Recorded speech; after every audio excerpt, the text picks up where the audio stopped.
Oh, yeah, it's that time again, everybody. Hello and welcome to the stream. It's just an absolute miracle that this stream starts up every day.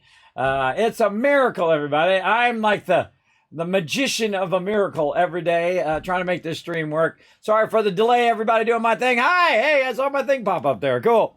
Come on in, everybody. Relax, take it easy. Let's say hello to all of you in there. Of course, we got Fallout 76 ready to rock over here. Very excited about it. I'm missing out on my cool Fallout First stuff, but again, still waiting for them to get back to me. Gonna grab my thing there and try to get into the adventure mode. Let's go.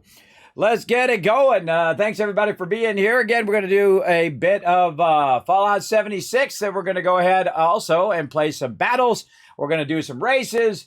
And then we're going to play some Fallout Shelter later on. Of course, all this for charity, streaming every single day, everybody. Now, of course, I normally stream today, right about this time, playing some 76.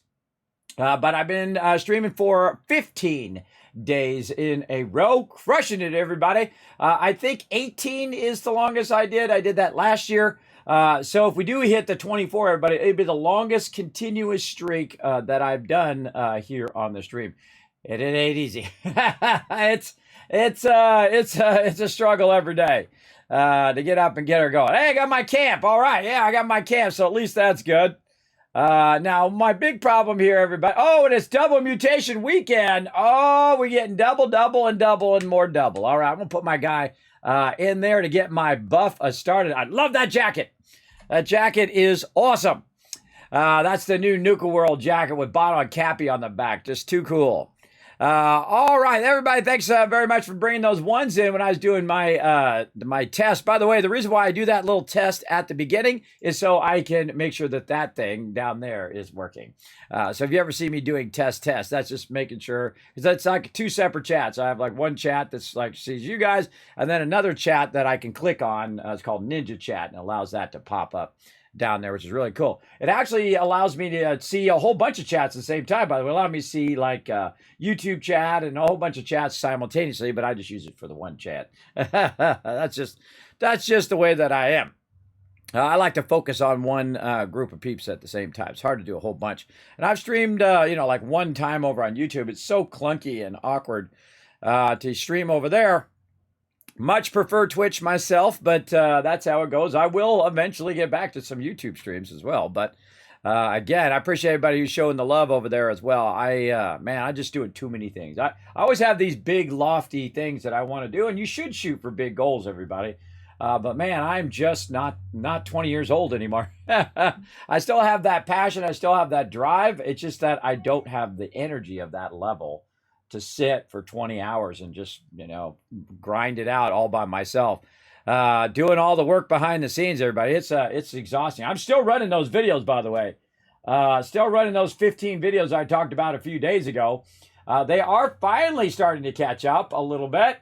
I'm about 3 videos away. So it's done 12 videos so far. And it's over there. It's got 11 hours still to go. And the funny thing is, see, while I'm doing that, I'm also recording every day. So it's incredibly crazy amount of videos queued up over there. But we'll just let those keep on rocking.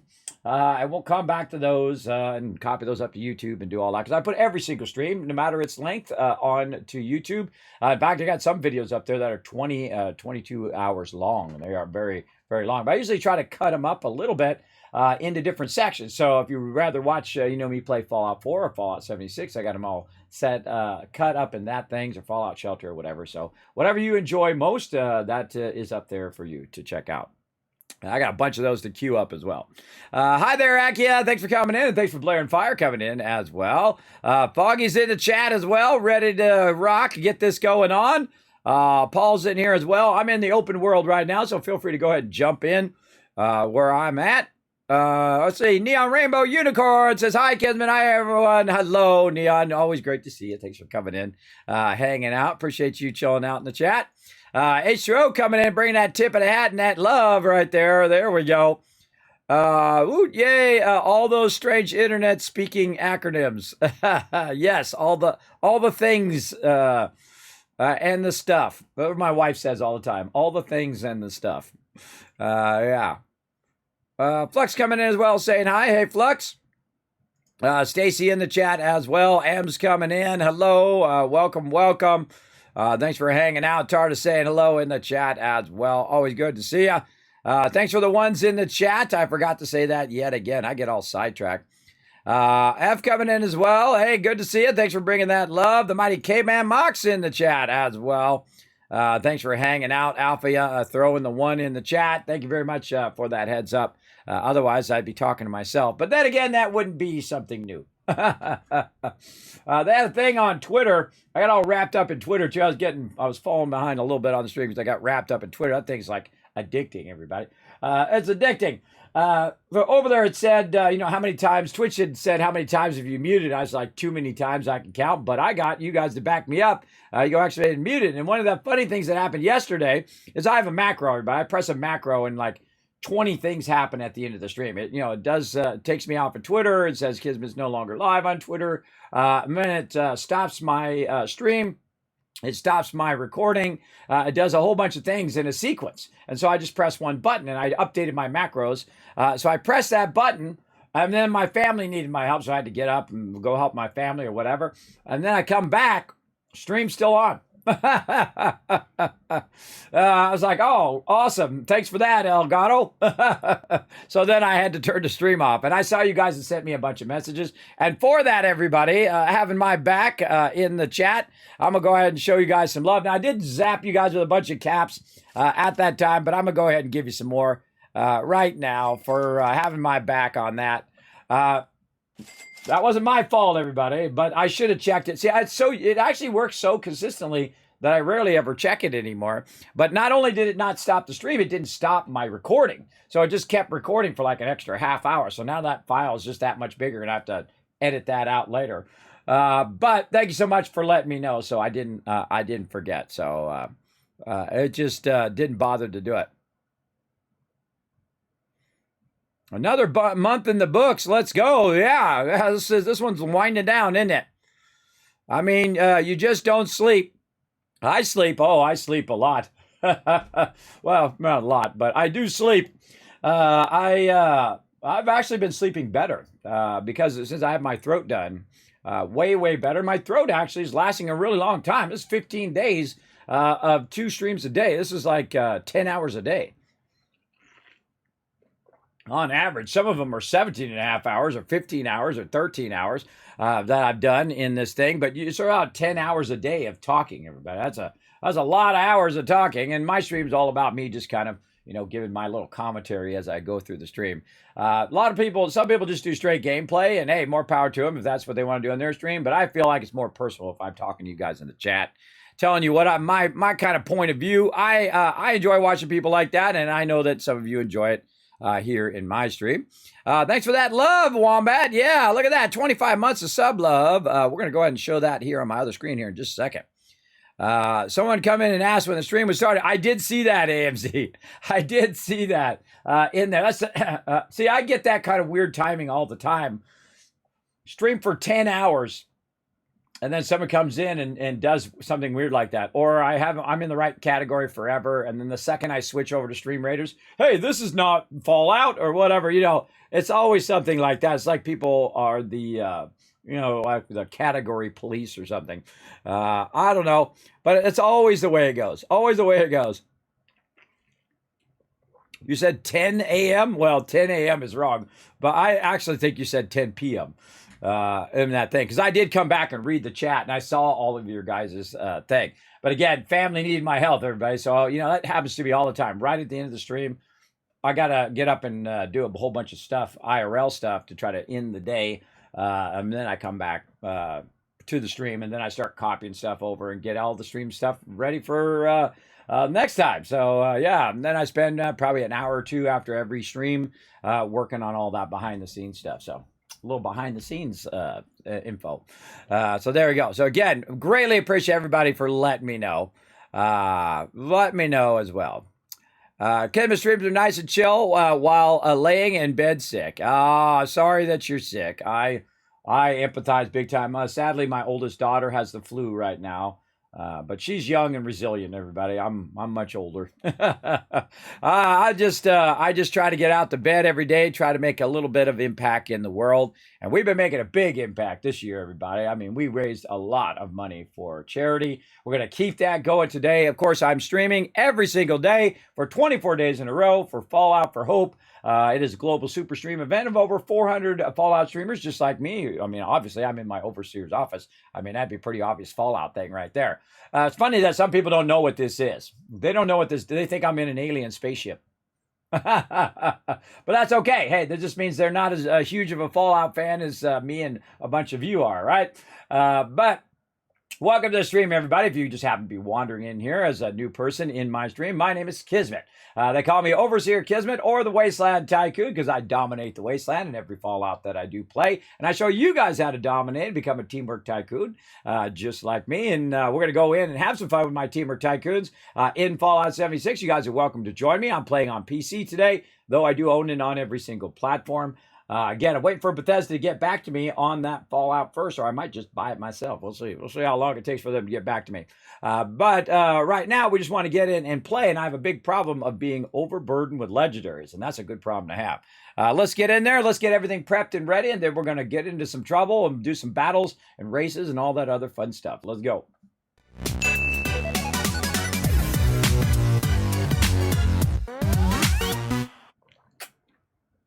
Let's get our hydration going on. I forgot to refill my other bottle, so I got to use this bottle. I have two of them in my office now. I have one on one side and one on the other side, so I don't forget to drink my water. It's actually been making a good effect on me, by the way. Flux would like you to join a team. Well, hold on. I have to create a team here. Flux, hold on a second. I'm gonna create one here, get everybody in, so I can do the daily op.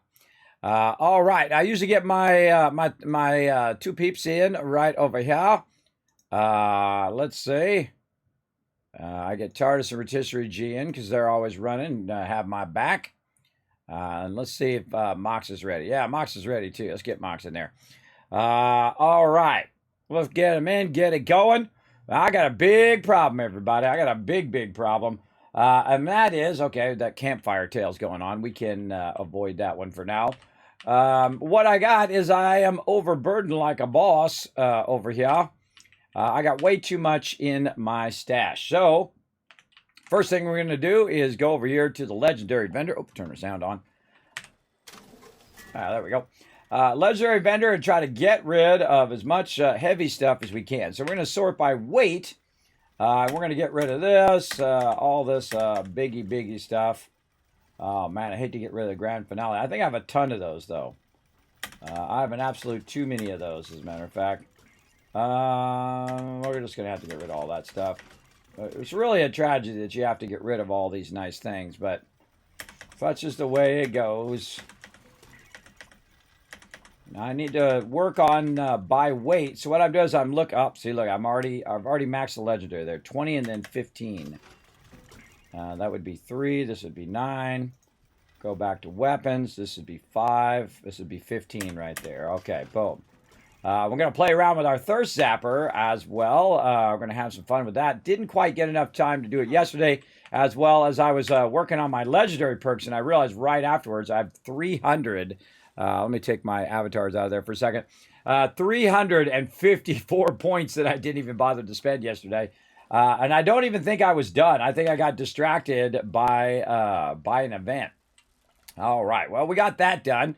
Another thing we need to do is go ahead and take out the heavy stuff out of our inventory. So we're going to go by weight here and try to take all this heavier stuff. And you'll see me just prioritize anything that's not liquid courage. That we can keep. We'll keep our Nuka-Cola for now. Purified water, definitely. Let's go by stack weight. There we go. Oh my gosh, look at that coffee. Whoo, mama, that's a stack weight of 29. Let's get that out of there. Dirty water, get that out of there. Spoiled Brahmin milk. Get that out of there. Nuka-Cola twist is heavy too. Okay, well, we got to do what we got to do. Spoiled meat. New Rivered Ale. Let's go ahead and condense down our spoiled stuff by going over here and going to smelting and Converting that. Getting that going. Now, this is something you got to do every single day, everybody. You got to really go to town on scrapping your gear and keeping that stuff going. Now, eventually, you'll get to a point where you just have to start throwing stuff away. There's just no other option. Now, of course, it does help a lot if you do have that fallout first. It does make a huge difference in your ability to store stuff. But in this case, I'm just going to try to squeeze all that in there. There we go. I'm going to try to take out as much as I can. Oh, yeah, glowing blood out of there for sure. Oil fluid to keep the stem packs. Now, see, I'm doing something different than I normally do. I'm taking out the stuff based on weight. And that stuff, of course, we're going to have to try to clear. We're going to try to clear a bunch of this today. Using my little white spring trick that I do. And before we get too far into this as well, I say we go ahead and start up a battle and we start up a race so you guys can get that going as well. Let's go. To battle! All righty, everybody. Time to go to battle. Let's do it. We got actually some good battles coming up here in just a moment. We got a silver and a blue chest coming up. So we'll go ahead again, keep working on this Saint. So close to being maxed out. We're going to go ahead and go right here. There we go. Now come and join us for the battle, everybody. Go ahead and throw down your units right there. You can follow that link in the chat. Play on mobile and desktop. Remember, try to put all 6 units down. If you have all 6 units down and you are the MVP, I'm giving out 10,000 caps. For every time somebody hits that number 1 with all 6 units. All right. So go ahead and get that started right over there. We'll come back to that in about, oh, wait, I got to do all my other stuff first. Oh, almost forgot. We got to check them quest. Oh, darn it. I forgot my paladin again. We'll try to remember to do that next time. Let's go ahead and check for scrolls. Oh, yep. Fairy scrolls, gladiator scrolls. Very nice. Gladiator there. All right. Cool. Use up that gold. I got like 1,300 right over there. And there we go. Now we'll come back in about 30 minutes.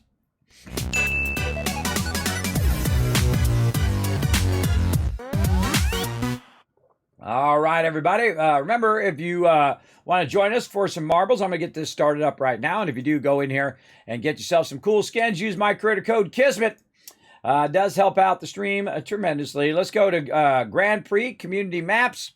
And we're going to go ahead and choose 4 over here. And we're going to do a quick Grand Prix. Now, you can go ahead and go exclamation play in the chat. Come and join us. We're going to go ahead and do a race right now. We're going to go ahead and get it started. I'm going to give you guys 30 seconds on the clock to go ahead and get your marbles on the table. Remember, you can play it on mobile and on desktop. Just go ahead and go exclamation play right now. And we're going to go ahead and race. Let's do it. This is really fun, everybody. It's called Marbles on Stream. Of course, the more people that come join us and hit exclamation play in the chat, the more points you're going to get toward our local leaderboard and the main leaderboard as well. I love that little car that comes up when Rotisserie G puts his down. And equipment. Ah, God, hold on. Hold on. I always forget that I'm standing by the vendor, and he's so annoying. The vendor's so annoying. All right, we got a minute, though. You guys got to go around the funnel here. Here we go. I put myself in the shelter so I don't have to listen to all of that overlapping dialogue. Let's go. Let's go. Down in there we go into the deep, dark funnel. All right, let's go. Let's go. I feel like there should be some sound effects there. Whoa, everybody getting knocked around in that one. Whoa, whoa, whoa. Oh, Blair and Fire actually got knocked forward on that one. Very nice. Here we go. Running through. Oh, now it's anybody's game. Look at this. Getting knocked by the thing. Let's see. Yeah, anybody's game now. Got to get through the gauntlet here. Oh, Dark Harbor's with the little side move there. Oh, tricky, tricky. Look at that. See, that's the move right there. Alpha says, yeah, I'm going to try to go that side way too, but not quite.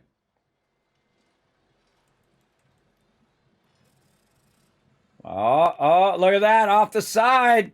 Oh, Ed and Blair and Fire getting the lucky move. Are they going to make it all the way to the end? Yes. Oh, Ed with the sneaky there. Was in the back, but now in the front. You can never know. It turns the tide at any moment. Let's go. I think he was trying to write his name or something there. All right, Ed way up in the front now, going through the spinners. He's got a long way to go, though. Still anybody's race. Everybody else just blocked back here. Blair and Fire now making his way around. Paul's going to have to wait that one out. Dark Harbor's making his way up. Everybody else still stuck way back there. Ed's way ahead now. There we go. Paul pulling away. Blair and Fire is stuck on the little spinny thing.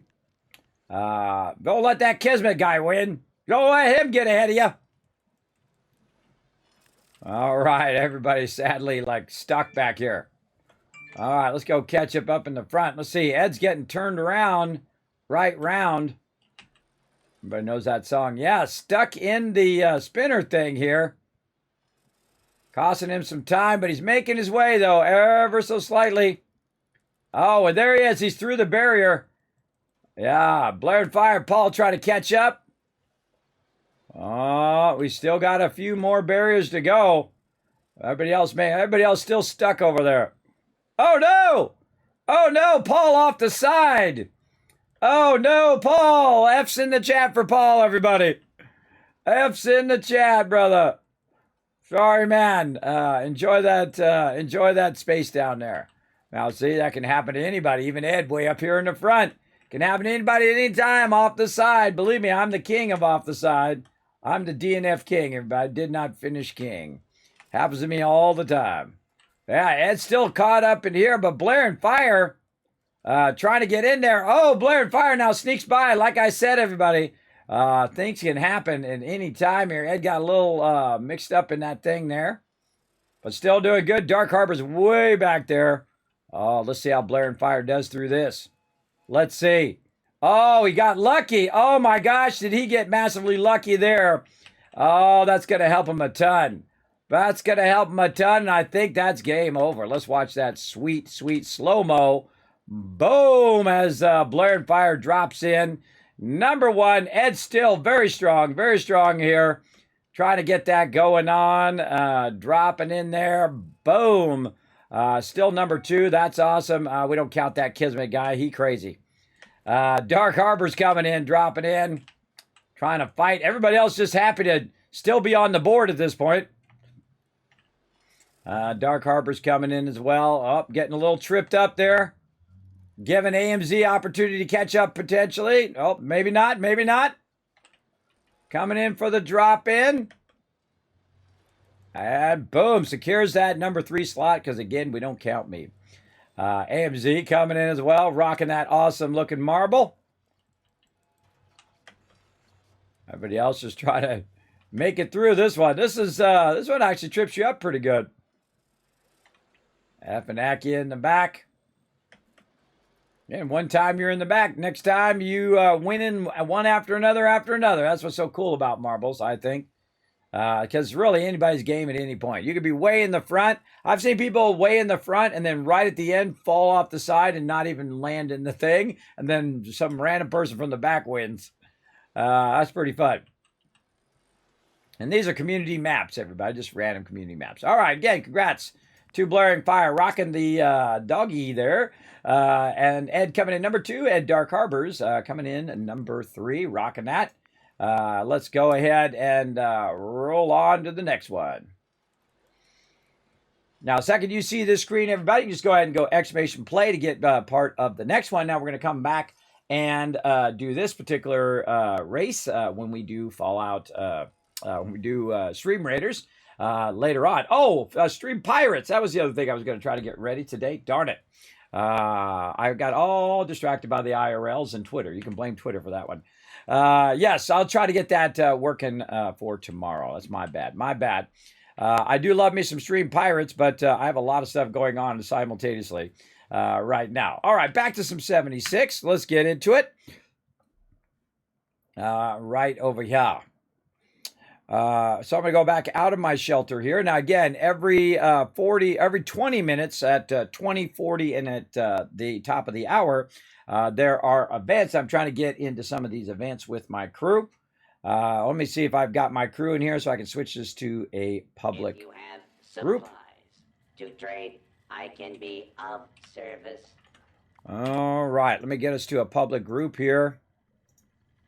We got to get our stuff going on. Convert to intelligence. Now, remember, everybody, if you can't get in my group, go ahead and get in a group with other Teamwork Tycoons that you're going to see there. We got Blair and Fire there, and a whole bunch of peeps in there as well. Get all those peeps in there and get it rocking. Just team up with each other. You're going to see they'll create a public group, and if people drop out of my group, you're welcome to go ahead and jump in with me as well. All right, back to the vendor. That's what I was doing. And of course, Blair and Fire on the vendor. All right, we'll wait till he's done. Let's go ahead and do our other stuff here. Let's make sure that we are on ammo and clear. There we go. And we're going to modify our weapons here. See if anything needs to be repaired. Nope, everything's looking good there. Let's go ahead and try to get any of these extra weapons off of my inventory. Oh, wait, we could sell a lot of that stuff. Sell that. Yes, we're gonna have to do some deep selling today. We might have to sell some legendaries today too. Yeah, we got a lot of things. See, I cannot even function because my inventory is so full. And that ammo, the ammo and the scrap box are a huge help, especially when you use super loot like me. For sure. Let's see if he's done in there. He is. All right, awesome. So what I try to do is try to use the advantage of the fact that I have 20,000 caps to my benefit. Now, first, though, I'm going to go ahead and get rid of mute. We're going to go ahead and get rid of all of this stuff. So if you're waiting for me, everybody, I suggest you go do something. Oh, Mama Doches. That you go and, stay busy while I'm doing all of this stuff. And I don't need that turbo fertilizer right now. I'm going to get rid of that. I love that black hazmat suit. That's pretty cool. But again, not saving it for a rainy day. We got to get it out of here. Check those dailies. Check those dailies before I do sell stuff off because it could be something that I need for my daily. Let's see. Challenges out. Take care of yourself. Level up. Daily op. We're going to do a bunch of those today. Complete a quest today. Oh, boy. Okay. Okay, that's going to be a tough one. Events. Yeah, easy. We'll just take that out. Drink Nuka Quest. I got those. Kill a blood eagle with a blunt weapon. All right, we'll try that. Use photo mode to take a photo at Nuka World on tour. Okay, that's easy as well. We got to try to get our weeklies done as well. We got to do 4 more events, 4 more daily ops, and do a Nuka World on tour event as well. And one's going to come up here probably at the top of the hour. So let's go ahead and first see if I've got that Nuka Twist on me, or did I put it back? Oh, I do have it on me right there. Oh, and I have some Quantums too. Right there. So yeah, I have some Nuka Twist. Those are easy. And then I can get rid of all this other stuff. Awesome. All right, let's sell all this stuff, especially this canned coffee, because holy moly, while this coffee is amazing, everybody, it is weighing me down like crazy. There we go. And then I also have a bunch of purified water I can go ahead and get rid of like that. And then glowing blood, which is worth 900. But I'm definitely not going to be able to sell all of that. So let's go ahead and get that going. Hey, Suri, what's 373 divided by 8? 373 divided by 8 is 46.625. What? Not 46.6666? I know, she's obsessed with that number, everybody. I don't know what it is. She says it all the time, and it creeps me out. It creeps me out big time. All right, we'll go ahead and sell 1 Rad-X. We'll sell 1 bobby pin, and now we have gotten all of the caps over there. Now, oh, and there's Death from Above already. Who's that already doing the Death from Above? Does it say who launched it? It doesn't say who launched it. Let's see. Is Menturos on? Nope, not on. All right, somebody else launched it. Okay, now for the nuke, I have to, most likely it's going to be the Titan, because that's where everybody's doing it. Okay, for the nuke, I got to stop what I'm doing. So this is why I get nothing done, everybody, because I have to stop what I'm doing every 2 seconds. do something else. But we'll do what we can do here. We at least cleared a little bit of our inventory. So we're going to go ahead and get this going. Oh, let me unmute my crew. Over there. No, or not. Maybe my foot pedal decides to work today.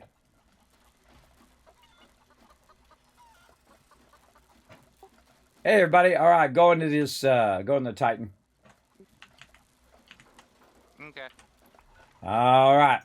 Letting everybody know, going to the Titan here. I'm going to wait for it to drop, I think. Or maybe I should just travel there first, because then I got to run up the hill.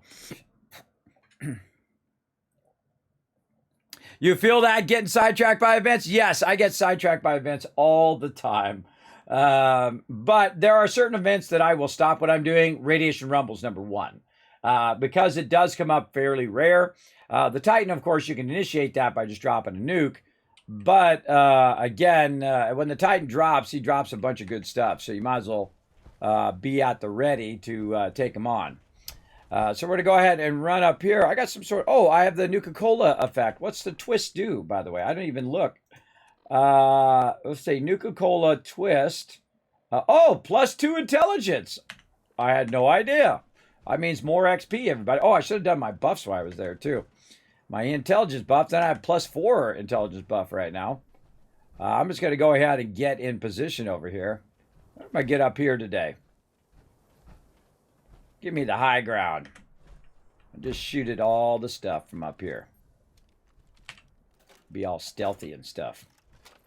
I don't even have that stealth stuff on purpose. It just happens to be one of the random legendaries that I put on my or that came on my armor. So I'm not even trying to be stealth, everybody. All right, so we got that going. We got our battles going. We got our races going.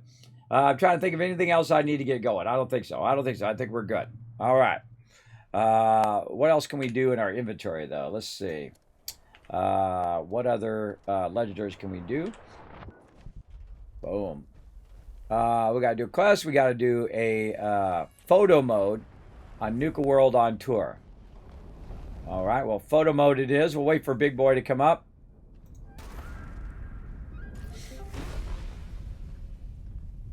And we'll try to get a photo mode action. Where's Big Boy? Where's Thick Boy at? Did I give you all those caps for Thick Boys the other day? I don't think I did. You know what? I'm just going to press the button a whole bunch of times. And we'll call it even. There we go.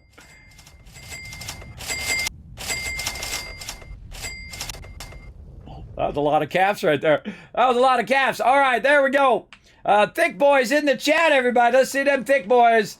In the chat, my mods will try to remind me. Let's make sure that we go into photo mode. And we'll get Thick Boy behind us.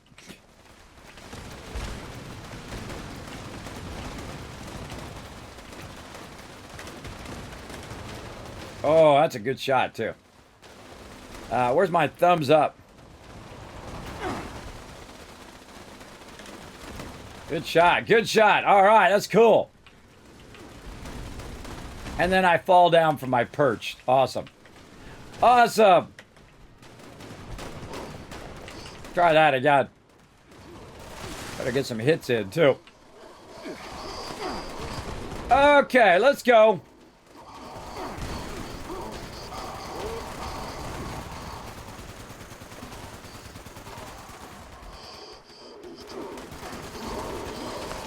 Wow, really easy to see the mobs from up here.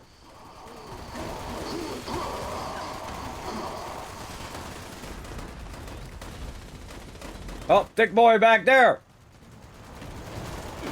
It's kind of cool from seeing way back here. Whoa, someone knocked me off. Who hit me? Somebody behind me?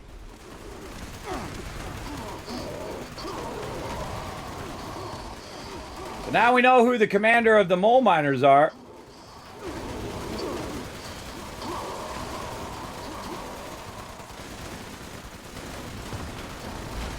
There's that level up that I needed. Level 367. Can you believe it, everybody? That's amazing. That's an amazing amount of leveling up just from events. It tells you that you can really you do a lot of these events and just have fun with your crew. You can level up pretty fast. He's getting absolutely annihilated out there.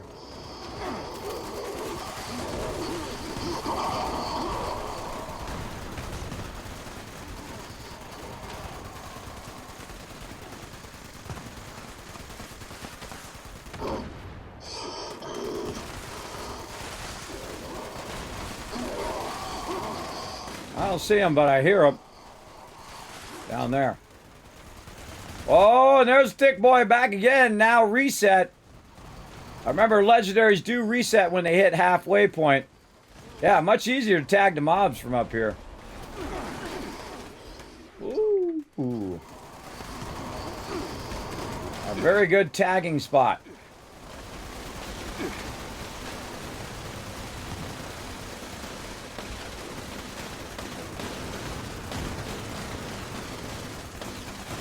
This is cool.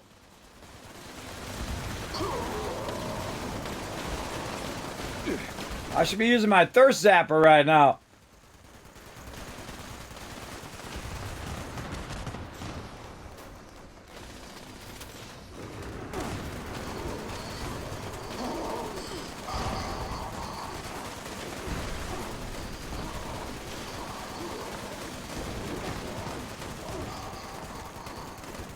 Whoa, that was cool. Look at them all flying over there.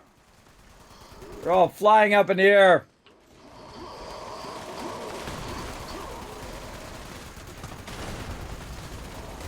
Oh, that's cool watching him come out of the ground, too. Normally, I'm right up on him, so it's kind of hard to see that cool effect of him coming up off the ground. Man, it's like someone's hit me.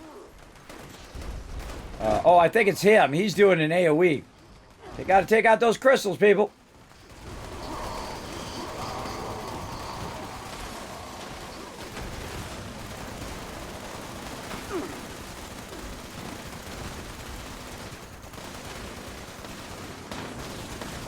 The mole rats down there. Look at that. Just getting tons of hits on all those mole rats.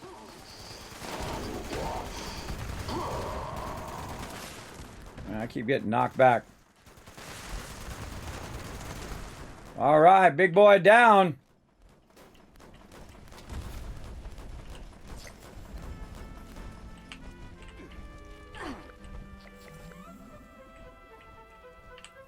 I love the little music stabs. That's so cool. I was lucky enough to talk to one of the devs, everybody. If you missed it, I was on Bethesda's channel. He was telling us all sorts of secrets about this event. Absolutely love it. One of my favorite updates now. Nuka World. Of course, I am a big Bottle and Cappy fan. So, yeah, very, very cool. Absolutely love all of this. I think it's super fun. I love the Titan. I think it brings everybody out, to the event to grind for that cool loot.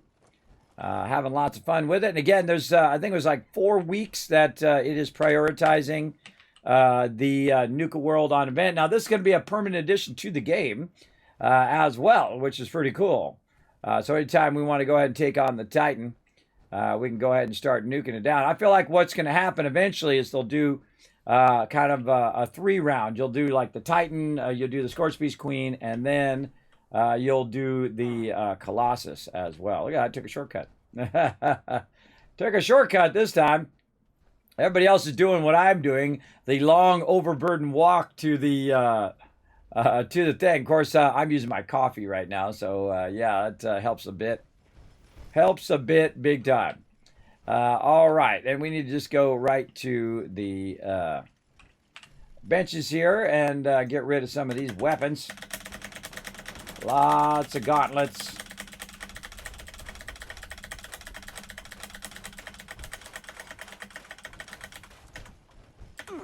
Right over there, leather chest piece. All right, looking good.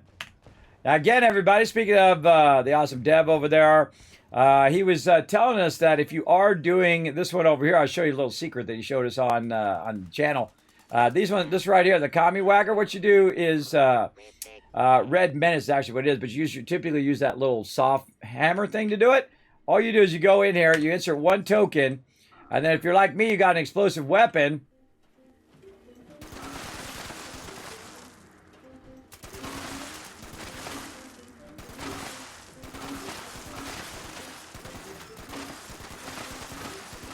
Shoot toward the center.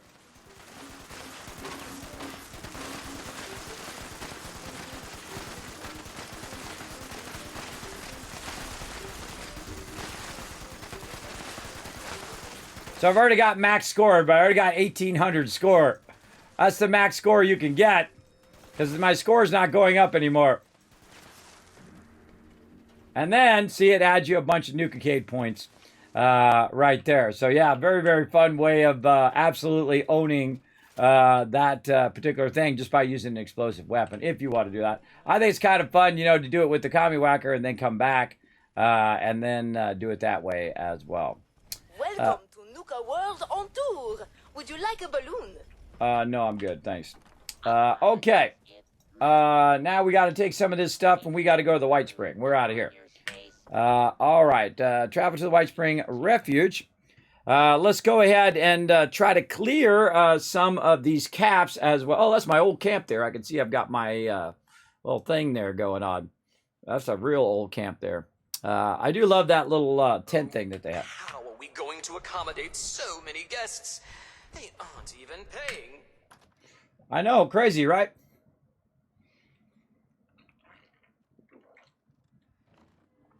So let's go ahead and head on down into the White Spring trade area right over here. And I don't need to run around in my power armor.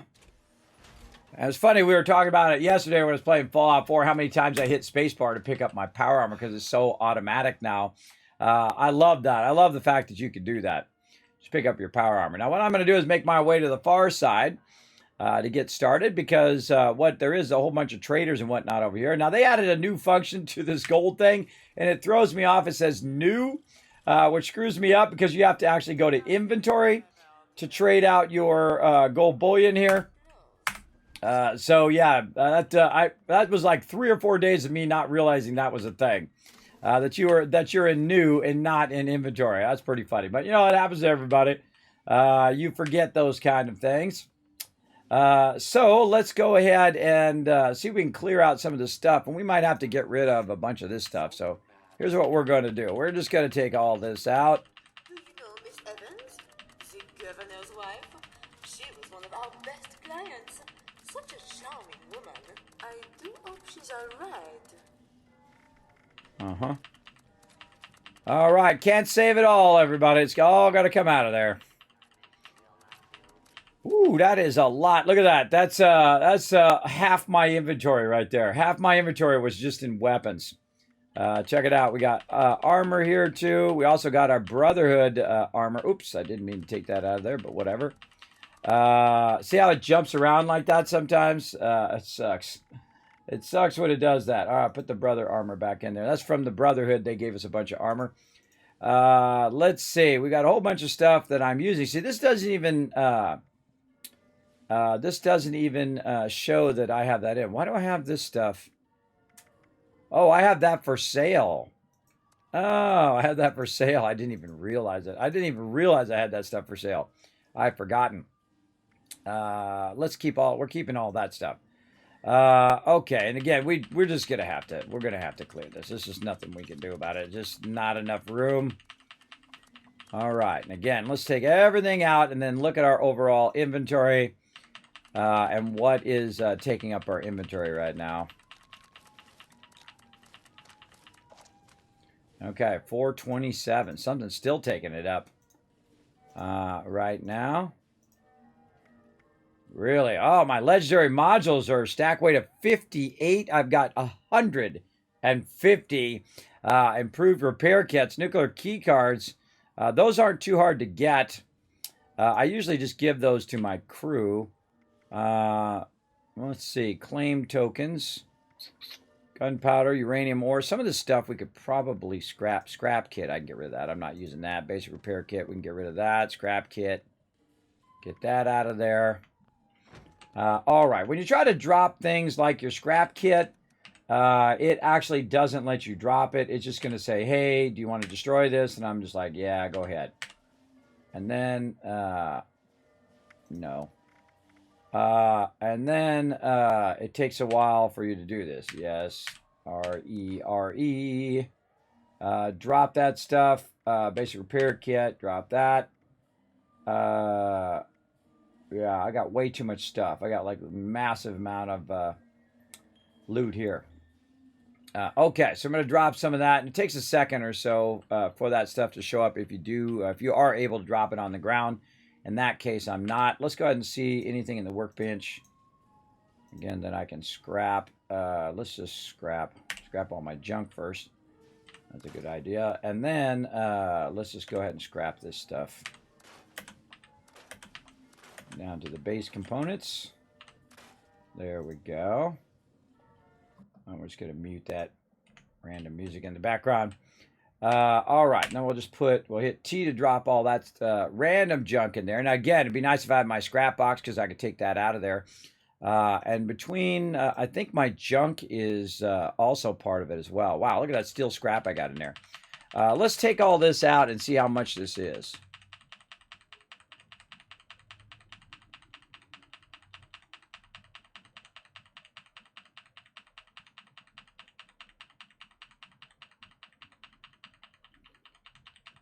God, there's a lot of stuff in there.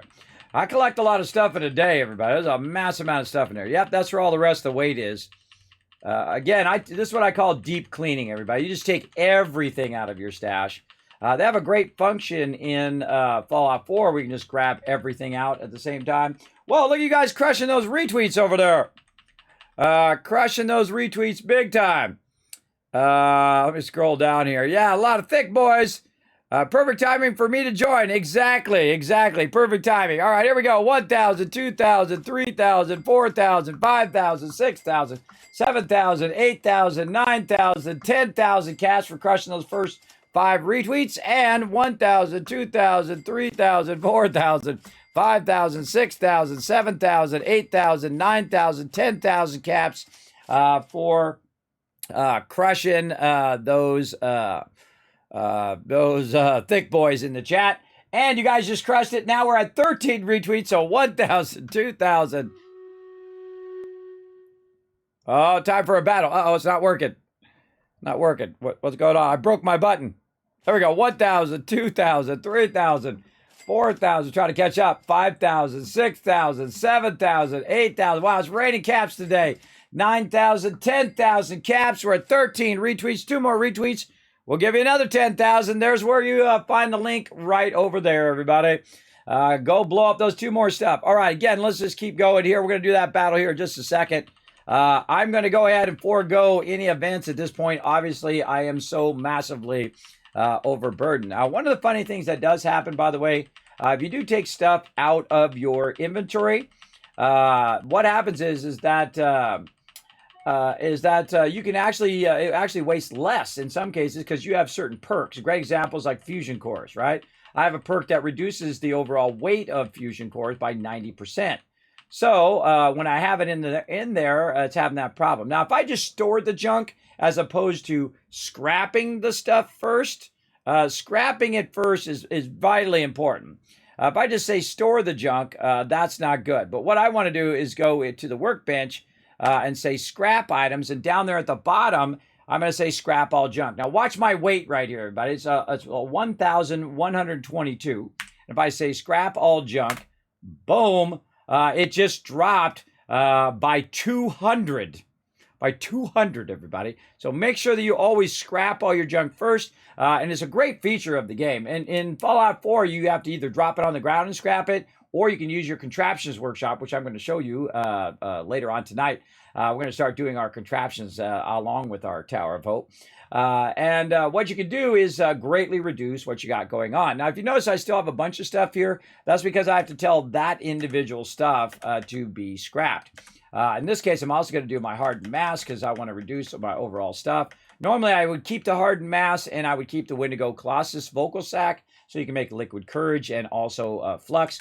But I'm not going to worry about it. I'm just going to break all this stuff down to try to save myself a ton of space. And there we go. So we literally just saved over 200, right around 225 space just by taking everything out, making sure that you scrap all the junk down to its raw components. And then we can take that and just put that right back in by hitting T, boom. And now it's 300 weight instead of it being 500 weight, which is what it would be if we put all that stuff in there. So a great tip on keeping your inventory managed. Now, we still got a ton of stuff. We still got a ton of stuff that we have to deal with. Now, we've already maxed out our legendary vendor for today.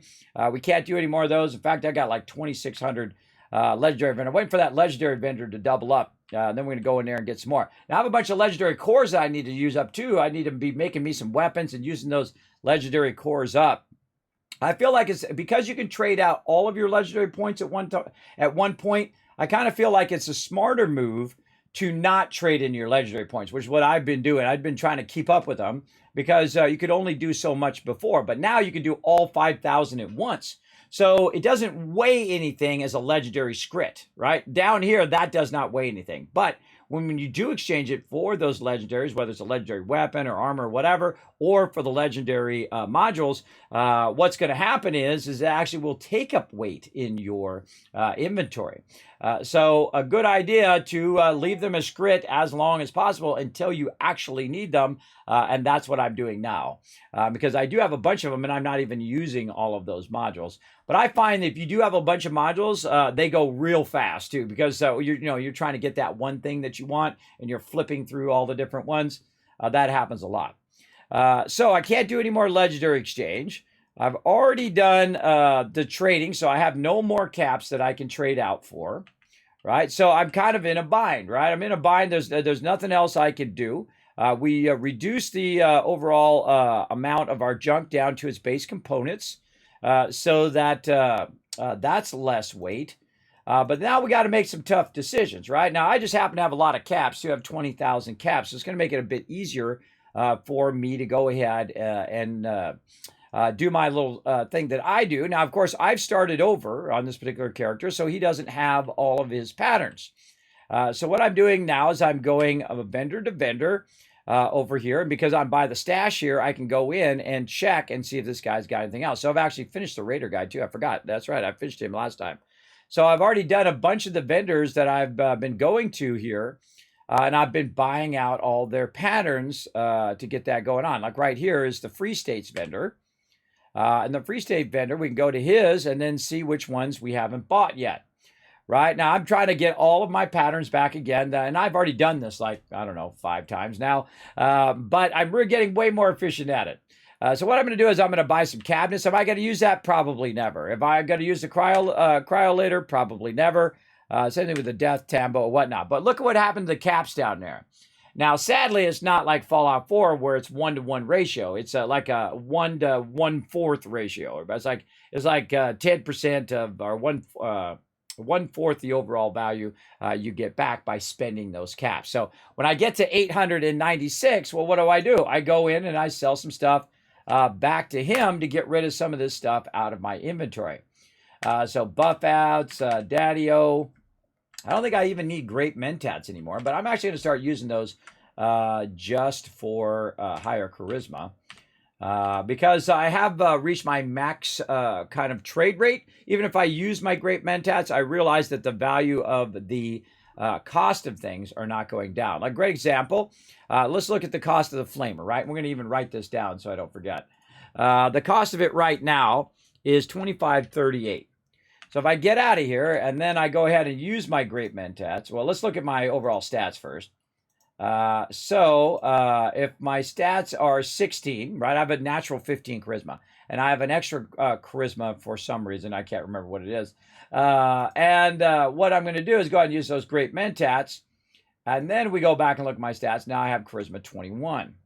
And so now that I have charisma 21 and I go in and trade with him again, and I go look at the cost of the flamer, it actually goes down because it was 25.38, but there is a max limit that you can hit.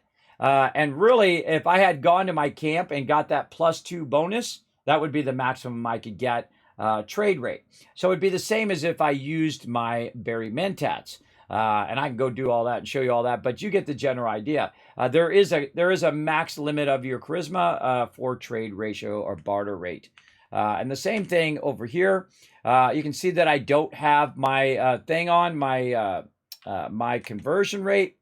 And the same thing. So I'm going to go and add my, switch my perks. So my perks, oh, I got to find the thing. Oh, wrong way, that's why. Going this way.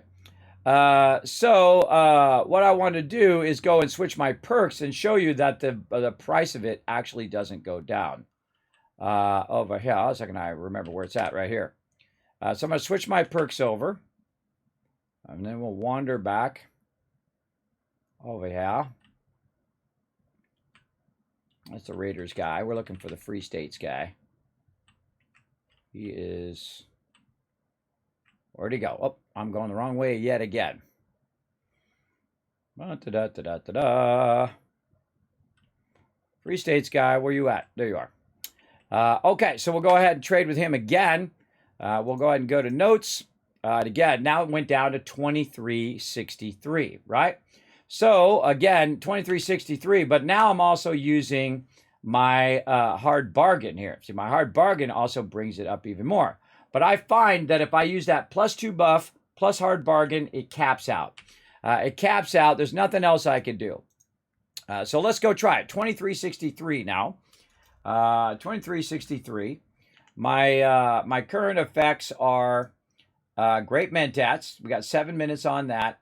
And my special points, my charisma is 21. So we're going to have to put some of this stuff back into the thing over here. Let's drop some of this heavy stuff back in. Let's see. What can we drop? All of these legendary weapons. God, so much legendary weapons there. Boy. Yeah, we're going to have to make some choices on those. We're going to have to make some serious choices. Oh, boy. All right, drop some of that back in there, and then armor, same thing. Drop some of that in there just so we get to a point. Now, I'm going to ignore most of the events right now. Let's see what we got. Oh, somebody else, I think, shot off a nuke or something. I'm just going to ignore that. I'm going to go ahead and go back to my camp right over here. And we're going to go ahead and do a battle while we're teleporting. Let's go. To battle! All right, everybody. See, I try to work the battles in when I'm doing something else, like when I'm teleporting or something like that. Try to work them in between, right? So you guys are not missing any of the action. Let's go, everybody. Battle time!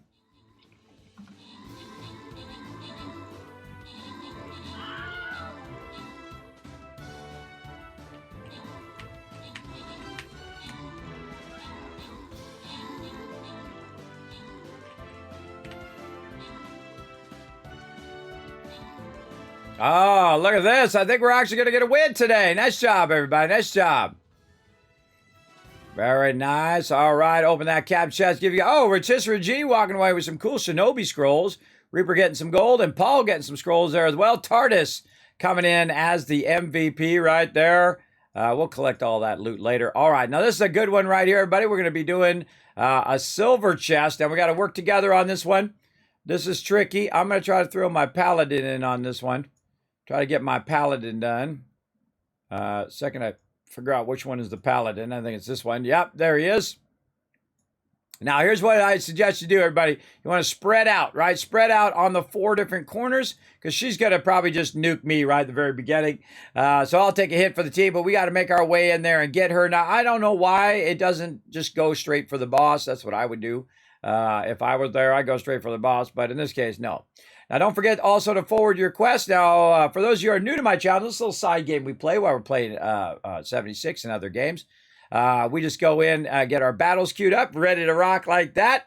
So again, come and join us, everybody. You can follow that link in the chat. Find me, your Captain Kismet, and go ahead and put your units in. Let's go.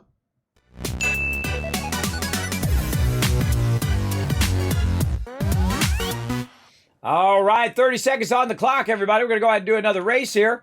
Exclamation play in the chat to come join us. I don't know what this 8 means, but oh, look at this. Freaky cool. Reminds me of a harp for some reason, right?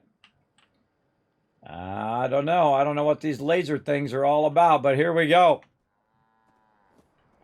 Here we go. I always find this one cool where it, everybody just kind of drops in the side there.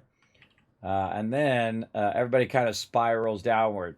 It reminds me very much of an old game called Quicks, where you have that kind of vortex and you're on the side shooting stuff, and then you go down in the tunnel. Very much reminds me of that old game. That's still a good game today, everybody. Some games, still good. They're everlasting epic games. Very, very fun. Quicks is awesome. Yeah. Still a great game today. I mean, some of those old school games are so designed so well that they pass the test of time. And that's a tough one to do. Whoa, okay. Stock up now while supplies are. All right. Oh, everyone choosing to go right there. AMZ says, nah, left is the thing. Whoa, Rotisserie G snuck by down the center. So did Paul. Got lucky somehow. Got down the center. Those usually the center ones are the best because they're like a straight shot. But Rotisserie G in the barrier here. Supplies. I think it's gonna take a minute. Equipment. Hold on, my vendor's talking it up. I'm gonna mute that. All right, here we go, everybody. Coming down the line. And again, this is another side game we play, everybody. It's called Marbles on Stream. Super fun. Akia says, I'm out of here, suckers. Oh, I mean, he really is out of there. Whoa, I didn't even know that was the end. Akia with the epic win there. Nice job, Akia, coming from the back and coming in with the sneaky win. Rotisserie G coming in number 2. Paul, number 3. I like that one. I think that was pretty nice.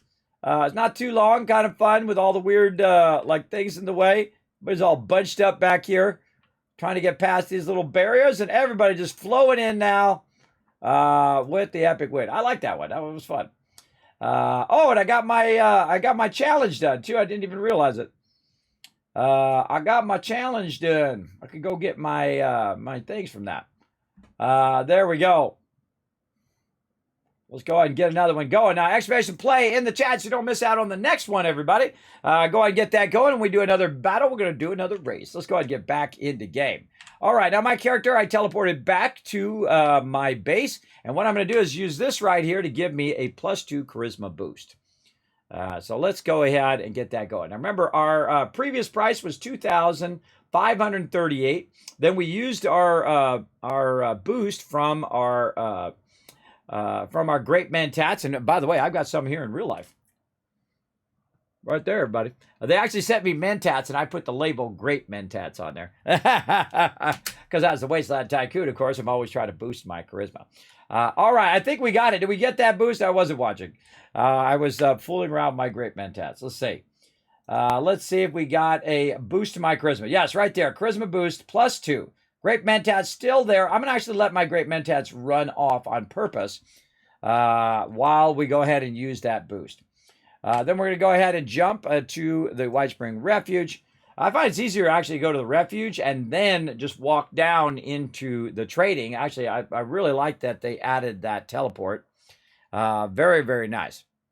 Now, again, without Fallout First, everybody, it is even with Fallout First, it's a struggle to constantly keep your inventory clear when you are looting so many things. So we're going to get it going. Oh, yeah, I forgot to, I got to note that in the chat. My bad. I should be getting in that habit.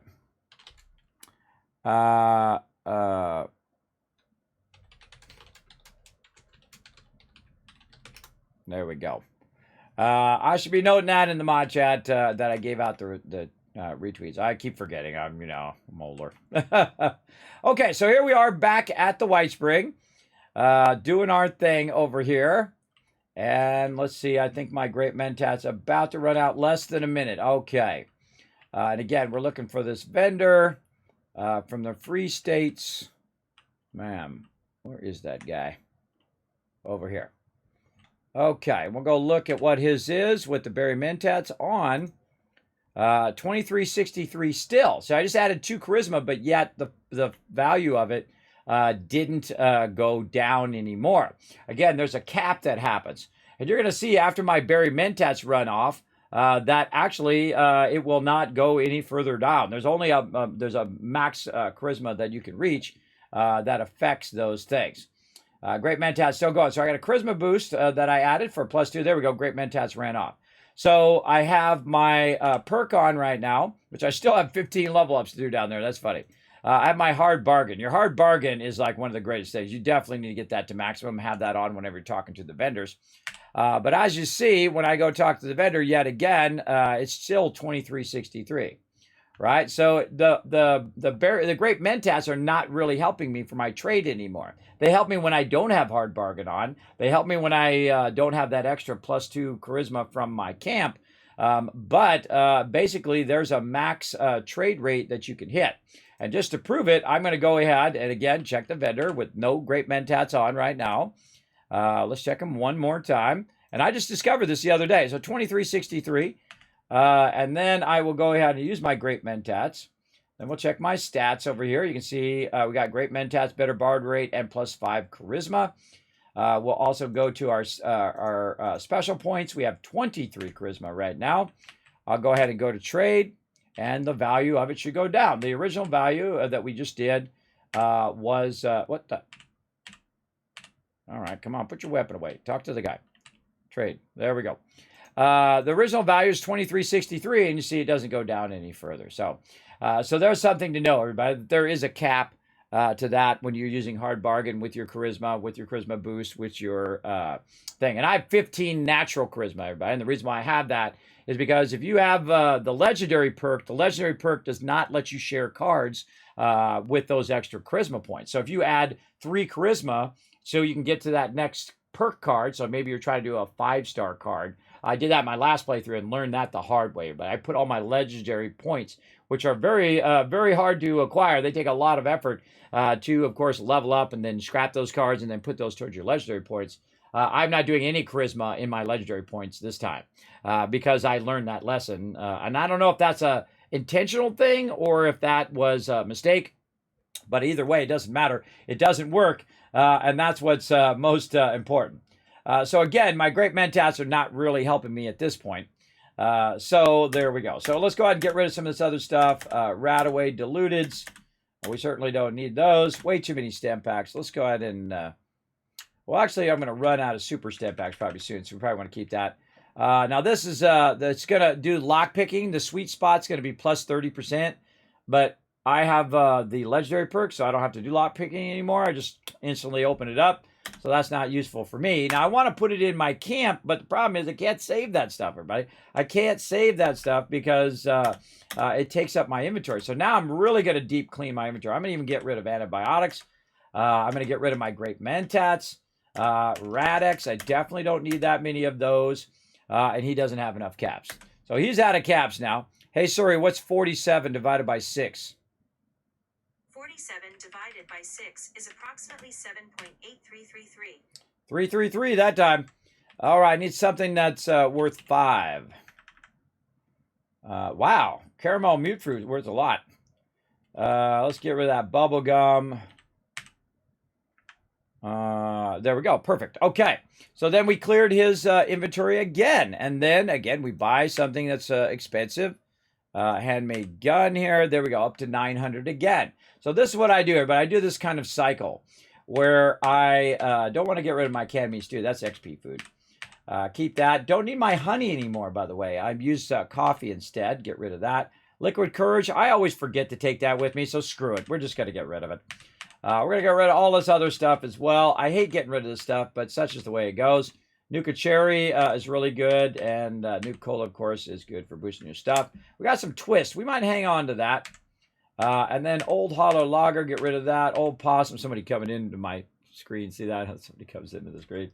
So awkward every time, everybody. Awkward every time.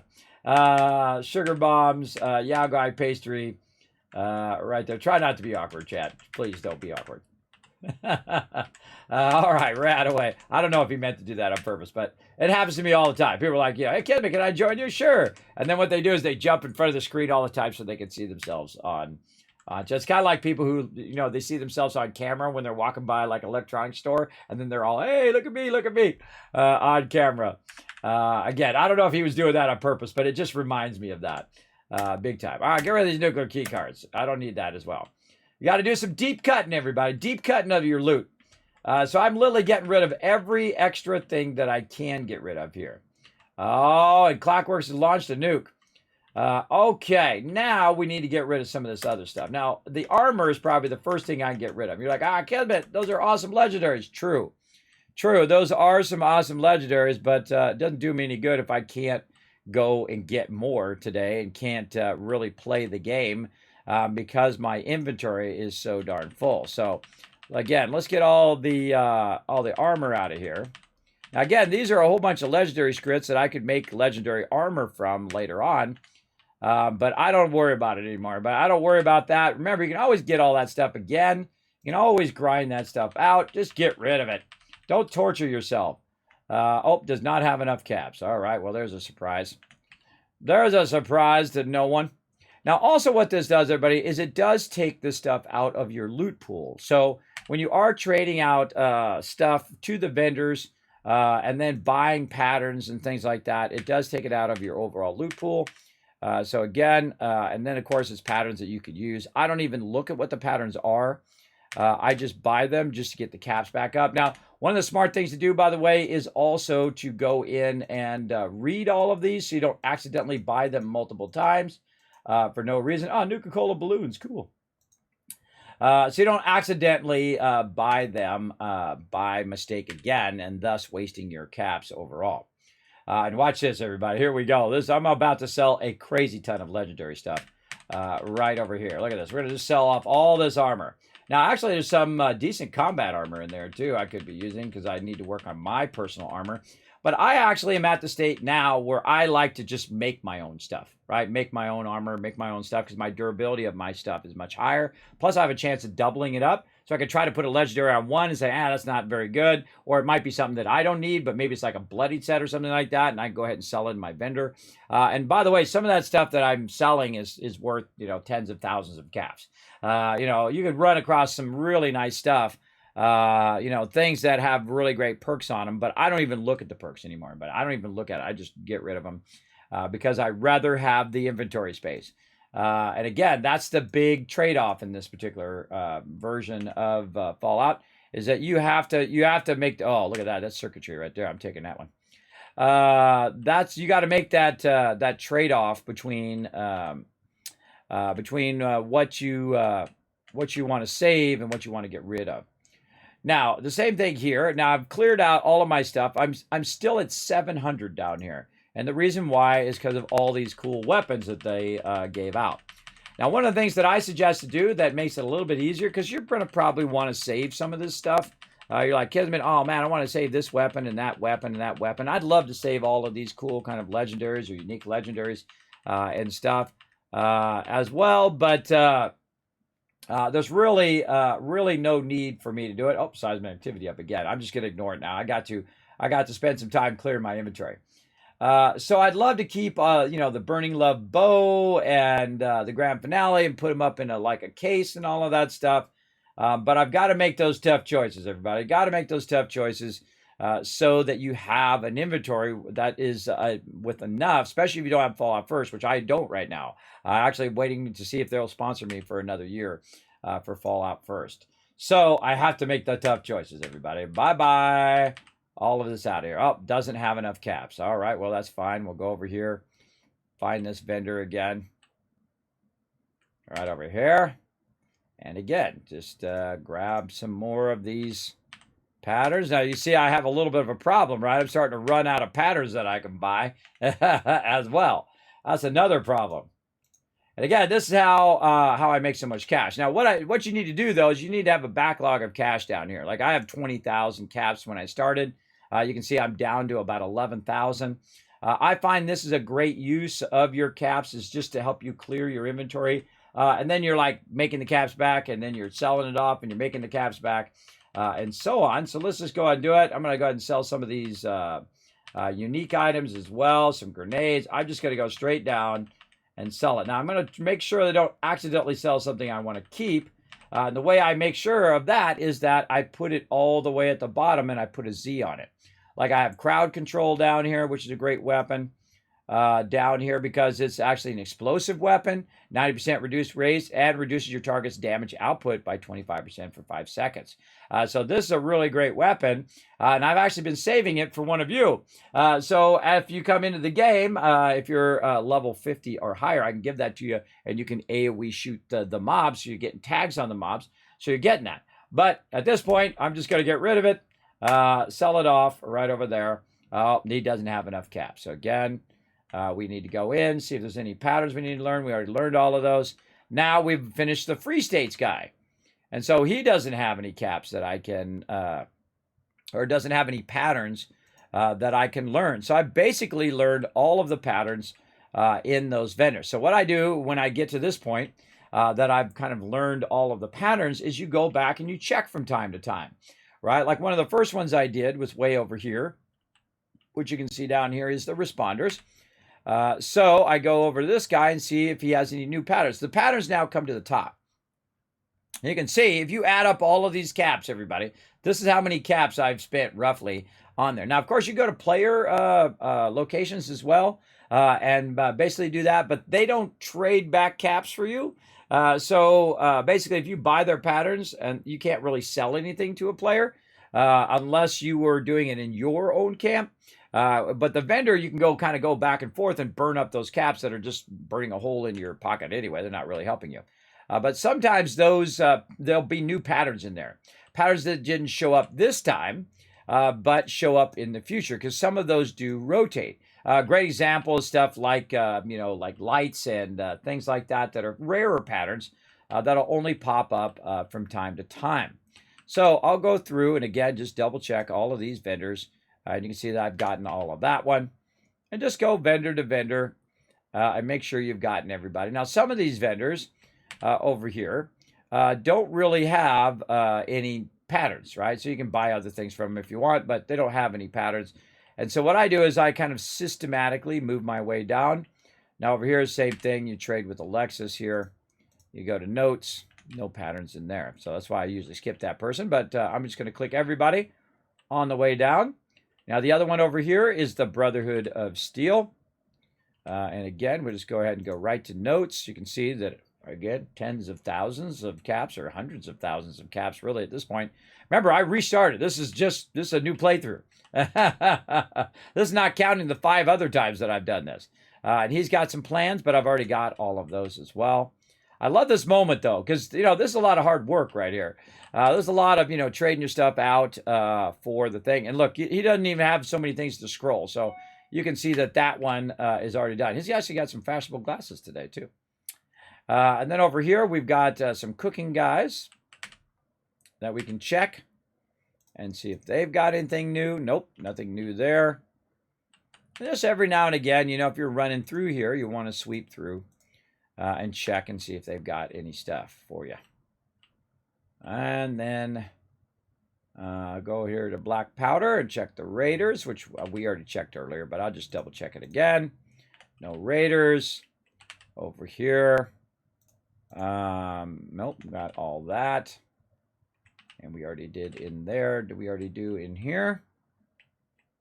I sometimes skip this guy and forget him, but he didn't have any patterns anyway, so. And we checked the clothing shop where he had the fashionable glasses. We did the thing there, the Black Powder. We did the kids area. This person right here doesn't have anything. They just interact with them. I'm just going to skip them. And then right here does not have an actual trade thing. Free states is what we just did. We finished the free states one. There's no vendors actually in there other than this guy here, the Artisan's Corner. There's somebody talking to him. Omega's talking to him right now. And then we have some more vendors in here. Helena, who you can see doesn't have any patterns. And then the shopping mall person right over here. So there we go. We actually have one. Floor safe. All right, cool. And that's one that probably I had already finished all of the connectors. Again, like advanced power connectors is pretty fun. But you can see that I probably already finished this person, and that was another random one that wasn't there when I was working on it before. So there we go. Then, of course, now that we've got a little caps down here, 174, we can go ahead and try to sell this, except for it's worth 204 each. So it's kind of hard to sell that to the vendor because they don't have enough caps. And then we'll go to studio, somebody in there talking to that vendor. And I think the only other vendor would be the medical vendor on the other side. So let's go back and see if we can talk to Artisan's Corner guy. Again, I like to go down all of the mobs just to make sure that I've maxed them all out. We talk to them. That person's out of there. Pendleton over here has some other patterns we can do. All right, there's a whole bunch of them. All right, awesome. There we go. Wooden spindle wheel, white spring bus. We got Vault-Tec bed number 2. Now, there's a whole bunch of small stuff. And I like to take out all the small stuff first because basically it just reduces the list. I don't have to scroll as much. And again, I'm watching those caps like a hawk down in the corner. If they go over 1,400, then I'm just wasting those particular caps. We got to watch out for that. And there we go. And let's go ahead and do a 600 one. Maybe another 600 one. Just real close. There we go. 1,200 is close enough. And then again, everybody, here we go. Weapons. Sell all this stuff right back there. And that's going to go real fast because these grand finales are worth a fortune. Big iron here, worth 150. Because this is a permanent edition, everybody, I can always come back and get these if I want. But you can see that they're actually worth a good amount. Right over there, we'll sell one of our Molotov cocktails. And there we go. And again, it's only because I have 20,000 caps that I'm able to do all of these things. And buy all of these patterns. And then I go, again, do this kind of cycle where I go ahead and sell and buy and sell and buy and sell and buy to keep those caps going. It's the only way to kind of make it where you can just keep purchasing stuff here. And we're almost to the point at which I'm about to run out of caps too. So again, and then back to legendaries, more grand finales, more all of this stuff. Again, doesn't do me any good sitting in my bank not helping me. Oh, that's a pretty close one there. Oh, mole rat bats are only worth 30. That's okay. Plasma grenades, 16 there. Perfect. All right. Then we'll go ahead and, again, back and forth, back and forth. Right there. There we go. Again, I found this is the fastest way to get your patterns going on. Now, I'm a bit of a collector because I like to get everything. As well. Now, I don't even know what these are. Oh, I don't want to buy 2 of those. I just want to buy 1. There we go. And then resort mirror. Now, see that resort lamps there? Because I just bought 1 of those, and I go back now and I learn it in here. When I come back, you'll see that it no longer is at the top. It's dropped down because I've already learned it. So you don't accidentally get the same one again. We're getting down there on caps. So 1,000 more there. Sell all the rest of this stuff off. Again, it'd be fun to go in and take all of that stuff and put legendaries on it and all of that. But again, best to just clear inventory. You're going to get a ton of them later. A nice fixer there as well. Getting some good 3-star legendaries on a fixer is awesome because it does have an additional thing on it. Because this is actually a 2-star here. But it's improved stealth, faster sneaking movement. So it actually has a 4th item on it. Things with unique names like that, you can get a 3-star on it, plus its base benefit for being that unique weapon. So that's actually a really good one. You find some fixtures, everybody. You want to make some money. That'd be a good one to do. But I'm going to make you all sad here in a second when I sell it off to the vendor. That's just the way I roll, everybody. The way I roll up in here. And okay, now again, because we're having that diminished returns with the caps, eventually I will get to a point where I don't have enough caps to keep this kind of momentum going, right? Where I'm selling and buying and selling and buying. But I am getting pretty close here. Let's do 125 there. Sell off that fixer. Tone deaf. Gronix axe. Oh, man, yeah, that's nice. That's nice. Oh, and 36. Perfect right there. Leaves us with 1 cap. Now, we still have 480 caps, But now we're at a point where we can no longer buy any more patterns. So what do? Well, first, we are way better off than we were when we started, because now my inventory, you can see down here, I move myself down like this. Let me bring myself back up again. There we go.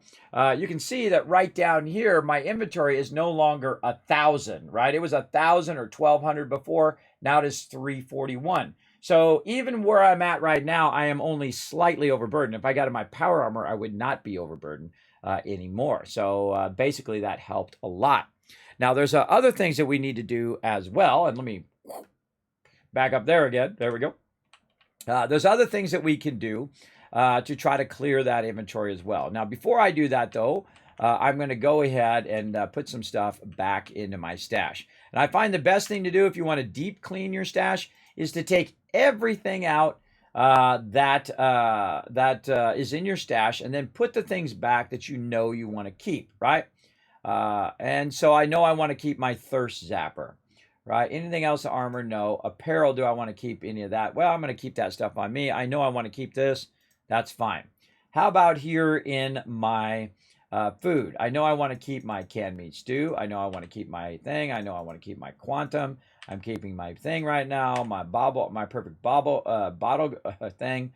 But some of this other stuff, like spoiled stuff, I mean, that stuff does have just a small amount of weight. But do you really want to keep that in your inventory? I mean, even though it has 0.2 weight, I mean, it's still just something wasting your inventory. Same thing with boiled water and dirty water. You can always get that. You can always get a ton of dirty water and then make boiled water in the moment in which you need it. I typically, if it starts to build up, I will typically just get rid of it. So there we go. So, and then same thing with like inert flux, spoiled biofluid, things like that we want to get rid of.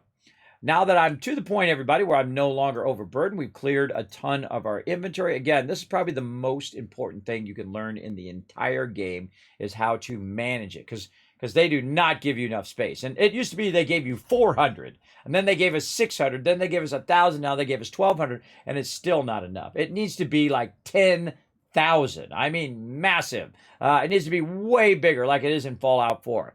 Now, sometimes, conspiracy theory, people are like, they did it on purpose so that you would have a small thing, so you'd have to get Fallout first or whatever. I don't think that's true. I don't think it's true. I think they have some technical limitations that are making that difficult for them to make that really huge, because it would destabilize the game or something like that. But who knows? I don't know. I don't know for sure. But you know how... Oh, okay, now we got to stop what we're doing because Radiation Rumble, I'm just getting filled up with stuff again. But all right, while we're waiting for Radiation Rumble, though, we need to drop some stuff real quick. So again, I'm going to drop some stuff over here. Now I'm going to start with my inert flux. I don't need that. And what I like to do is I like to just drop one thing on the ground, and then it does this little duffel bag. I'm also going to go ahead and use that Gronic up right there. And then what I do is instead of dropping stuff while in the Pip-Boy, I go ahead and go into my trade window because it's way easier. Now I can just go ahead and trade that stuff into the thing I've already dropped. And this is also another great tip right here, but just to trade it out, right? Spoiled biofluid, get rid of that. Any other miscellaneous stuff, I'm going to sort it by weight. Like gunpowder and things like that I could get rid of, but I'm just going to put that in there. Improved repair kits, I've got way too many of those on me and way too many in my stash as well. Any other things that I want to get rid of? Not really. I mean, I could probably drop these missiles now, even though I would love to keep them in my ammo thing. But since I don't have my ammo thing right now, they got to go. Same thing with cannonballs. And then the other things would be if we have any actual nukes in here. No, we don't have any actual nukes. So I just basically do it by weight. Now, the other thing that weighs a lot is 40 millimeter as well. But I don't have that much of it. But definitely get rid of those missiles. Get rid of those cannonballs. And again, if you have, I would get Fallout first so that you can use your ammo bench over there. For sure, for sure. Okay, well, we got to go to Radiation Rumble because that's an instant stop what you're doing and go over there. Not only for the loot, but really for the XP, because that particular one will really help you a lot in your scoreboard. So also we'll go ahead and take out some of this stuff that I have on me. All of these other legendary weapons that I can't trade out today, but we'll just save those and trade those out tomorrow. Same thing with these. There we go. And that'll really reduce me down. So I literally just went from, let's say, 2,000 weight to roughly around 700 if I count my stash and what's on me. So yeah, that's pretty sweet. Now, usually people are cool and they'll wait for everybody to arrive before they start it. And some people are selfish bastards and they'll start it right away. There we go. There you go. Yes, water, purified water is the jam. All right. Let's get in here. Now, look at this. See, people being awesome, everybody. People being awesome right here. This is my crew right here, by the way. Look at that. Nuke Shine Nick up there as well, hanging out with Barry Mentats. Look at them all having some fun. Wow, this is mostly my crew. Look at them being awesome and waiting for peeps. Now, what we do is we usually wait until last minute. By the way, this is in the open world as well. So this is my whole crew coming in, having some fun. And what they're doing is they're waiting for people to show up before they start the Radiation Rumble. This way people can, clear their inventories and they can get over here. I'm going to help everybody out with my level 5 perk card because I do have Charisma 15. So I can give them Adrenaline at max level, which boosts their percentage as they go. So they gain 6%, 7%, 8%, 9%, 10% over time per kill, up to a maximum of 60%, which you could easily reach here in Radiation Rumble. That means that everyone you kill will basically gain them 10% when it's at level 5, like mine. So when they kill a mob, and then they kill another mob 30 seconds later, boom, 10% damage, 10% damage, 10% damage, 10% damage, just like that. And that's why people like me to run around with them, because my job is to make you guys more awesome. Okay, right? everyone. Today, we're going to be recovering ore to decon. I need some of you in those tunnels. All right, well, somebody started it. Again, we usually wait for the last minute so the maximum amount of people can get here. But here we go. Now, one of the things that I do is I kind of stand in my little corner here, and my job is to tag the mobs. And I try to keep this turret up as well, so it's dragging them toward the center.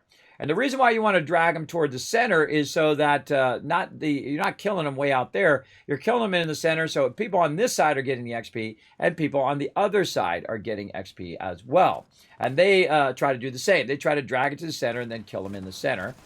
And my job is to tag them and drag them. That's it. I'm not trying to kill them all. Ooh, that's a good start right there. That's a lot of ghoulies. Now, another great trick, everybody, is to not go over there. Because there's a certain offset that the spawn does from the players. And that offset is affected by where the players are at. So if you run out there, it's basically going to make it where it offsets that spawn. And then it slows down the overall spawn to the center as well. And so, again, I just tag them and drag them like this with my explosive weapon. Now, some people, of course, are a-holes, and they just insta-kill. And that's not a good idea to insta-kill all the mobs because other people, especially new players, could get very easily frustrated by the fact that they spent a good 10 minutes of their life trying to hit these mobs, but then couldn't kill them because people were just one-shotting them all over there, which is not cool. So that's why I use an explosive weapon, and I suggest you do too. No matter what level you are, get an explosive weapon so you can tag it, not only for yourself, but for all of your team. If your team is nearby, they're also getting this loot. Right? So, again, try to go easy. Drag it to the center. Tag all the mobs. And, again, I try to tag some mobs over on that side, too. Try to drag them to the center and whatnot. But I mostly stay on this side. A fellow overseer there I just saw. And see this, how this guy's over here? That means that they sometimes spawn back up over there as well. And I just try to shoot my explosive weapon around the corner before the people who are up there one-shot them. And again, this is the problem with legacy weapons. Is most people, what they do is most people are pretty cool with their legacy weapons. But some people, hey, Overseer, did you get the brief not to run out there? Some people didn't get the memo about not ruining other people's fun. I mean, it's really fun to be OP and do all that stuff for a little while, But what happens is all the new players cannot get a hit in. They'll go to events and be able not to hit anything. And you don't want people to quit the game because then you have less people to play with in the game. That's not a good idea. Again, I'll just, occasionally go that way when my side gets a little slow. And try to tag the mobs and drag them away.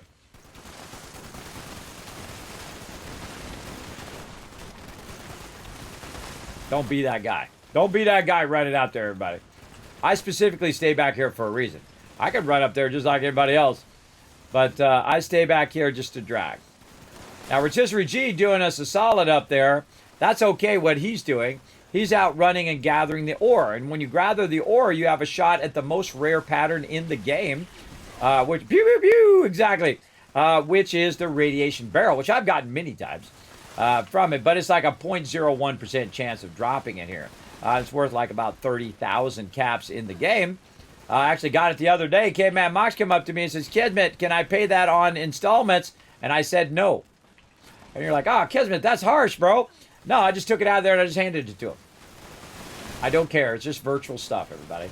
It's just virtual stuff. It doesn't really exist. You know what's more important to me? My crew. Much more important. And, of course, other vault dwellers just like you. That's why I sell all my patterns, regardless of value, for 5 caps. That's right. So if you drop by my location, you'll see that all the patterns are 5 caps in there. So there you go. There you go. The Wasteland Tycoon hooking everybody up big time. And they decided not to fix legacy weapons previously because they did listen to feedback from the community. And so they are suspending that for now, and they're working on it to come to a better thing. Oh, God, look at that thing blinding everybody. Wow, look at that. Why is that not going away? There we go. I should be using my thirst zapper right now. I haven't even got done with my legendary points, and we got a battle to do too. Don't think I've forgotten. We'll do that battle here in a second. I was about to do it, but then Radiation Rumble come up, and again, everybody, sometimes I gotta prioritize what I'm doing with my crew here. I want them to get maximum loot. I want you guys to get maximum loot in Stream Raiders as well. I'm out of bullets there. Out of bullets. I use my Gatling laser now. A little harder to tag. Because harder to tag around the corner. And then also my Gatling laser, as it takes time to spin up. So what I do is I'm just clicking to keep my Gatling laser spinning. That's a legendary Deathclaw right there. See, I'm not thinking about the Deathclaw. I'm thinking about all these other mobs. Dude's like standing right in the way as well. There's another problem too when you're way up there. You're standing in the way of everybody else. But again, whoever this is up here on the top, he's just one-shotting all the mobs, making it tough for that poor guy to get a shot in. And he's level 400 too, everybody. He's level 400 and he's having trouble tagging the mobs. Now also when you have more people here, obviously you're going to have that same problem as well. Just the sheer amount of people shooting is going to really clear these mobs. Now, I think they should be way harder than level 60 right now because you got a bunch of people who are easily over level 300 or more. Like Tardis is level 855. Very, very nice. Now, I could be level 1,000 plus, everybody, if I didn't keep restarting. If I didn't delete all of my previous characters and start again. I mean, not only deleting my characters, but also all of the patterns, all of the resources, all of the legacy weapons, all of the ammo, all of everything. Gone. Bye-bye. Into the ether. Out of there.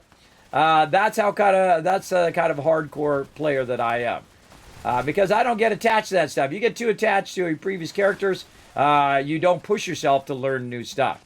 I find it's easy just to lollygag on an old character. It's also especially tempting if you start a new character and then you have your old character to fall back on. Especially that as well. Now, sometimes, of course, you have multiple characters. You could use them like mule characters and stuff like that. But I kind of feel like I shouldn't have to, right? I shouldn't have to create another character just to hold all this random stuff. I think they should make it where we can hold the stuff on just one character. And not have to do all that rigmarole of doing all of that. Again, just trying to tag them and drag them. And not only just for the crew, not only for the peeps who are in my group, but also the peeps in all the groups. And even people who are running around solo, let them get a hit in as well. And you can see we got a pile of loot here we're going to grab. And I'll have to start all over with my cleaning out my inventory. But this is a good thing, everybody. This is a bunch of XP as well. And this XP helps me get my scoreboard done. This is how some people get their scoreboard done so quickly. As they're just in here annihilating the mobs. Like this. Now, hey, it's not over till it's over, everybody. Not until everybody comes running in. Look at this. Look at all the extra ones coming in. I bet you the other side's not even paying attention to the fact that there's like a million of these guys coming in. Now, this is the only time I push forward, everybody, when at this moment, when it's over. Because I know no more mobs are going to spawn after that last group. And I go ahead and just try to drag them to the front. And then I do the same thing over here. I go over here, shoot down in there, just in case I aggro a mob or two. Shoot down over this way, try to aggro some mobs. And there we go. And you notice I also got all the loot on this side as well, because my crew, of course, was shooting this side. And then they get the loot on the other side, because I was killing on that side. So great way to work together as a team. And then right over here, we can go ahead, hit that R, and boom. I just AoE looted all of that. Now, that used to take longer than it actually took to do the actual event, everybody, just to loot that. So they listened to feedback, and they added an AoE loot to the game. So it is awesome. Awesome. Now, also, I'm not even overburdened right now because I did clear all that stuff, which is pretty sweet. There's two great spots right here. There is your first aid thing right there to grab. Some more of that loot. And then also over here, there is some more first aid. So 2 first aids right there. And then everybody else is going to be walking around overburdened. But because I cleaned out my inventory, I could try to. Shred Flex wasn't in my way. There we go. Nope. I'm trying to go to my camp. There we go. And so, okay, or not. Feel free not to let me teleport to my camp after all that hard work of trying to click on my camp. One of the things is what it does, it prioritizes teleporting to people as opposed to your camps. And I think camps should be priority. So when I roll over a camp or I roll over a location that I want to teleport to, that should be a priority. Or I could hold down like Option key and do that. See, now the cool thing is I'm not overburdened, so I can just teleport out. As opposed to having to go to the bench and scrap all the stuff and do all of that stuff. I can go ahead and teleport out because of my power armor is the reason why. So there we go. You sell water for caps, that's the best way to get started. Also, if you are a brand new player, everybody, the best place to get started, you just need 2 things. You ready? I'm going to show you how to make a massive amount of caps at the very beginning of the game, level 3, level 5. You can just go ahead and get yourself green thumb right here. One of the most powerful things in there. What it's going to do is double up how much flora you gather, put that on, and never take it off. And so this way, no matter where you are, you're doubling up on your flora. And then what you want to do is make a beeline from Flatwoods over here, which is where you come down, of course, usually from Fallout 76, you come down to Flatwoods, go to Flatwoods, and of course make your way across right down here to Sylvia Homestead. Just off Sylvia Homestead, there's about 200 corn right there, so that's when you're doubling it up. That's 200 caps right there. And then right down below Billings Homestead, there's another 200 roughly of razor grain. So that's 400 caps right there. So you have 400 caps in your pocket right at the beginning of the game. You can do it every single day because it resets every single day. Another 400, another 400, another 400. You get the idea right there at the beginning of the game. And all you're doing is go around picking up flowers. You're picking up corn and razor grain. Don't have to fight mobs or nothing. Just go down there, boom. Instant money in your pocket.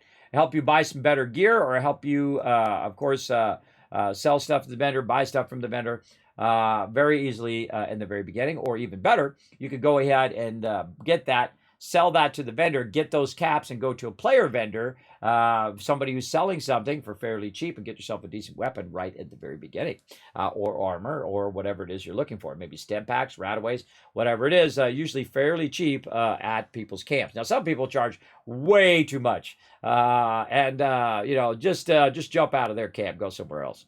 I feel like some of those prices are ridiculous for some of the basic stuff, but some of them are justified. Some of them are fairly rare items, and those are justified if they are finding a good balance of it as well. Yes, that is true, Adam. I have that. I have that problem all the time. That I am that thing. Now, one of the problem is also there's some armor called aristocrat armor, and it's my type of armor, which means you're kind of high health, right? You're high health. You have a lot of caps. You have 30,000 caps on you. You're getting a plus 60% damage. The only problem is you only have a cap height or cap grace period of only 10,000 caps.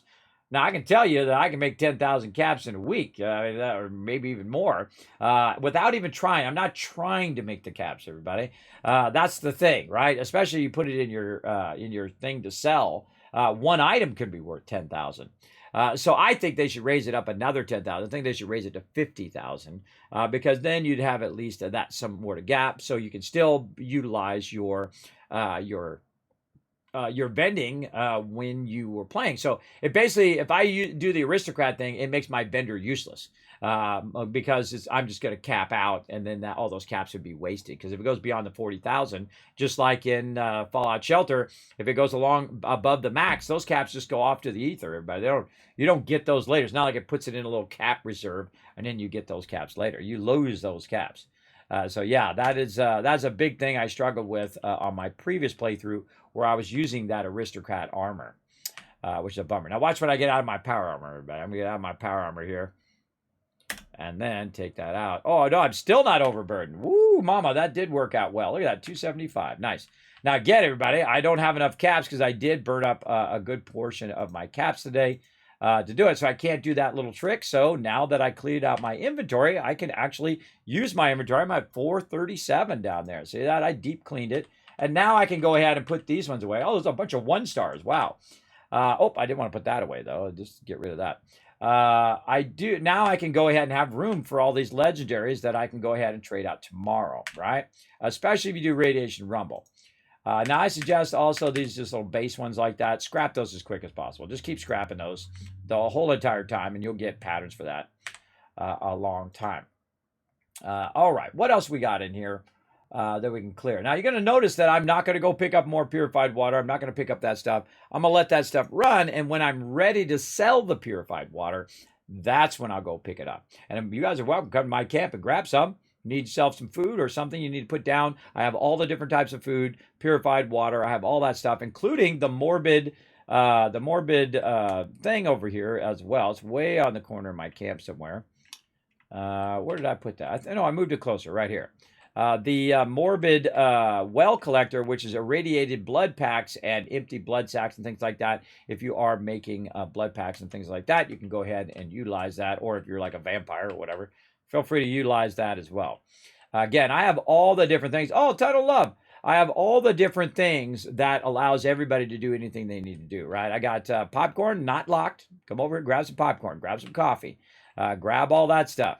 I've also got a bunch of patterns that I'm putting in here. Again, they're just 5 caps, all of them. Doesn't matter the value of the thing. It doesn't make any difference to me because I make so much caps. I don't worry about it. I can make an infinite amount of caps, everybody, because it's all about time and effort right here. So I just go ahead and put it in there for 5. Come on by, grab yourself some patterns for cheap. There you go. My little solid to all my Vault Dwellers out there. There you go. Yes, that's true. And yeah, I got to get to my backpack. I haven't got around to doing my backpack yet in this playthrough.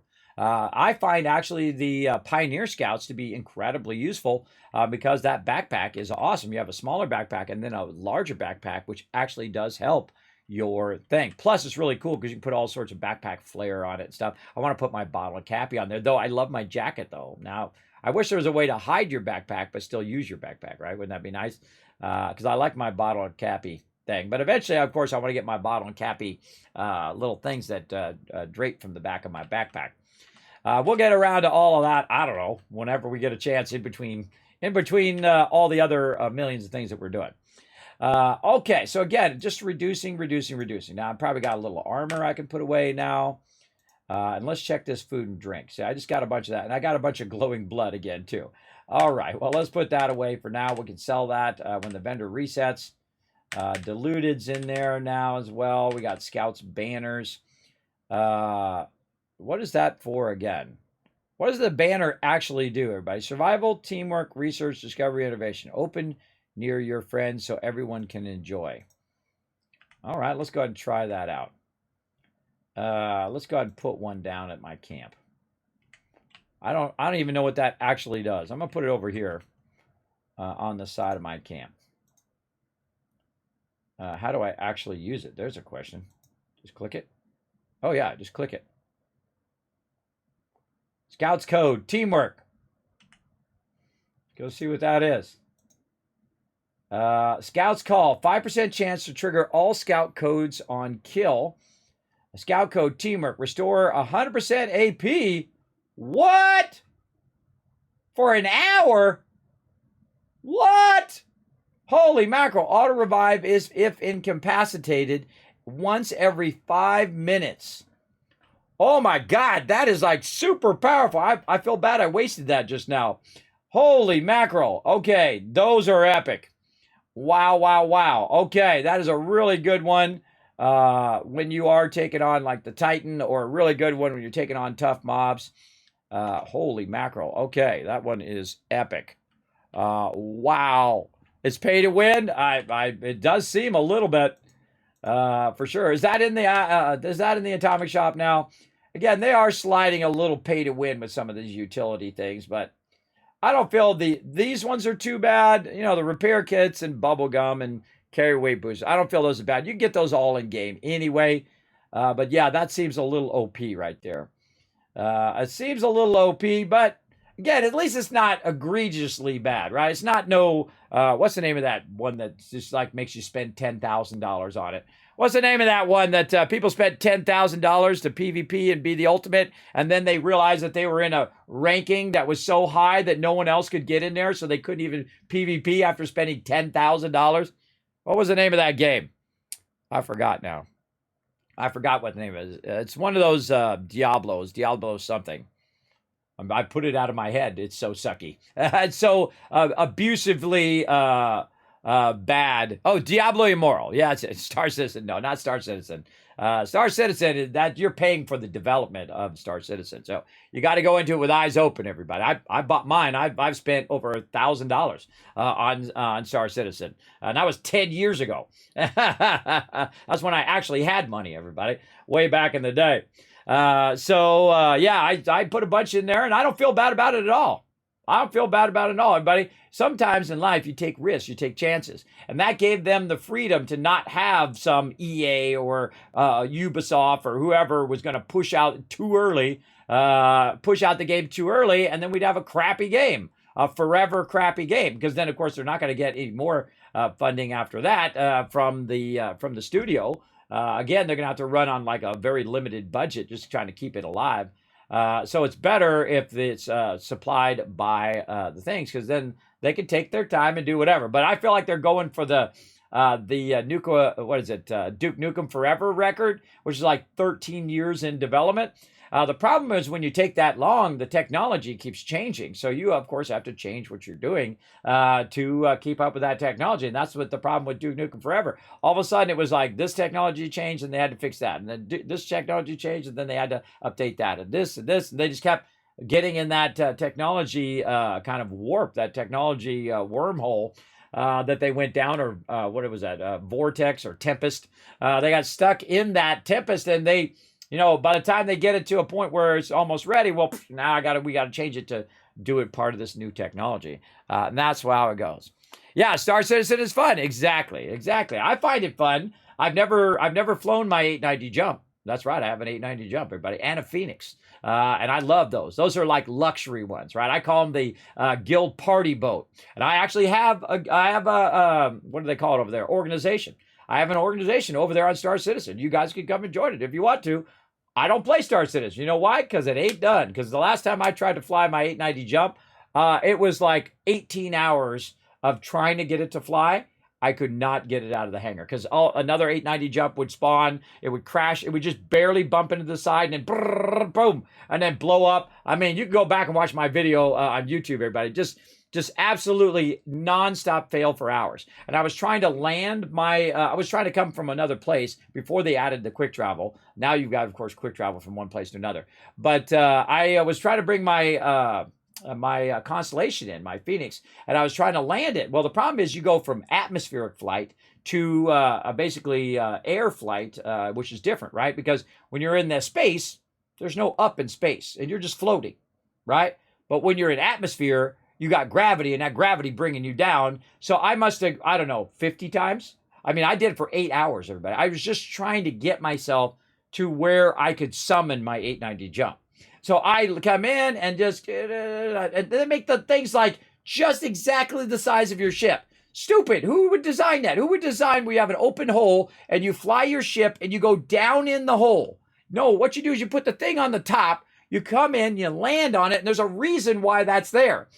You come in, you land on the thing, and then it takes you down into the thing. It makes it easier for you to land. It's really stupid that you have, again, that's one of the things that I totally disagree with, that you would have that and then it would make it where you could go down, especially when you're in atmospheric flight. Atmospheric flight is going to be very unstable because you have gravity pulling you down and you also have the forces of gravity pulling you forward and to the side. So very difficult. But I did eventually, after many, many tries, eventually get and just kind of landed in there on the side and then got out and went inside finally. And then I could not get my 890 jump to summon in such a way that I could take it off. And again, the thing opened up and I had to fly through the opening straight up. Now, of course, I have the joysticks and I have the thruster and the joysticks, so I can use the hi-hat so it go vertical or VTOL up and down. And I played a lot of flying games, everybody. It's not like my first day playing some flying games. And so that, of course, was still in development. They're still working on it, everybody.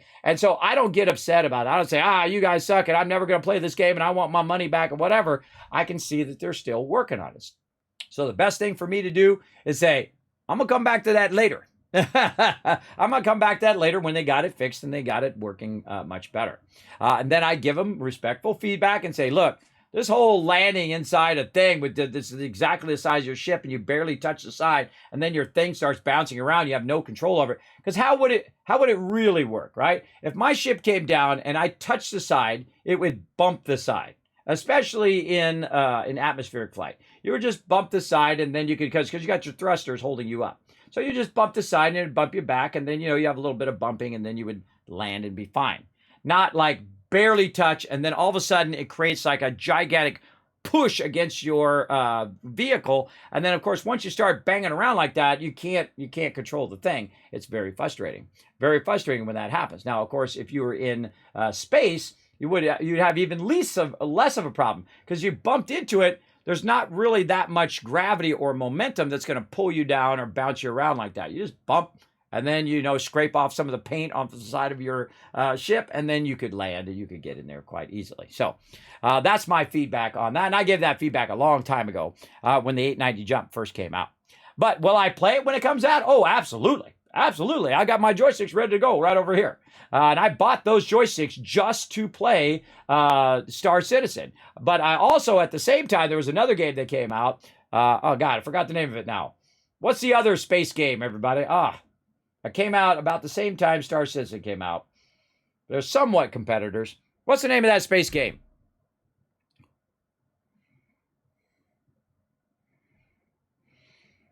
Oh, it's not 4 million. Elite Dangerous. Thank you, K-Man Mox. Yeah, Elite Dangerous was the other one. And I used the joysticks for that, too. And that was really fun. You can fly in. Another problem, everybody. They got this tiny little entrance to the thing. And I actually was playing the game, and I had gotten this ship that was worth, 100 million or something like that. And I was flying in, and all of a sudden this ship came out of nowhere and hit me, and then pinned me in there, and my ship went brrr, boom. $100 million ship gone.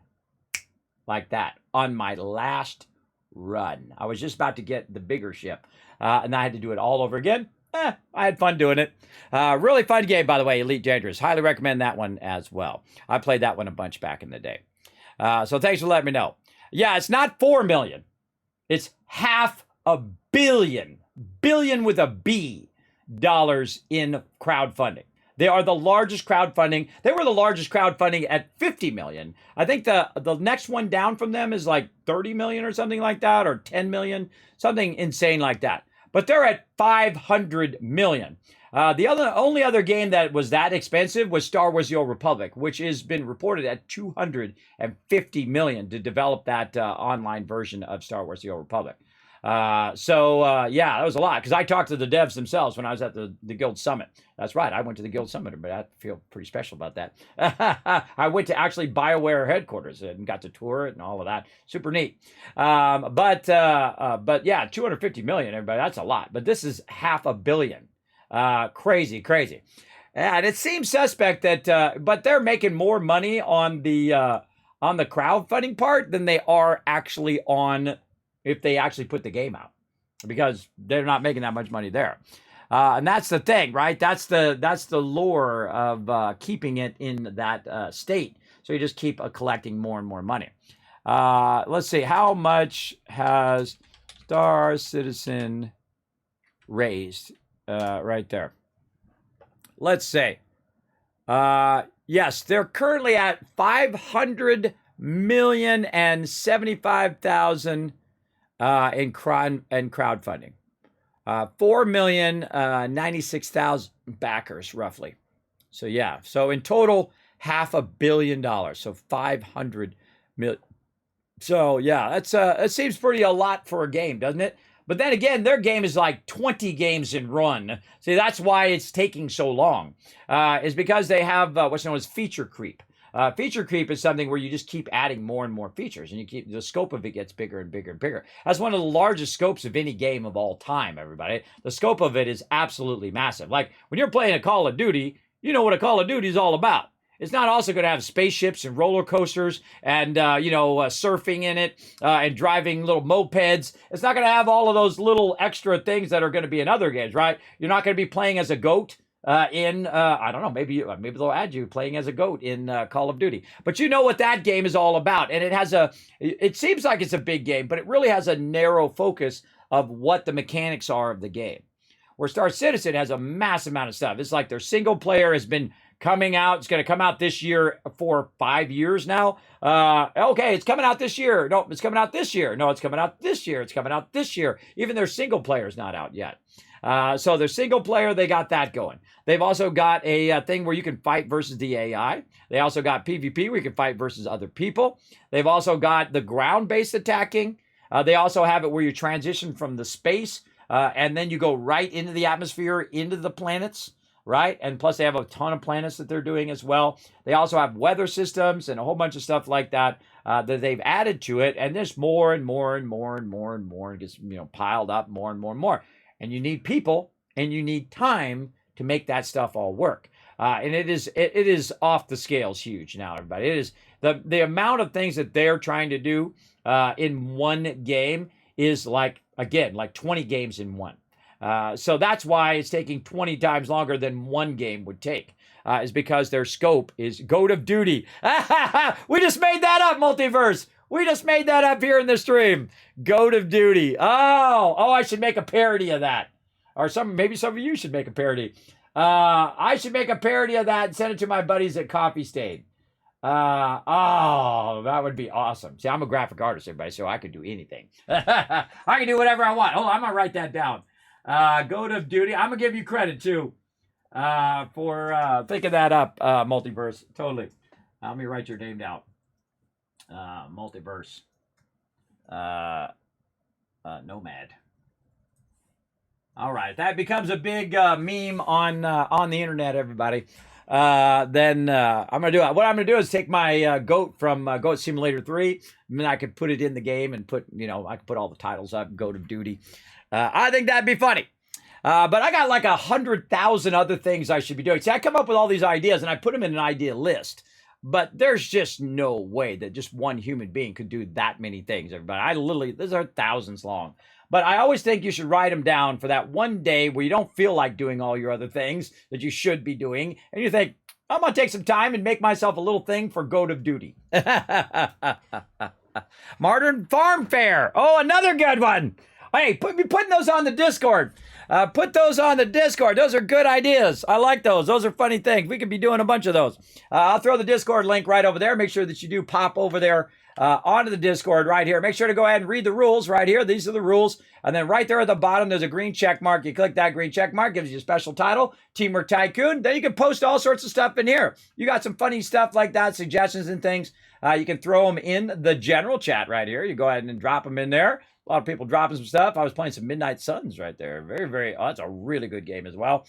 Maybe you got some mega builds. You got some community builds you want to show off. Look at this. Caveman Mox building out his thing, Fall Out for Hope. I love that. Love that, bro. I love this build that he did right here. That made me smile when I saw that. I'm like, yeah, that's awesome. And look, he's got his name right there too. Very nice. Very nicely done there, Caveman Mox. And again, I might just highlight it on stream like Dio right here. Check this out. That's in Raft, everybody. That's hardcore right there, bro. That is awesome. It's like a battleship. Very, very cool. That's her brother had made that as well. So again, lots of other cool stuff. You guys can post it in there. A lot of other sections here, like under Let's Talk Gaming. You can see he did some more extended amount of things there to check it out. Awesome build there. You can also go in there and see the latest stuff. Like we want to see the latest stuff about Fallout. That stuff automatically pumps into here as well. So you'll see my peeps typing in here, but also you'll see actual official stuff from Bethesda as well. Free cam promotions, things like that. I do have a lot of all of that information piping into those various channels for all of you. But we got to really get back on track here, everybody, because we got way off track there. But again, you got to make sure you read those rules, hit that green check mark. Otherwise, you don't have access to those other sections, all right? All right, we got to get back on track here. We got to go in, and we got to do a battle here, everybody. Let's go. To battle! I'm very easily distracted, as you can see, everybody. All right, I'm going to try to run everybody down where my crew is as quick as possible up here so we get shot in the face. Here we go. Let's go. Not too many people with all 6 units down today.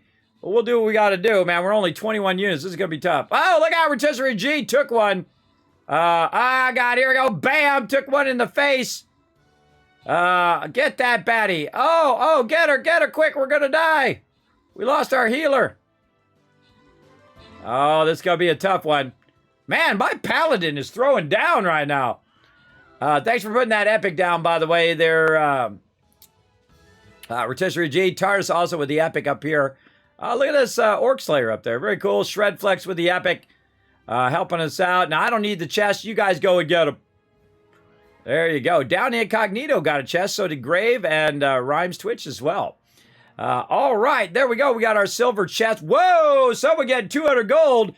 Boom! Down Incognito getting that. Rotisserie G getting that scroll. And Tardis coming in as our MVP there. Throwing down big time.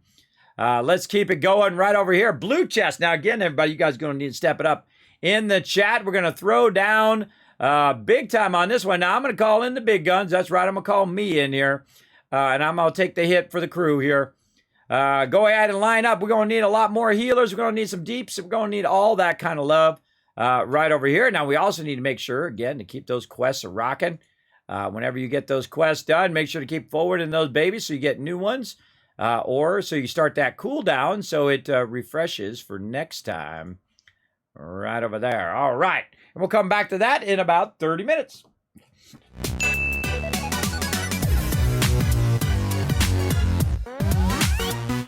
Man, time goes by so fast on this stream, everybody. It really does. It really goes by super fast. I've already been going for 2 hours, and it feels like just a few minutes. All right, everybody, exclamation play in the chat. You got 30 seconds to get your marbles on the table. We're going to go ahead and play this one. This one looks pretty cool. Again, I'm just randomizing through the community levels. I dig it big time. 319. I wonder what these numbers mean. I don't know. You guys happen to know what these numbers mean? You let me know. All right, here we go, dropping in. Let's see what happens. Who's coming in first? T coming in first. D-Hole. Now, remember, everybody, the stream is offset by about 10 to 30 seconds. So if you didn't get into this one, don't worry. Be ready to get into the next one. Because after this one's done, I'm going to queue up another one. We're going to try to do 4 of these today.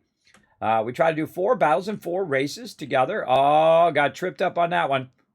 Got tripped up a little bit on that one, but doing good. Look out, Jobson! Don't get squished.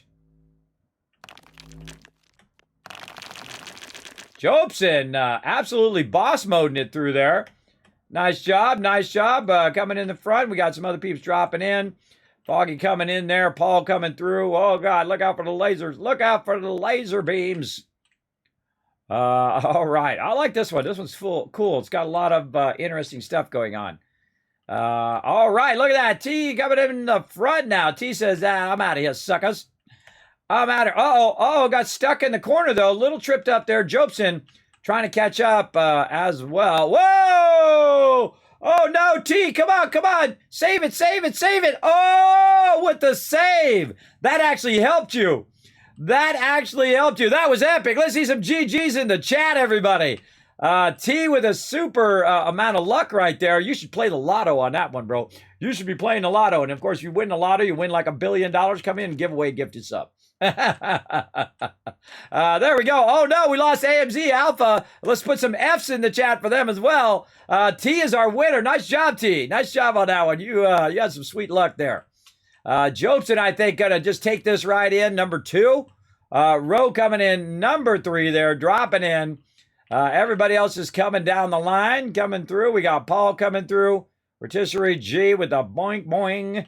Nobody coming left there. Everybody coming right here. Foggy dropping in. Akia, Blackthorn still there. Did I go off the side? Or did I even put my person down? I don't remember. I put my guy down. Sometimes I forget to put my guy down, everybody. It wouldn't be anything new. Let's see. Nope. DNF King strikes again, everybody. I went off the side as well. I am the king of DNF. Did not finish. All right, here we go. One more battle. Here we go, everybody. Now, again, if you didn't get in the last one, get into this one. Go ahead and go exclamation play right now to come and join. I'm going to put myself in there. That's how I remember. I got to do it right away or I'll forget. So there you go. You went off the side too, D-hole. Hey, well, at least we were down there together. Down the bottom of the map. Okay, we got all that stuff back up and running there. Sorry to get way off track there as well. I'm missing out on a ton of these things, but that's okay. That's okay. I missed out on Tunnel Love, but, that's fine. That's fine. We'll just keep going over here because we got to clear out our inventory. So, again, you can see that I spent 2 hours now basically clearing out my inventory. Now, I have a little bit of, did a few events there. But again, keeping your inventory clear, I would suggest, is your highest priority. Definitely saving those scout spanners. Those are awesome. Definitely keep those. All right. Did we drop all our other random stuff? We did. Okay. We're down to about 215. And I want to get down to about 150. So what else? Oh, bottle backplack flare. I got 2 of those. Ooh, someone's going to like those. Now, again, I sell my stuff for cheap, everybody. Just come over here and feel free to grab it. Oh, I can't sell those. That's right. Those ones you have to get as a drop. Some patterns you can't sell. So you definitely don't want to keep them in your inventory forever over here. So sadly, I cannot sell those, but I don't want to keep them in there because they actually weigh weight, and I already know it. So there's no reason to keep them. Just act like you're going to drop them, and it says, sorry, this is going to be destroyed. If I could sell it, I'd give it to you, or I'd just drop it and give it to you if you need it that bad.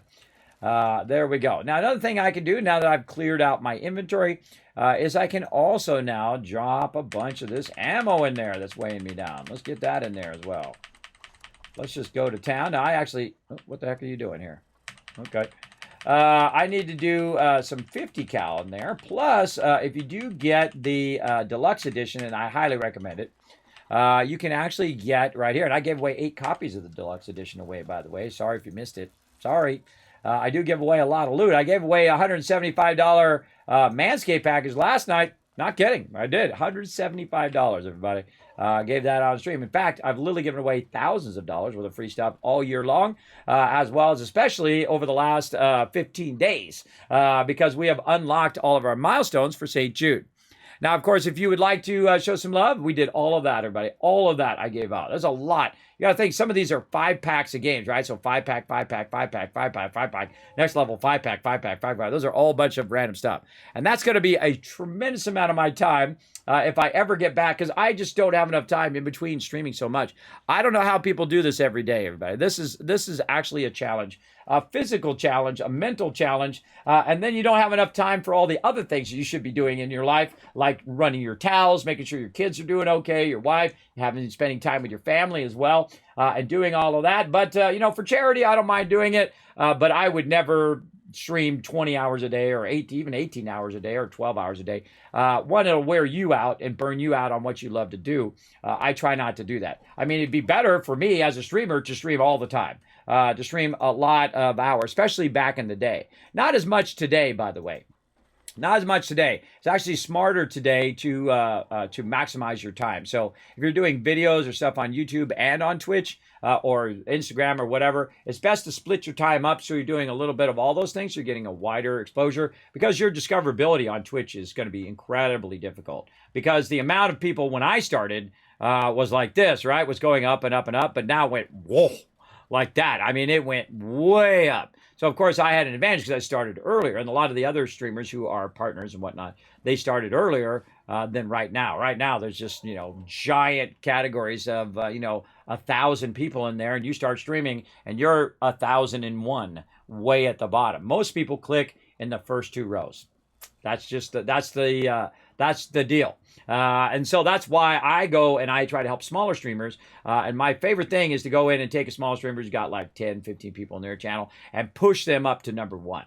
And then they're up to number 1, so more people are discovering their channels. And even if they only get a few follows or maybe even a sub or 2, I made a difference in their stream. And then that, of course, will encourage them to do more and more. And then maybe they'll go on to, like a lot of people who I've rated, who went on to be bigger than my stream. They went on to have 1,000 people in their channel, right? Or at least a consistent 100, 200, 500 people in their channel. And I had a small, tiny part of that, everybody. Just because they were languishing at the bottom, I pushed them to the top. A lot of people discovered them, just like happened to me. By the way, an awesome creator called Kara Corellia came in and she dumped a bunch of peeps on my channel and pushed me to number 1 in Fallout 4. And I was there forever after that. I was every time I'd log in, other than some ginormous person who was playing it, who had a ginormous thing, I would typically be in the first 5 there. And that's why so many people discovered my channel. And that's why I have 25,000 followers, is because of that discoverability. Now there's so many people, there's so many saturated peeps in there. It's very difficult. So be uniquely you. Don't try to imitate somebody else. Don't try to be a Shroud or a Summit 1G or a Dr. Disrespect or a Co-Carnage. Don't try to be them. Learn from them. Very important. But learn from their mistakes so you don't have to do those mistakes and cost you all that time. But be uniquely you, right? I don't play a character. This is me. This is who you would meet if you saw me at TwitchCon or whatever. I'm just the average guy. I just enjoy doing this and love doing this. And I'm just so blessed in the fact that I have an amazing community and amazing, humongous sponsors, everybody. These are not the tiny sponsors, everybody. These are big, big sponsors that come in my channel. And I appreciate them. And I appreciate it if you go show them some love, all right, right down there. And show yourself some love. Buy yourself some cool stuff for the holidays down there. Get yourself a killer hoodie. I love those hoodies, by the way.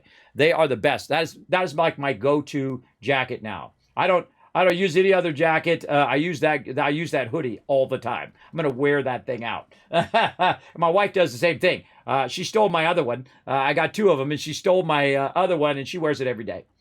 So yeah, I mean that's the biggest endorsement you could give, everybody, despite all the features and all that stuff, is does somebody actually use that thing? And those are the only things that I do. Do I actually use my headphones every day? I do. Right here, every day, from Lucid Sound.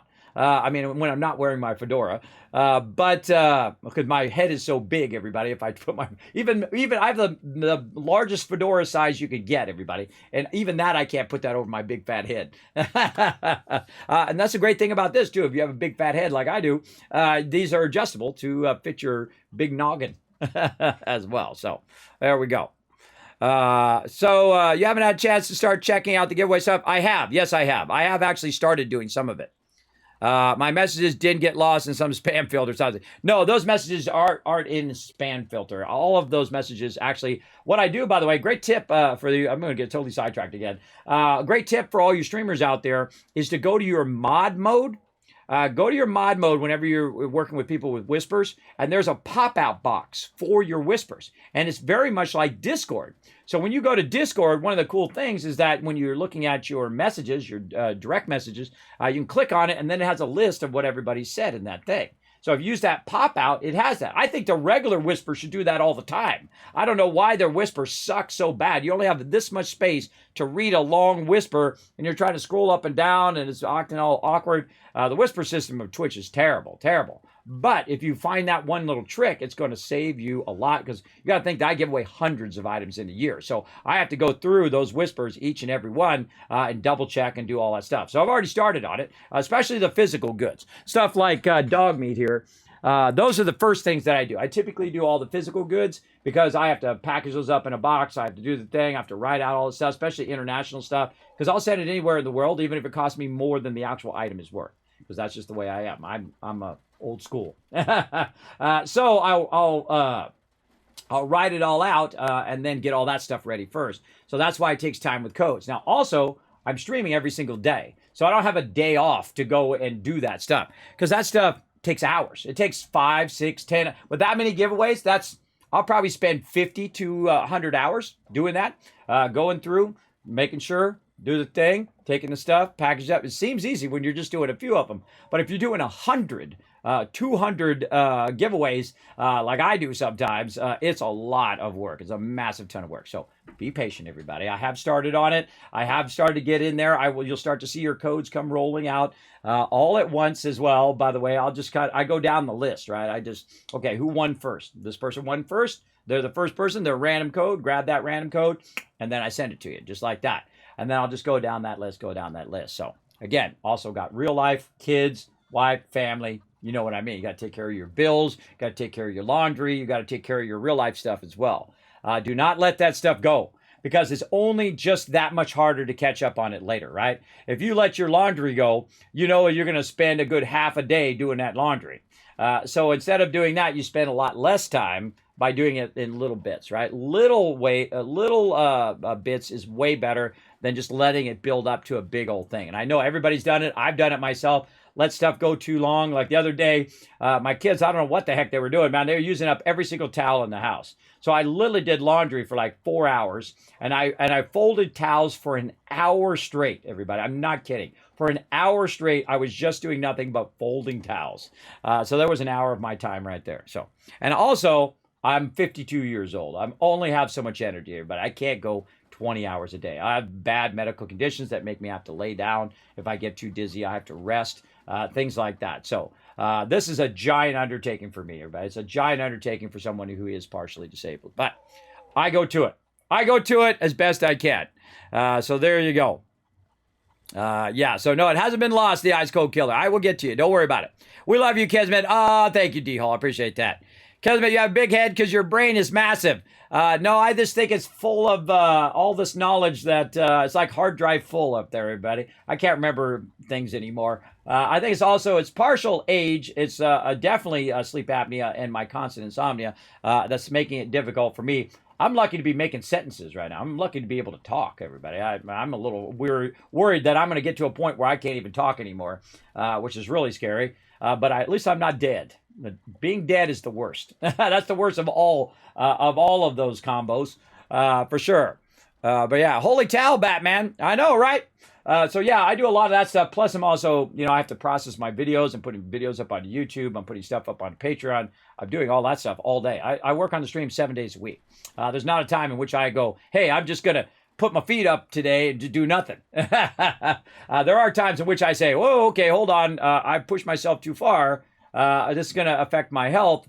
I'm going to go ahead and ease off. And I've done it many times here on stream. Like right now, if I get too dizzy, if I don't feel well, I'll say, sorry, everybody, I got to go.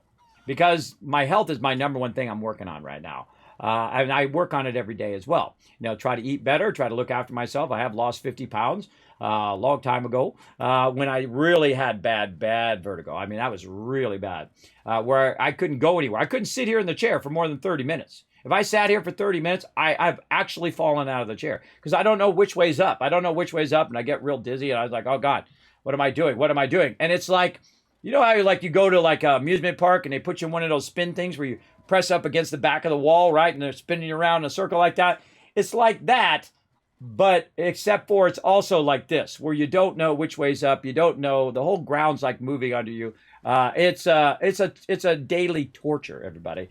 But it's much better now because I worked on my health. I stopped eating so much bad stuff. I don't drink soda, just drink water, occasionally a milk and maybe some orange juice from time to time. I look after my health. I don't eat as poorly, but sometimes I do. Sometimes I have candy. Sometimes I have a little sip of soda, not a lot of it anymore.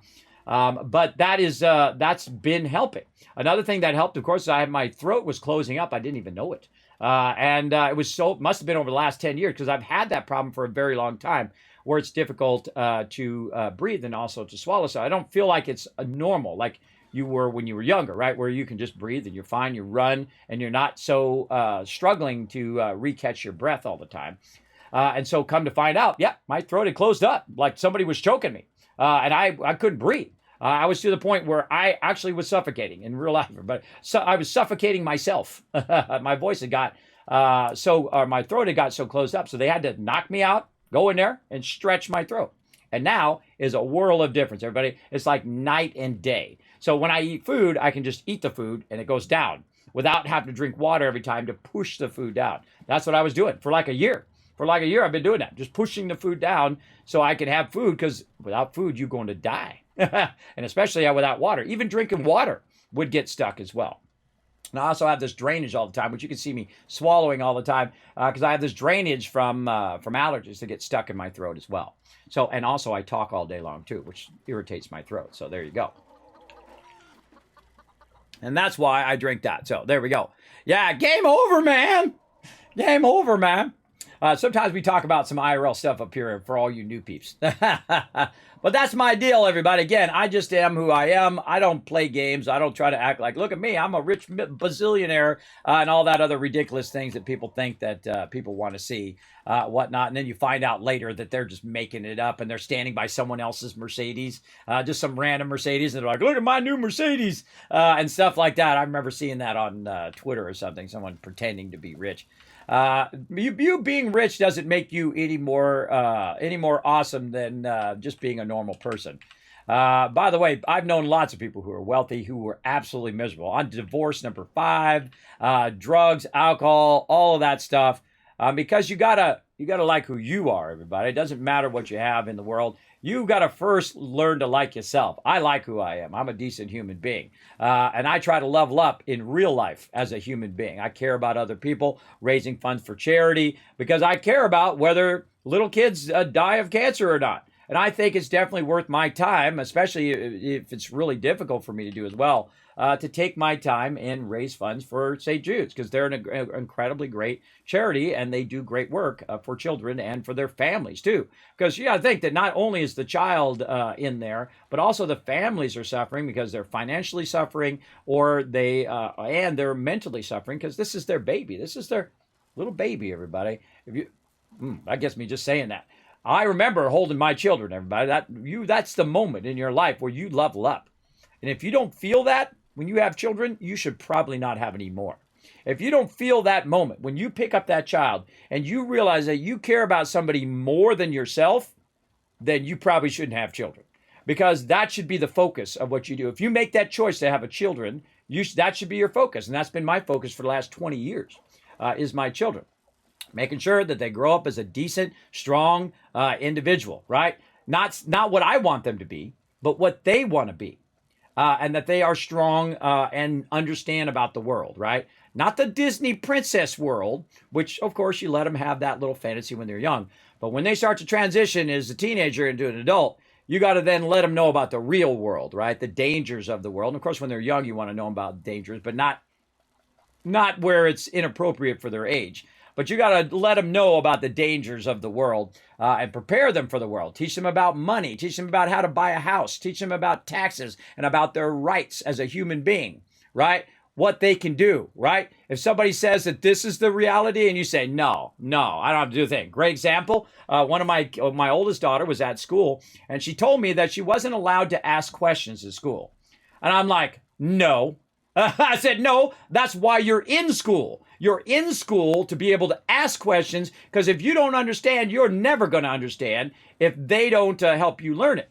So I went to the teacher and I told that teacher off. I said, no, that's not how my daughter's going to be. My daughter's incredibly bright, and she's going to be able to ask questions here in the chat, in the school. And that's what you're there for. That's your job as a teacher, as an educator, is to educate my daughter. That's why she's here. Otherwise, she shouldn't be in your class. She should be in someone else's class who's going to, I went off, everybody. My family is a family full of teachers, everybody, just so you know. And I love teachers because teachers are the heroes of the world, everybody. They take very small pay, at least good teachers anyway, take small pay, and they do a hard job. That is the absolute, one of the most important things, is to educate children so they can carry on the next generation, right? And a lot of those children, their parents aren't even involved. They don't go to school. They don't look after them. They don't say, hey, you got to know, you can't go out and play all day long. You got to do your homework. You got to make sure you focus on your future, not only when you're a kid, but of course you also want them to have, a childhood too, everybody. You don't want to, make them sit and practice piano 10 hours a day. I wouldn't do that. That's extreme. But at least get their homework done and make it a habit. Make it a habit to brush your teeth every day. Make it a habit to do your clothes. Make it a habit to keep your room clean, right? And that's a difficult thing for kids because their default stage is do nothing, just like every other human being, and some adults are the same way. So that's my focus. My focus is that my children grow up to be strong individuals, right? Where they don't need to rely on anybody to survive, because that's what you need in your life. You need to be a centered individual. You need to be strong yourself. Not just because you're with someone else, like another partner or whatever. You need to be a strong person in your own right, without anybody's help, without anybody. You got to be able to do your stuff every day, consistently, all day. And that's the biggest problem I have now with my disabilities, is that I'm just not reliable as I was when I'm young. I hate being late. I hate not being reliable. I like being very, very consistent in everything that I do. So people go, oh, I know I can rely on that Kismet guy. But because of my medical conditions, sometimes I'm just too dizzy. Sometimes I can't go to things because I'm too ill, right? So again, you got to find that balance. And it's a real bummer, everybody. It's a real bummer, big time. So I do totally what I can do. So again, if you are a parent, look after your kids. And if you are a child, realize, or you have parents, which everybody does, and whether they're your grandparents or foster parents or whatever, remember that those people put a whole chunk of their life, at least minimum 18 years, maybe more, in their life to preserving your well-being. And they'll spend $250,000 to $1 million raising you in those 18 years. And that means that they had to spend that time of their life working and making money so they could feed and clothe and get you water and get you shelter. And they spent their entire section of their life. Now, they may only live to my age, 50. So that means half of their life was spent making it so your life could be better. So I suggest surprise your parents. Here's what you do. You call them up and you don't ask them for anything, because I know a lot of you do that. And then you get in that habit of, calling your parents. Hey, I need some money. Hey, I need this help. Hey, can I borrow this? Hey, can I borrow the car? Can I borrow your mower? Can I borrow a cup of sugar? Whatever it is, right? You're always calling your parents up only when you need stuff. But you should call them up and just say, how are you doing? And that's it. And you might have to take one for the team, because they're probably going to talk to you for like an hour. And you won't even get a word in. I have that problem with some of my relatives as well. Sometimes you call them up. They don't even ask you why you're calling. They just start talking for like an hour. And you have to take one for the team, everybody. And that's how it goes. But don't let them mistreat you, everybody. If they're disrespectful to you, if they're treating you like that and treating you poorly, you got to stand up for yourself. You got to say, no, you don't treat me like that. You don't talk to me like that. You don't be rude to me. I don't care if I'm your child or what. You don't talk to me like that, because I'm not talking to you that way. You talk to me with respect, I'll talk to you with respect. You got to find that mutual respect with your children, and your children got to find that mutual respect with their parents. And that's a difficult balance, everybody, because, you want your kids to clean the room, but you also have to let them find their moment where they take over that responsibility. My job as a parent is to transfer responsibility at certain stages of their development as children for them to take over. Like, of course, when they're babies, of course, you're changing their diapers and you're dressing them and you're, getting their hair cut and you're doing all of that stuff for them. And then as they get older, they learn to dress themselves, right? And they learn to go to the bathroom themselves. They learn to brush their teeth themselves and all of those things as they transition. And then, of course, they get older, then they have bigger responsibilities, right? Keep your room clean, make sure you're getting your homework done, make sure to treat people with respect, please and thank yous, all of that kind of stuff. And then when they get older, then now they're responsible. They're driving in their car, right? Like my oldest daughter is right now. They're driving in there. So you're trying to help them get a car. You're trying to help them get their life going. My daughter registered for college this year as well, which is a little sad thing as well. She's getting all grown up, everybody. She got a boyfriend now. She's, really well off when it comes to her grades. She's at a 4.2 GPA. She's accepted in her college. She's going to go off and try to find something that she wants to do in her life, because guess what? When she moves out, it's all her now. When you turn 18, you're an official adult, but you're not really an adult. What's that noise? I heard so. Oh, someone put something into the marbles on stream. So you're an adult, but just like I told my daughter when she got her driver's license, just because you got a driver's license doesn't mean you know how to drive. Case in point, everybody else on the road here in Tennessee, they're the worst. They are terrible drivers, everybody. They're like making U-turns from the right lane. They're, saying you go when you're on a four-way stop when it's their turn to go. Stupid stuff like that. They're, riding in the middle of two lanes and not paying attention. Crazy amount of stuff. So there we go. So yes, my job, I feel as a parent, again, transfer responsibility to them to the point in which they take it over. And sometimes you got to be strong, everybody. And you just, you don't want to sit there and argue with your kids, but you're in charge. You can't be their friend all the time. You have to be a parent. And a parent has to make the tough choices. When they're saying, I don't want to clean my room and I don't want to do anything and I don't want to, take a shower and I don't want to bathe or something like that. Well, guess what? You got to step in and you got to be the, you got to use the mom and dad voice. Oh, no, that's not the way it's going to be. This is how it's going to be. First, number one rule in my house is respect. You show respect to me. You show respect to the mama especially. You do not disrespect the mama ever. That is an instant fail in my household. I don't mess around. I don't mess around with respect. Same thing here in the channel. You come in, start being rude to my community, my mods, whatever, you're gone. I'm not your papa. Them, I'll teach how to learn how to be respectful of other people. People in the chat, I'm not going to teach you to be respectful of other people. You should have already learned that by now, by the time you made it to my chat. So there you go. I don't mess around. I mean, I give my kids a little leeway, but I don't mess around with people because guess what?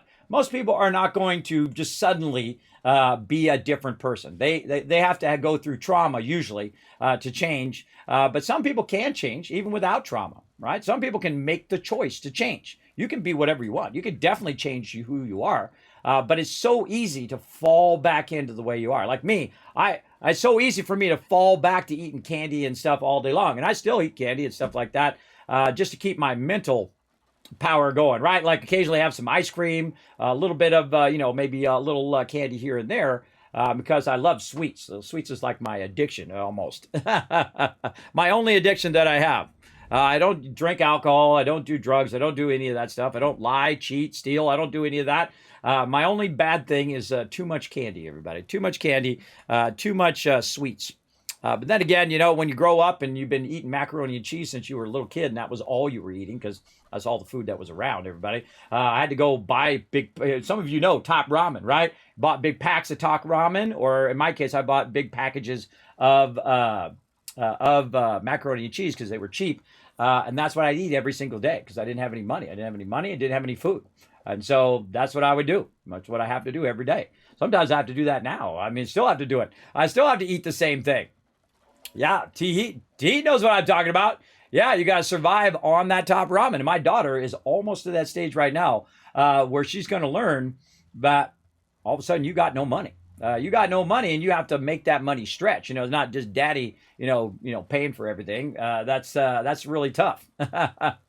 That's really tough to make that happen.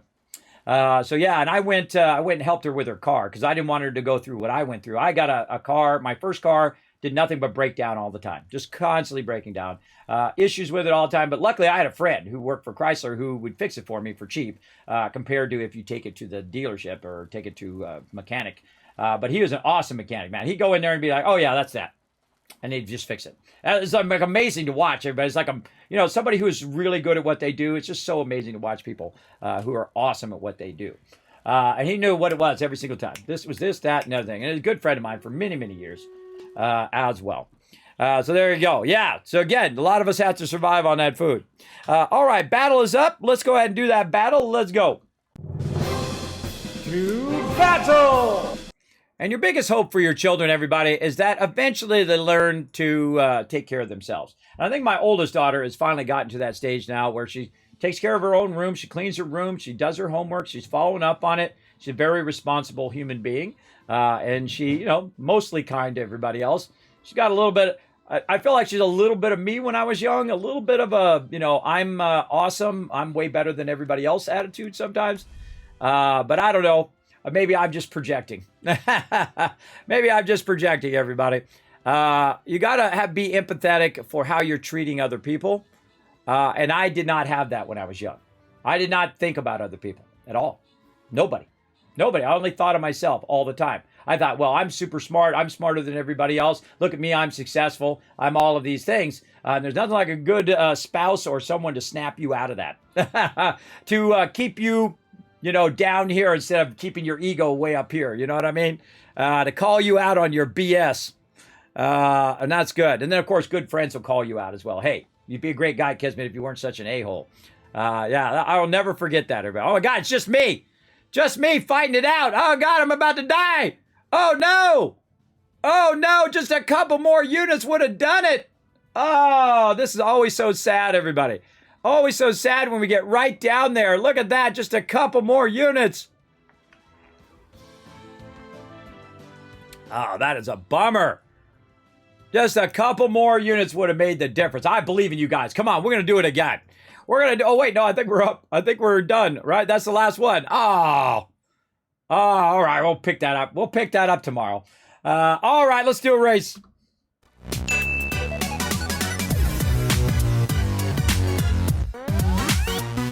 All right, one more race here, everybody. Let's go. We're not getting much of Fallout 76 in today, but yeah, we're talking in the chat. And again, everybody, my hope is one day I don't have to ask my kids to clean their room. They'll just do it automatically. I don't have to go in there and keep reminding them.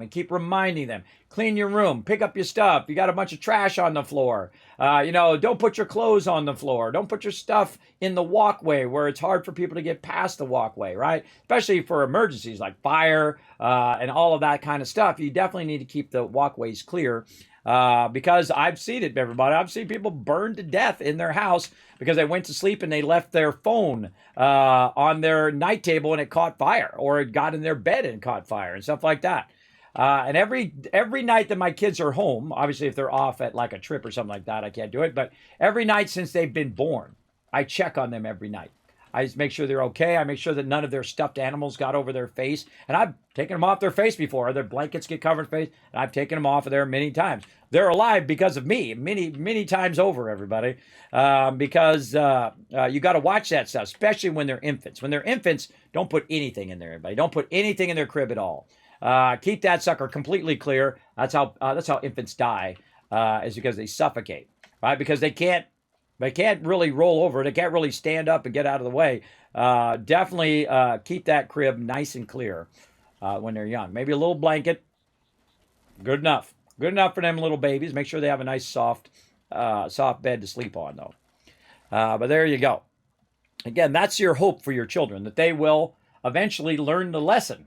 Learn the lesson of, guess what? There is a time in your life in which I'm not going to be around, and her mom's not going to be around, and extended family's not going to be around, and you're going to have to rely on your skills, the skills that you've learned, and your habits that you've developed in there. Habits of, again, going and taking a shower, getting up and getting out on time, taking care of your own self, make your own food for the day, make your own lunch and whatnot. Take care of other things like help around the house, right? Keep your room clean. Keep your clothes taken care of. keep all of your toys and all of that stuff managed, right?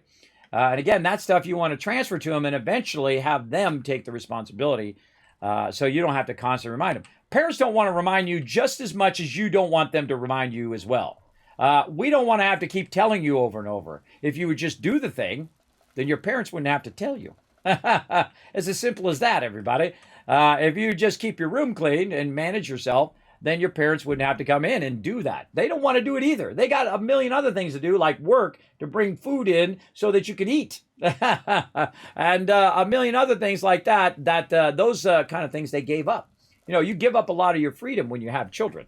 You absolutely do. I can't just take off right now and go on a trip by myself because that would not be cool as part of a family, right? Of course, you want to bring the whole family with you and you want to go together. Right, that's not a thing you can do. I can't go out, hang out at the bar all night long, and drink for endless hours. I mean, some people do it as parents, but I would not suggest it because that's not a thing that's going to help the family. You getting drunk every night does not help your family at all. That actually is one of the worst things that can happen. That's why people have abusive parents, is because they are out of control. And they don't remember any of it, but the kids do. The kids will remember all of those things. All of those things as well. And I've known many a friend and many friends' parents who were like that, who were abusive, who were verbally abusive, who were mean, who didn't even want them around. Didn't even want their kids around, everybody. That's messed up. You shouldn't have kids if you don't want your kids around. You should not have kids at all because those kids are going to be messed up big time, for sure. Preaching straight facts, exactly. Straight facts up in here. And if your parents were terrible, don't be like them. Don't be like them, but also you got to find a balance, everybody. It's like, oh, you know, my parents are really strict and whatever. I'm gonna let my kids do whatever they want. That does not help your kids. Kids need a little bit of discipline, not super mean discipline though. Not like, you know, make them practice the piano 10 hours a day. I think that's mean, everybody. I mean, if they're amazing at it, well, then I can understand it. But they have to want to do it. They have to love to do that thing. I don't, you know, make my kids do graphic design because I'm a graphic designer. That's ridiculous. I don't make them be an artist because I'm an artist. I let them decide what they want to do in their life. And you got to do that because life is already hard enough without someone forcing you to be something. Like somebody tried to force me to be a baseball star, even though I'm terrible at baseball, even though I love baseball. I would be miserable because it wasn't what I wanted to do. Right? It wasn't my goal. It wasn't something that I got up every day and said, man, I sure wish I was doing this thing, right? Which has been graphic design for my whole life. So that's the thing I like to do, 3D animation. I love playing games. I love technology and things of that nature when it works. And things of that, and that line, right? So again, keep them on their backs. Exactly, Neon Rainbow. Exactly, with those infants. Make sure to keep them on their backs and look after them. One of my daughters, by the way, one of my twins, loved to chew on everything. She actually chewed on the side of her crib. It's like the weirdest thing. None of my other kids did that. Anybody have their kids do that? They chew on everything? She's the type of child that just chews on anything and everything. I mean, she would chew on the crib. She would chew on all of her toys. She chews on the end of her pencils. Just chomping on stuff all the time. So you got to watch out, everybody, because your kids, you don't want them eating, you don't want them eating eraser and pencils and wood from the side of their crib or whatever. You got to watch out that they don't ingest that stuff, just like they don't ingest like cleaning products and things like that. Like you don't have any sharp corners in your thing. They can't put a fork in the electric socket. You cover those electric sockets, right? You got to safety it up a bit so your kids make it. Your goal is to make your kids make it to an adult. And then after that, it's their goal to make sure that they make it, right? After that, they take the responsibility of themselves. And again, if you slowly transfer that responsibility, and sometimes you got to be tough, you're not going to like it. You're not going to like being tough on your kids. It makes you sad every time. Every time I have to say, all right, give me your phone until you clean your room, it makes me unhappy. I don't want to do it, everybody. I don't like doing that, but I'm the dad, and I have to go and say, okay, taking your phone, clean your room. When your room's clean, come back, get your phone, right? That kind of thing. And sometimes you got to be stern. Sometimes you got to be strong. When they're pushing back on you, you say, oh, no, that's not how it's going to go. That's not how it's going to go. You're going to talk to me with respect. I'm going to talk to you with respect. If you don't do that, then there ain't going to be none of this talking. I will just take your stuff away and you'll be on restriction or go to timeout or whatever, right? That's how that's going to be. You got to be that strong parent. And you got to be strong for them. You're being strong for them, not just for you. It's not because, I don't care if their room is clean. All I care is they learn to keep it clean, right? That they learn to manage themselves, right? And of course, I want it clean so they don't die from a fire or they don't cause a fire from having their crap everywhere or someone to fall and hurt themselves or whatever. I mean, there's a reasoning behind it, right? Just like every rule that is created in the world is because there's a reason. There's a reason why you don't keep all your stuff on the floor. One, it makes you look like you're disorganized and you can't manage your stuff. You haven't created a habit to do that every single day or every other day. I mean, if you don't, the longer you let it go, the harder it is later on. And then you have that bad experience of spending 2 hours cleaning your room when you could have just done it for 5 or 10 minutes a day and it wouldn't be such a big deal, right? You get your clothes, you wash them, you go do something else, you come back, you fold them, put them away. It's taking you maybe 20 minutes of your day, right? Then you got them all done for the week. Then as you go along, you put them in the hamper. Next weekend, take care of them again. Boom, 20 minutes. That's it in a week. And I can tell you that my kids have 20 minutes in a week to do their clothes. Because here's what they're doing most of the time, right? This is what they're doing for endless hours, right? On the phone, right? And I was kind enough to get them a phone, but that phone is conditional. That's a phone is conditional that they keep their stuff going. And if they don't keep their stuff going, then I got to come down on it. Now, I am actually feeling way better than before as well because I have my throat finally fixed. And I'm feeling actually way better as a human being. And see, the thing is when you're sick too, is it's very difficult to do that all the time because you don't have, because, I'm putting all the energy in here in the stream. I'm putting all this energy in to just keep the family going, right? And then what happens is that you don't have energy to get in those battles with your children, right? Like about cleaning their room or brushing their teeth or not taking an hour and a half long shower or being in the bathroom for too long because other people need to get in the bathroom, use the bathroom. So it's really heartbreaking to expend all of your energy on that. And then you have no energy for anything else that you really need to be doing, like, trying to make income and try to bring in food and water. And you get no credit either, everybody. Don't bother to try to get credit from your kids because it just doesn't work. For all the 20 years that me and my wife have been working every day, and I worked for 10 years, everybody. For 10 years, my wife didn't have to work. And so what she did is she took care of my kids, which is hard work, everybody, I tell you. Believe me, I've changed a lot of diapers, and I have twins, so changing twin diapers is even more difficult. But I've spent a lot of time in my life, a giant chunk of my life, 20 years of my 50 years of being around, doing nothing but focusing on that. And I do it every single day. And that's why sometimes I'm tired. Sometimes I can't stream. Sometimes I can't send giveaways as quick as I want to. And so that's my focus. And I suggest if you are a parent, be very focused on your children, even if they don't understand, even if they don't give you credit or give you, that love for what you're doing every day, for all that hard work you're putting into it every single day for 20 years of your life. Because I also hear, by the way, I haven't had any children that have gone out yet, but I also hear they just never go away. Because me and my wife, I feel like when my kids move out, we're going to sleep for like a year, everybody. We won't even know what to do with ourselves because my wife is also, even more so than me, is constantly doing stuff for my kids that they don't appreciate. Like she runs them all over the place. I mean, they're constantly need a ride here, over there, and they'll spring stuff on my wife at the last minute. Hey, I need to go to so-and-so's house, or I need to go buy this, that, buy that. And, and then when they show her disrespect, that even pisses me off even more, everybody. When she is working really hard right now so I can do this crazy streaming thing, and she's working really hard to keep the family going, and when she gets off work, then she spends another 4 or 5 hours running my kids around all over the place. And then they show her disrespect. No. No. That's not what's up, right? Your youngest son is still here, AMZ? Yes, you need to get they're having a failure to launch, everybody. They need to launch out of the nest and go learn. If you did your job right, by the time they're 18 or even maybe 21, if they go to college and whatnot, they should be ready. They should be ready to take care of themselves. And that's why I have to constantly go in and tell my kids to clean their room and do the stuff. And sometimes it's a battle. Sometimes they, have a bad attitude, especially when they're teenagers. They'll be like, I don't want to do the thing. They'll give you all of that stuff. And I'll be like, no, you don't talk to me that way. And I say it every single time. And I will do it again and again and again until it finally clicks in. And if it never clicks in by the time they're 18 or 21, guess what? Out they go.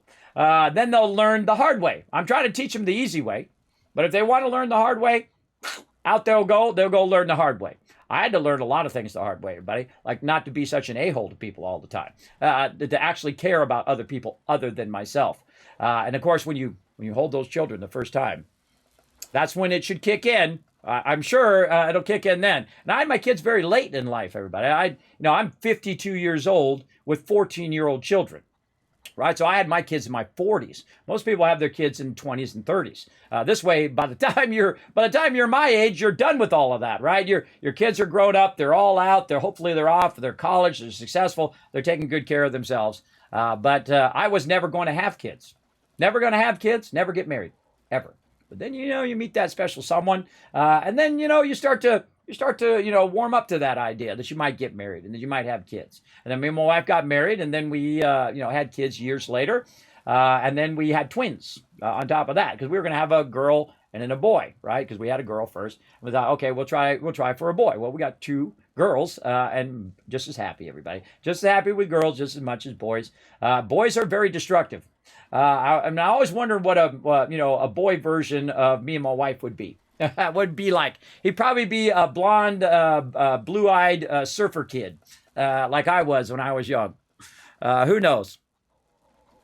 Yeah, sometimes the hard way is the only way kids learn. Exactly. And again, you don't want to do that to your kids. Your parents don't want to do it.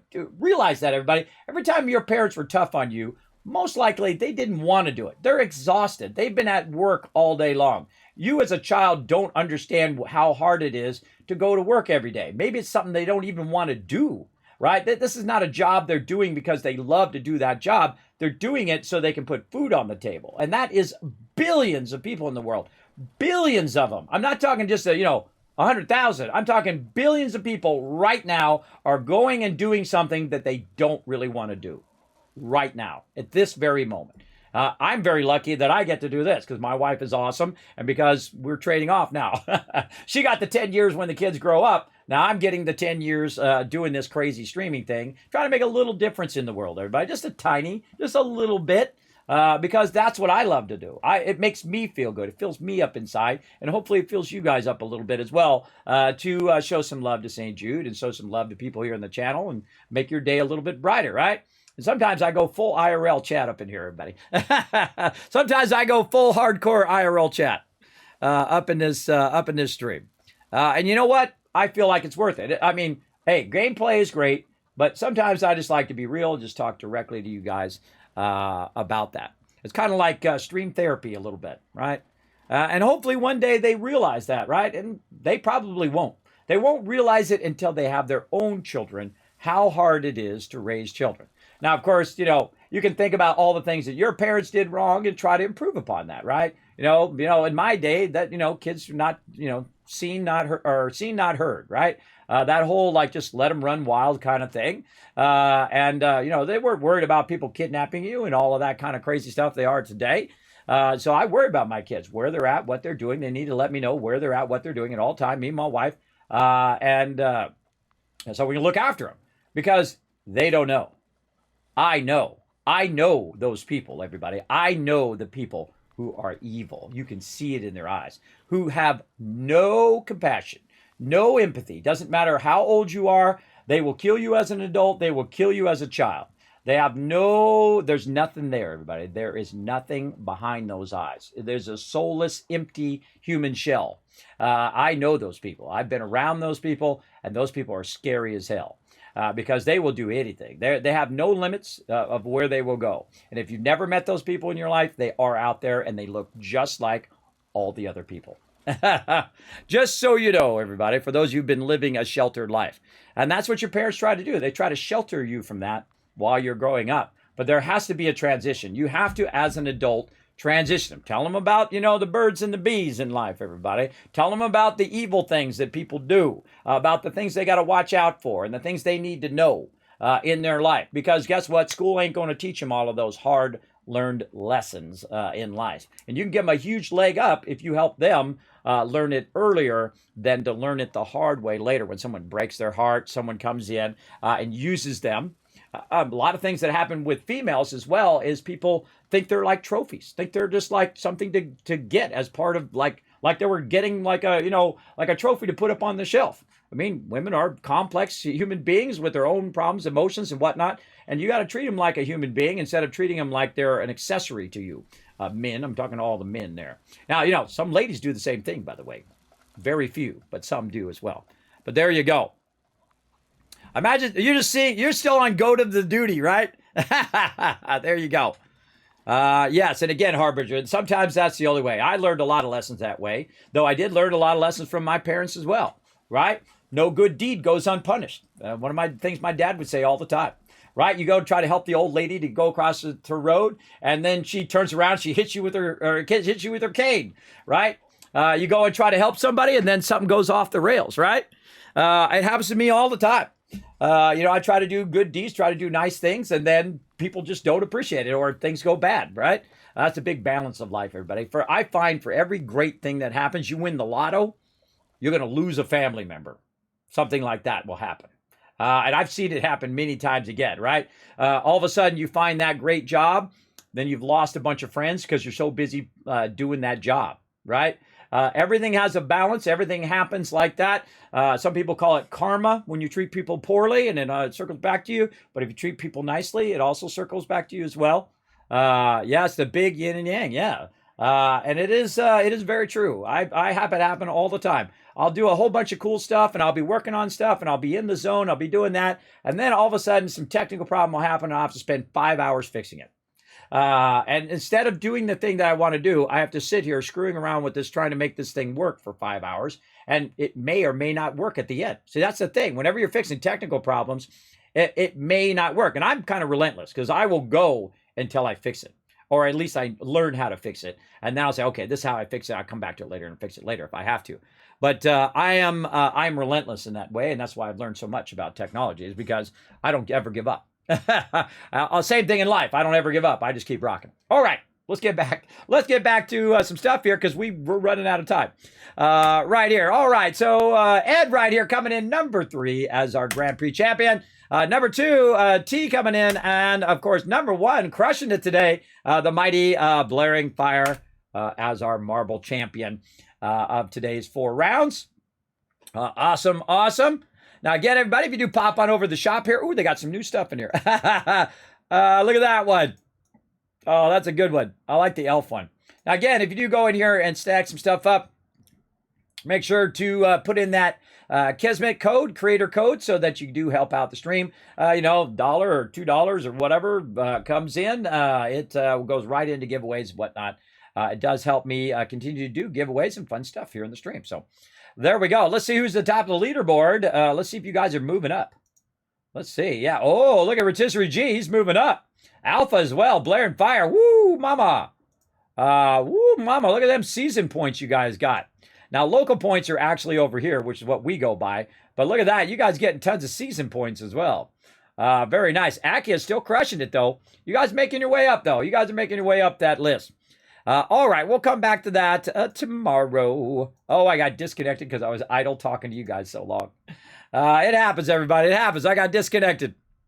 Let's go back in again.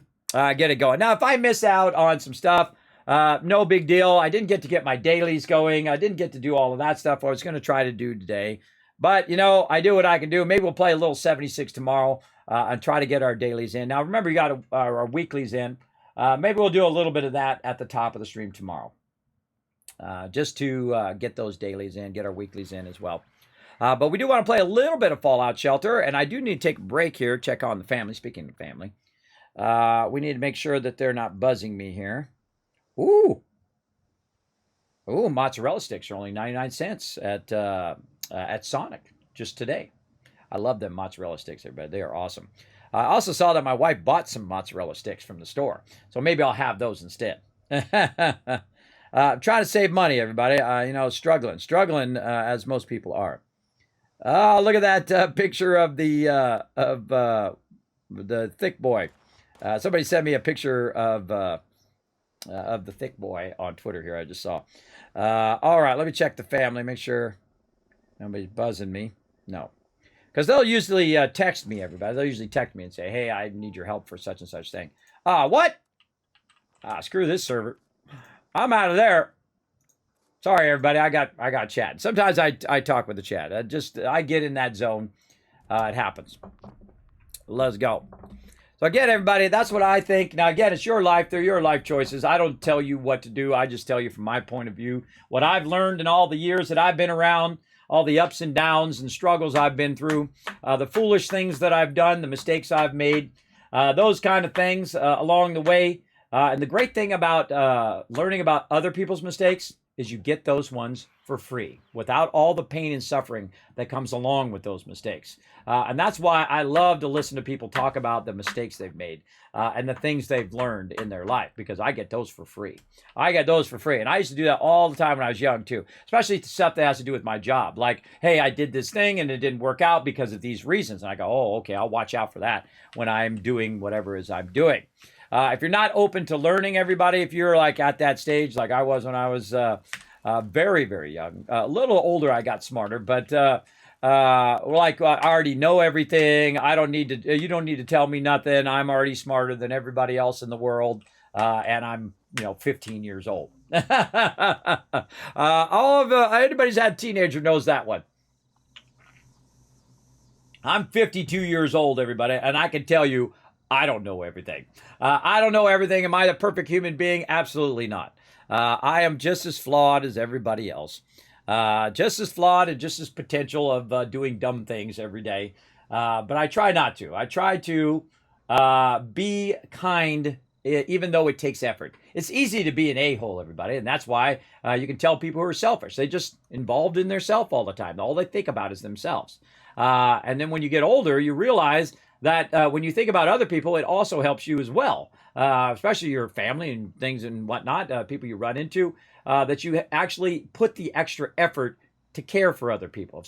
If people, break down on the side of the road, well, make sure you're in a safe spot and that person's not a crazy person. But, I've helped many people. Just walked up to me. Like, I'll be at the gas station and I'll be pumping some gas. And some guy came, this is like 3 o'clock in the morning, by the way. I had worked way too long and I was getting gas. I was out of gas. It was an emergency. I had to get gas. So I pulled in. Gas station's closed, but you can use a credit card. So I used a credit card, filling up the tank of my gas. Now I have a real nice car, but I have a convertible. I have it all down. I was very well off when I was young because I had an amazing job, and I just happened to be the graphic design and computers were coming at the same time, and I happened to know both of them. So I was like the go-to guy, right? So I charged for that. I charged that big money,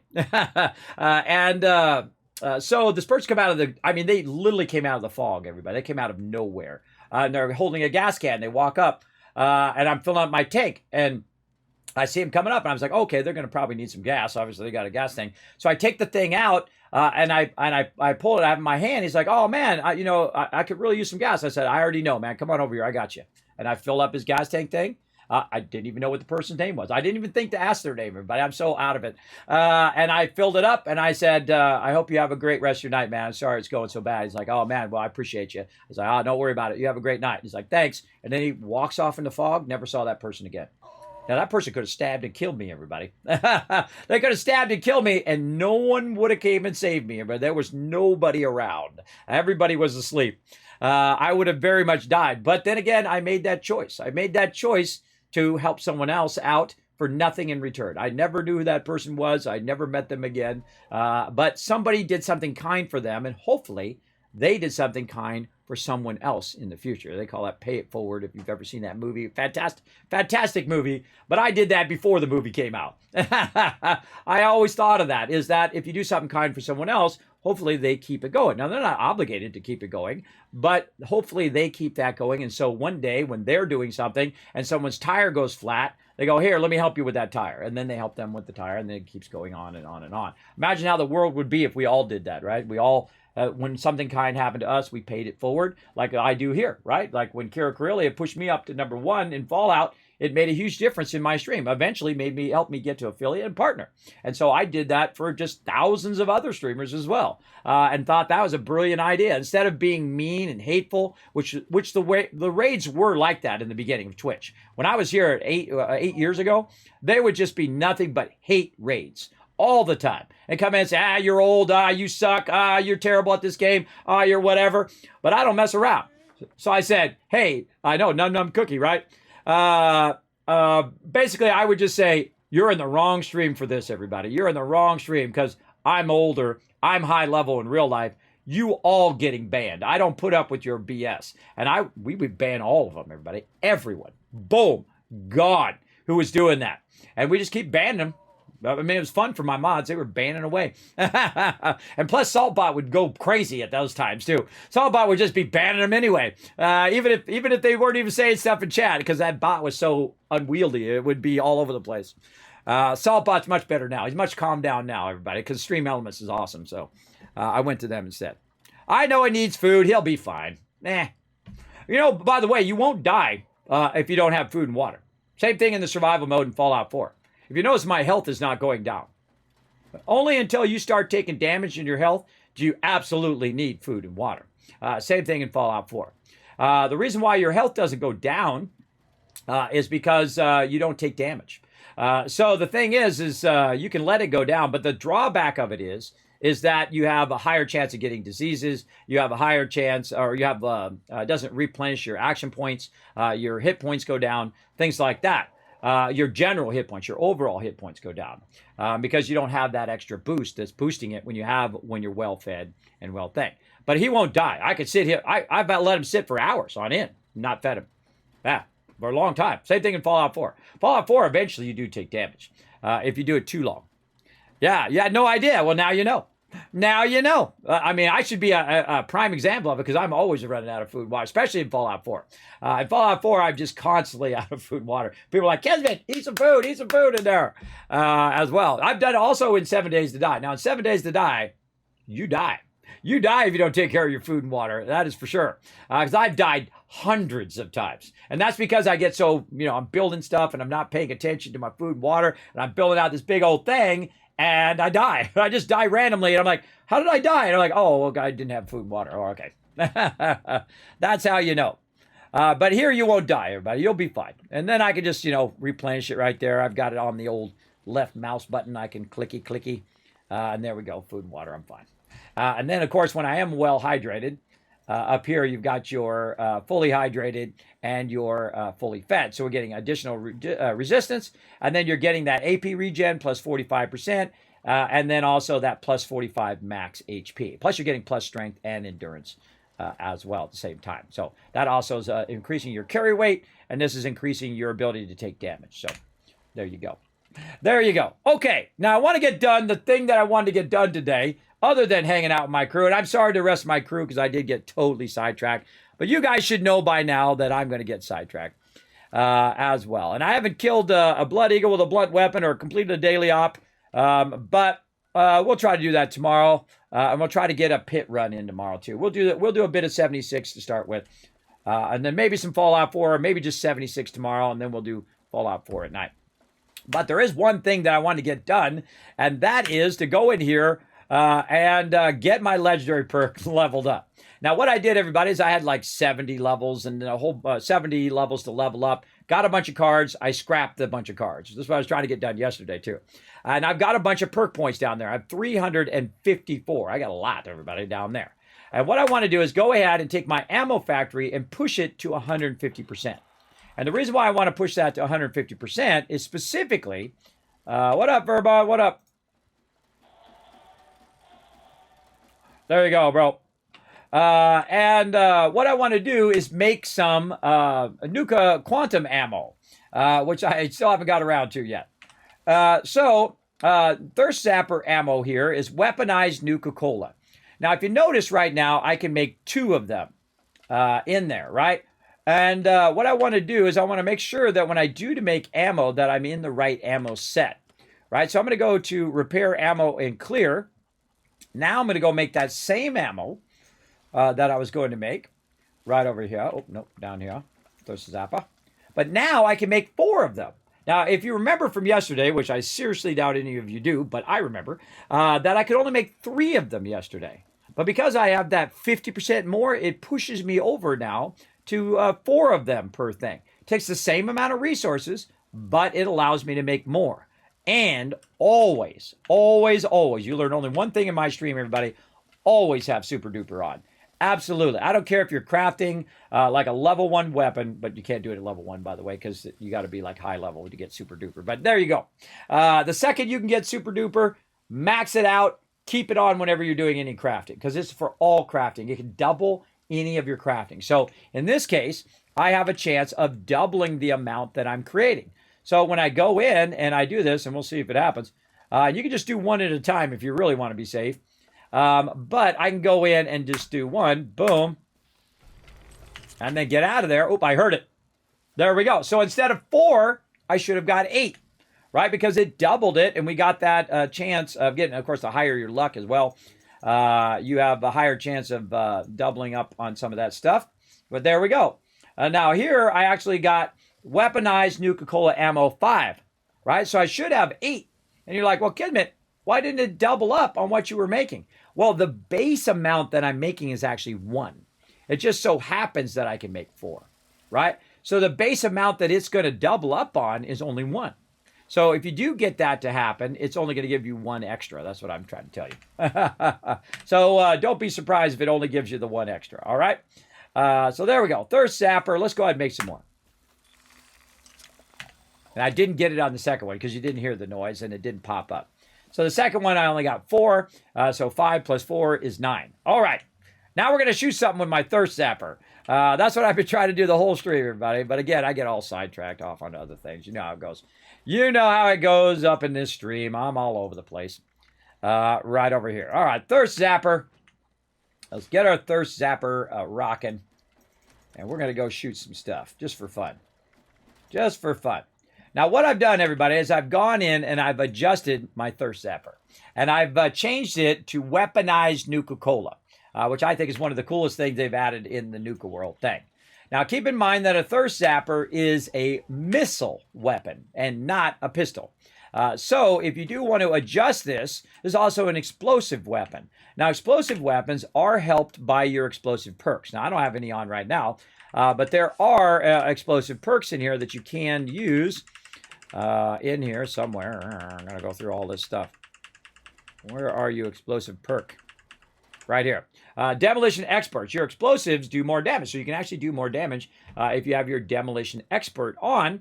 It's also a 5 level perk card. That's a pretty hefty perk card. Now, I don't know if I have that perk card already. I would imagine not, because I don't use explosives all that much. But it might be a good one for us to level up and just try out. Yeah, let's do that. Let's have some fun. Let's go ahead and level up Demolition Expert and see how much damage, extra damage it does when it's on. I'm going to take it all the way to level 5 because I have like a bazillion level ups. Let's go, baby. Another cool thing that it does in here, by the way, is it will tell you if you own that thing. It only says you own 1, even though you've merged them together. But it will also tell you when you have a max level perk card like this. See, right down there. Owned max rank. So I already own it, and it's max rank. Now, there's other explosive stuff as well. And let me see if I can remember. Grenader. There we go. Your explosive detonation with a 50 larger radius. So it basically detonates with twice the radius. So if you do want to make your explosives be wider, there's another good one there. And I think that's it, if I'm remembering. If you guys think of another explosive one that helps with explosive weapons or missile weapons, you let me know in the chat. I can't think of it over the top of my head right now. Trying to think of something that would help. I mean, obviously your bloodied set would explode as well. That bloodied one would help. Yeah, I can't think of any other one off the top of my head that's going to help with that. But those would be the 2 I would suggest. Now, we'll go ahead and get our power armor out. And here's why you want to use your power armor when you're using explosive weapons, everybody. One of the problems with explosive weapons is that they have a splashback. So if you shoot something really close to you, it's going to splash back at you and probably cripple your character or kill your character. I've actually killed myself before with that. I've also injured myself running around in Fallout 4 using an explosive weapon when I wasn't in my power armor, because again, that splash damage, it could cripple your character or kill your character. I've actually done that before too. So tested and approved here on the channel. Okay, so now we'll go ahead and go back into our battle mode here. Over here, we'll have all our battle mode perks. Now, because that explosive one is not part of my normal perk set, we're going to have to swap that out later on.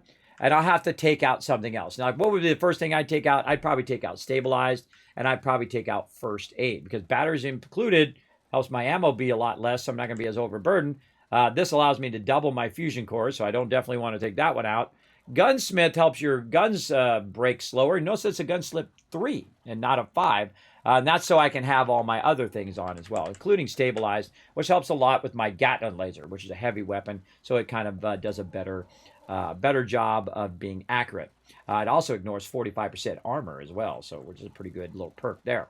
But I then have 2 gunsmiths, one that's 5, so when I'm crafting, and one that's 3 when I'm just out and about getting in trouble. So let's go test the difference out with the Thirst Zapper. Now, of course, the great place to do it is typically out here, but somebody, of course, did a fantastically terrible job of nuking this thing way too low. Do not do this, everybody. Public service announcement. Do not nuke like this. Somebody did this, and it is the dumbest thing. You know why? Because, look, you only hit 3 points with a nuke. You could have went like this and hit like 5 points with a nuke, and thus you would have got this Fisher site, you would have got that one, you would have got this drop site, glass cannons, and there's actually some more stuff here. Could have got the flooded train yard. The server camp Alpha, I would try to miss that if you can, because this way people can go in from the Alpha or they can go in from the Delta. But, you know, hey, you can go ahead and hit as many things as you want.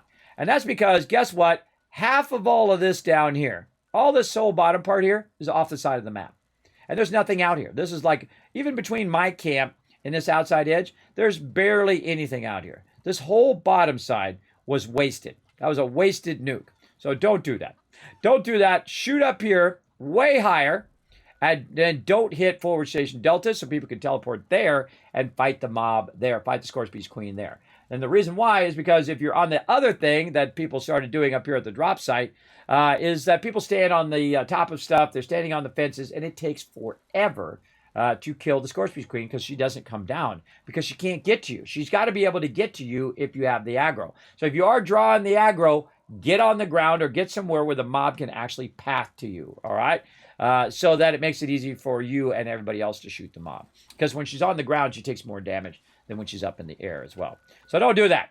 And then also, if someone like me wants to come in now and test out my stuff, you got a nuke right in the way and I have to run around in the nuke zone. So what I'm going to do is just go ahead and go to Camp Alpha up here, and we're going to have a little fun with our Thirst Zapper, our Thirsty Zapper, as I put in the title. I was going to see if anybody corrected me today. I was going to see my Thirsty Zapper fun. Kismet, it's not called the Thirsty Zapper, it's called the Thirst Zapper. Because you always got those people, everybody. You always got those people. All right, what if we sneak up on them?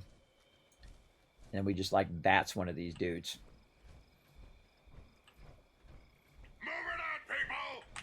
This place searched top to bottom. Since you don't seem to be oh God, he's too close. He's too close. I guess I'm going to have to do it for you. Get away from me. Where'd he go? See, the problem with this is it doesn't pause, everybody. It doesn't pause the game, right? So the mobs come running up on you when you're trying to use your bats on them. And so that would be a bad idea. Now, this guy over here, let's try this guy. Come on, bats. What the heck? My bats is not kicking in. Do I have to be a certain distance? I'm hitting Q, but my bats isn't working. All right, there we go. Let's try this guy. Oh, and it pours a bottle in there. Cool. Why can't I not? My bats is really screwed up. Okay, that's awesome.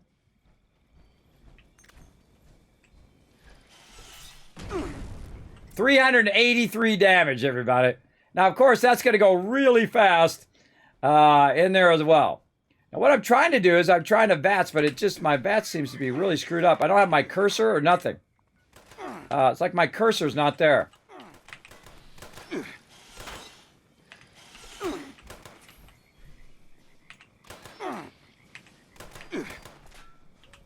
Change target. Will not let me change target. Watch this. I'm just going to pistol whip him.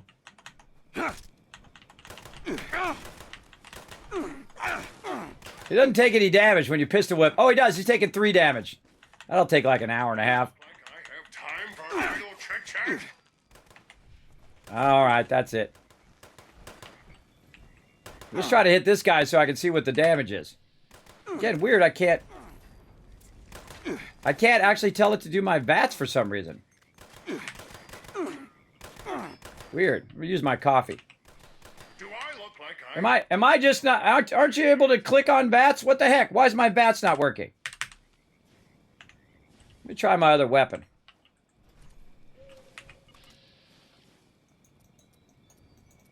My VATS does not work.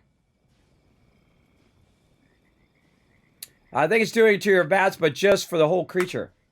Yeah, but I can't click on the 95. I can't tell it to do the VATS. Yeah, no, I'm just trying to shoot the mob with the VATS, but it's not doing it. I can't click on the 95 to hit the thing. Normally, you click on the thing. I haven't done VATS in forever. Actually, let me get a weapon that actually can VATS, though. I was out of ammo on that one. Okay, well, fine. Reload. How do I tell it to actually do VATS? It's not actually shooting. All right, get out of my face. every day is a good day to die? Yeah, you got to use concentrated fire? Really? I could have sworn you could have done VATS without concentrated fire. Let's go get it. Normally, I have concentrated fire on, but I'm not trying to hit him in a specific spot. I'm just trying to hit the mob in general in VATS. I shouldn't have to have a perk card to do that. That seems weird. It's not Fallout 4, Kismet. You can't do that in 76 because it's live. But you can't just shoot a perk. I'm not trying to hit all of their different parts. I'm just trying to hit them in general. Yeah, you just fire. When it targets, you just press fire. Press the left mouse button. You don't have to click on the actual percentage like in Fallout 4. You know what? I've never known that, everybody. I've never known that. Because I don't use VATS. I only do VATS to find out where the mob is, and that's it. I usually hit Q and then try to find what it is. Yeah, it's just different enough between the two games to make it a bit weird. Yeah, that's super awkward. Why would they do that? I don't understand. Why can't you just click it? Yeah. Oh, we're going to shoot this guy here in a second. I know if you use the concentrated fire perk, you mouse wheel up and down or use A and D or whatever, and it will change the location. But Yeah. Let me find that perk. it doesn't pause it like in Fallout 4 and it's live. Yeah, I don't think I've ever noticed that, everybody. But again, I think the VATS in here sucks. But then again, there you go. Perception is under. Hold on. Where's my concentrated fire? Right there. Don't worry, we got plenty of level ups, everybody. We'll see if I die here. Oh, there we go. Someone's finally hit me there. I usually have this on, too. All right. Look at that. They had, like, clean shot of me. Okay, I'm taking my glowing and green thumb off, which I don't like doing, but... let's rank that up. Concentrated fire. All right, let's go. Oh, wait. We got... Yeah, let's do that. See, look, it still does only his torso. That's some coffee. See, why does it still does only his torso with concentrated fire? Yeah, you mouse wheel, it doesn't show all of them up. I'm getting schooled. Oh! Oh, you have to mouse wheel. I didn't know that either. Everybody tells you, it doesn't matter how much you play a game, you got to be open to learning new things. I had no idea. I had no idea that was a thing. I thought you had to click on it. I just never bothered clicking on it. All these years I've been playing, everybody, I never... See? It's okay not to know stuff, everybody. It's okay to learn new stuff. You got to give yourself the freedom to learn new stuff. Ooh, eviction notice. All right, come over here, big boy. We're going to shoot you in the face with this thirst zapper. All right. What? Oh, I just hit him for 692 damage with that critical. I'm getting hit here.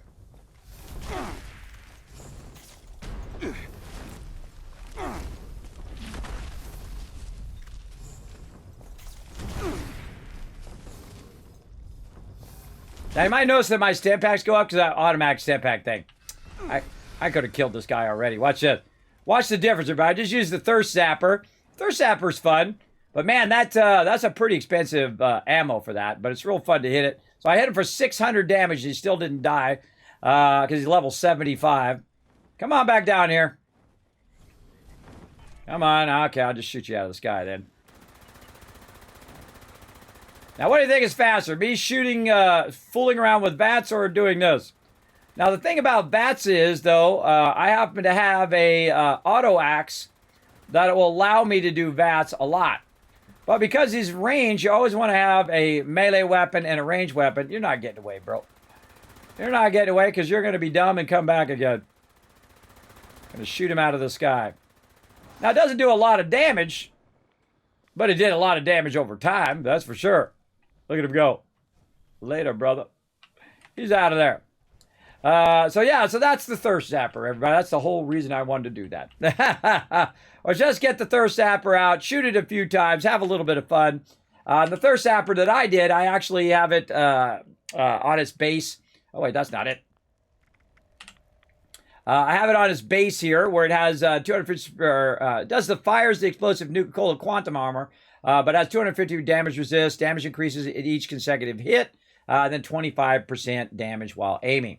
But having to make that Nuka-Cola ammo, and it's only like 4 shots, that's a good amount of resources that I literally could have used my auto axe and just annihilated them. Absolutely. Or use my range weapons or whatever. But that's fun, everybody. Again, I just want to show you the Thirst Zapper in there. But I'm going to eviction notice, so I'm going to see you all over there. Here we go. Let's go. Yeah, you can hold crit too. Yeah, that's what you can do. A lot of people have those kind of sets that are crit sets. So they just basically, you hold down crit and just go boom, boom, boom, boom, boom, boom. You're just criticaling the whole time. And that's how they're doing so much damage at that moment. Especially if you're using coffee as well. So mute. So if you're tripling up on the coffee, and because you got to have your action points to use VATS, and then you're using like the auto axe, which is just bringing back up your criticals all the time, or any other weapon that's bringing your criticals back up constantly, then you're just like super OP. And I see people do that sometimes on Twitch here. I'll see people just constantly critting, even people that I go and raid, that, usually just random people that I don't even know. Random people that I don't even know. I love to just raid random people. Now I got to get up here on my perch. Well, I like to stand on way up here because then it's easier to see those mobs real far away. Turn the sound back on. Then you can also tag all the mobs over here. And this Gatling laser can shoot really, really far and is somewhat accurate. Not as good as some weapons, but it's pretty good.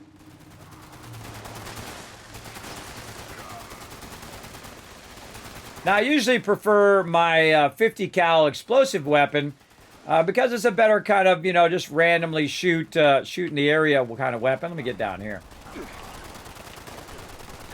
A couple mobs hiding underneath there. If you notice, I don't even bother killing them, everybody, because that's not what I'm here to do. My job is not to kill all the mobs, just to tag them and drag them. If we get too many, then I'll wipe them out. But most of the time, just dragging them down here so everybody get a tag on them. Everybody get that loot, all my fellow Vault Dwellers. Not only my crew, but just random people running around. Especially all the lobies, right? You guys have a bunch of lobies running around. And they can't even get a hit in, right? That sucks. Wipe that guy out. Now, if they're hanging around a little too long, then you want to wipe them out like this guy. I just keep holding on. Now, because I have my fusion cores doubled up, I literally can shoot 1,000 shots. So 1,000 times 20 is 2,000 damage, everybody. It just takes time to do it. I don't do it all in one hit, but it does eventually wear them down. Eventually.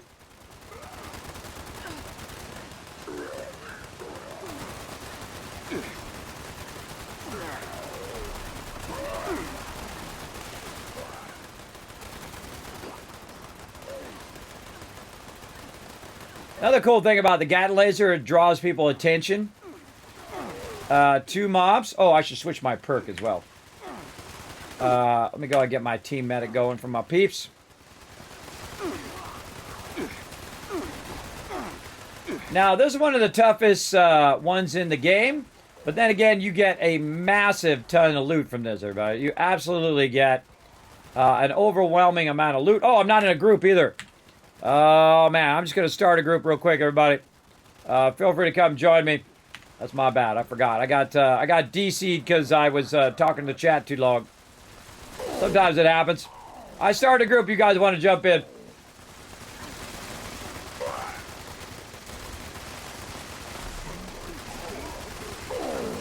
Where you getting that bonus XP?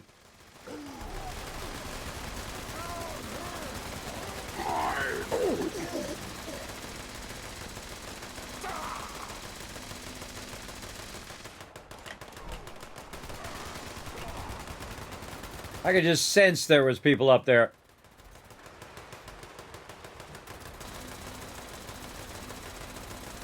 Drag all those guys down.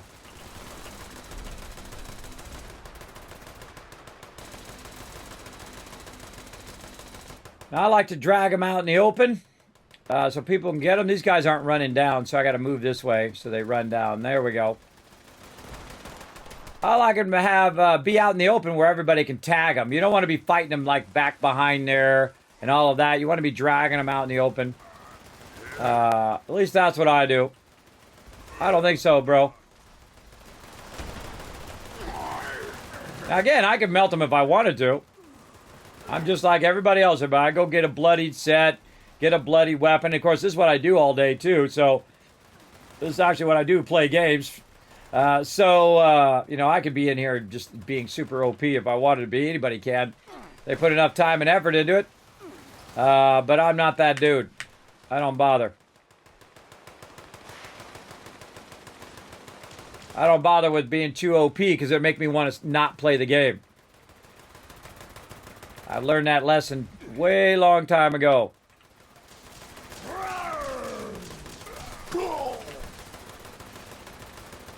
Aim for the noggin. Nice.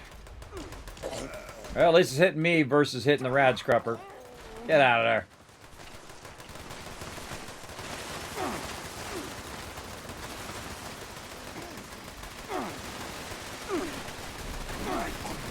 Missing out on some of these legendaries.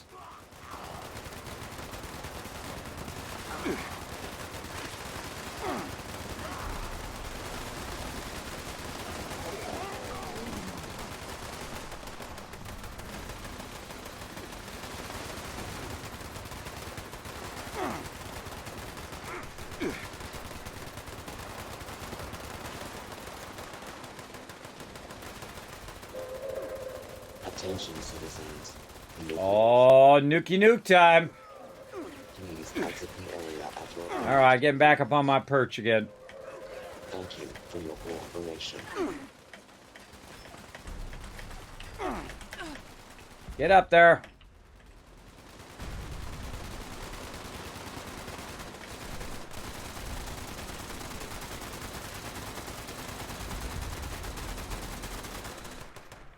Stuff done blowed up.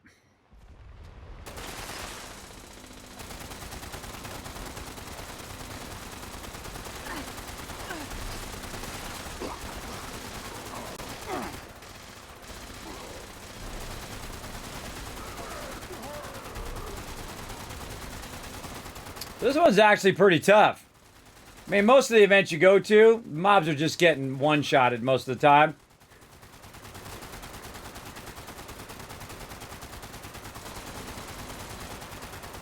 As long as I do a little bit of damage to those mobs, I'm going to get that credit.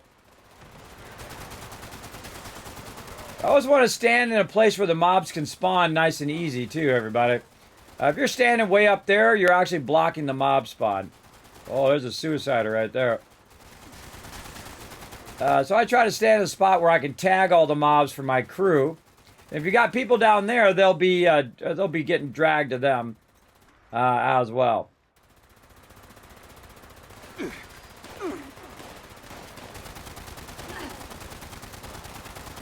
I'm gonna be overburdened again after this. And I missed a bunch of legendaries there, but oh well.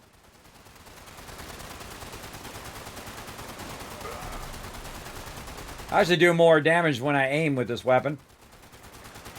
There you go, Mal. First, you're down there. You take care of it.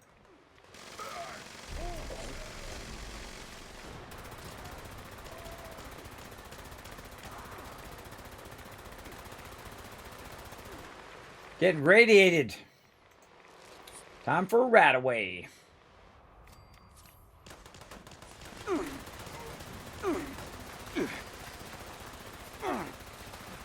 Melt this one.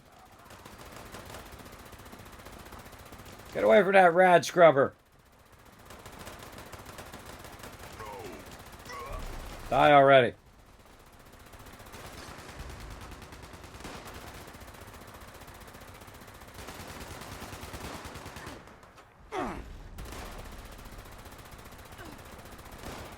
Can't see a dang thing because there's a big thing in the middle of my screen. Oh, I got a reputation increase. Awesome.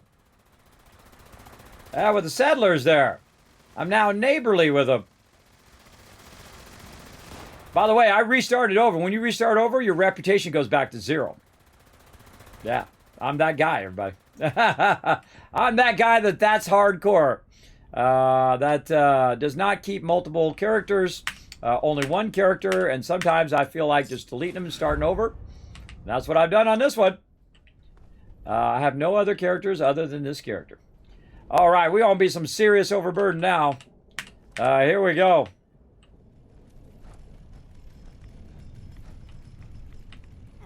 All right, I bet you I got some peeps on the far side here. I got Assassin's Ultrasight left arm. Okay.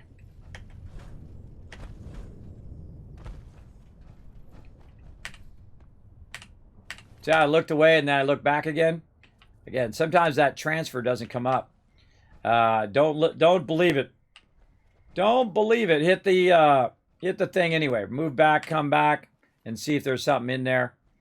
I found that does help a lot for loot that you might lose if you didn't do that. Let's wander up the hill here. Here's some peeps that we didn't get. Move off, come back. Holy moly, that's a whole lot. I always find it weird when other people are looting the same thing that you're looting. Now because you have the AoE loot. And the problem is when they come up to loot, it's not always in the same spot where you see it. And they're usually standing right in front of you. So when you're trying to loot, what happens a lot of times is you end up reloading your weapon when you didn't really mean to do that. Especially annoying with fusion cores. Not as bad now if you have the fusion core charger, but it was especially annoying before. Because there's no reason for them to be on the same node as you now. And I try not to do the same thing to other people. If I see other people are on a node, I will not... there's a little bit more there. I will not try to go to the same node that they're on.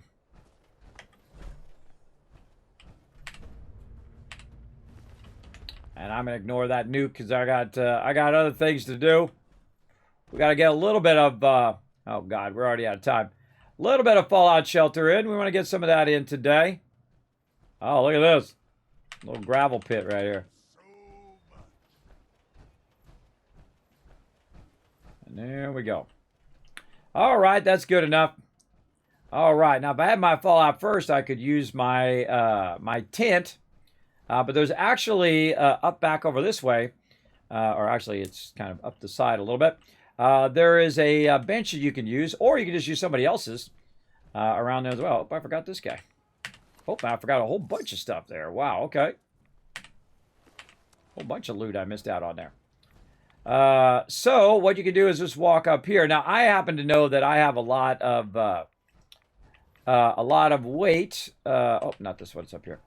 A lot of the ability to carry a lot of weight because I have my power armor on, and my power armor has the two things at his feet, allows me to carry a lot more because I put mods on it that allow me to carry stuff. Not like mods you would add like we were adding yesterday, but mods in the game where you can mod your power armor in the game.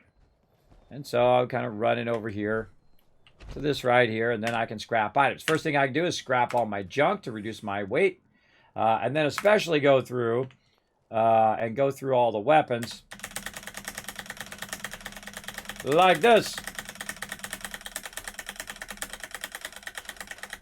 You're going to end up with a lot of stuff, miniguns and all sorts of stuff weighing you down. Scrap all would be nice right now.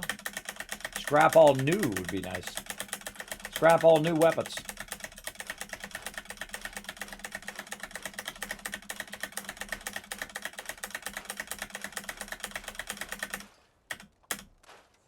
Yeah, I did know about the holding down crit. I've done that before.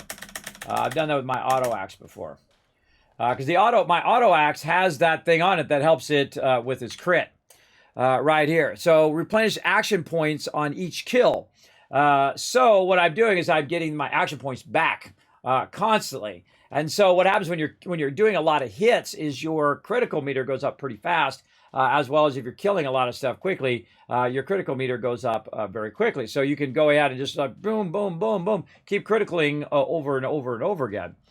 But you got to stay in. You got to stay in that VATS though. And I really don't like the VAT system, the live VAT system, that much. Now there we go. So I scrapped out all the weapons, and that's it. No longer overburdened. They got seismic activity going on. Normally I'd be down for it, but again, we just run out of time so quickly here in the stream. Man, time goes by so fast when I'm hanging out with you guys. But that means that you're having fun, everybody. If time goes by fast, that means you're doing it. Now, by the way, you guys still have a chance for one more epic person in the channel to go out and retweet, and we're going to give you 10,000 caps as well. Oh, man, did I replay that Wombat? I don't know. I'll replay it again. Thank you, Wombat, for that 25 months of sub love. I think I might have forgotten to play it because I didn't click it off over here. But I'm going to play it again for you right now. Thank you very much for that support, man. I appreciate it. And another month in the books. Yes, let's go. Way to crush it. Way to crush it in the chat. Okay, everybody. We're going to wind down here a little bit. Right over here. And get that going on right over there. Oh, thanks for that follow. I appreciate that. It just popped up on my screen there. Let's go ahead and can't go to my scrap box. Let's store all that stuff in the workbench. And store some more legendaries. But though we're going to be back anyway, real no reason to store it because then when I come back, I'm just going to take them and trade them in anyway.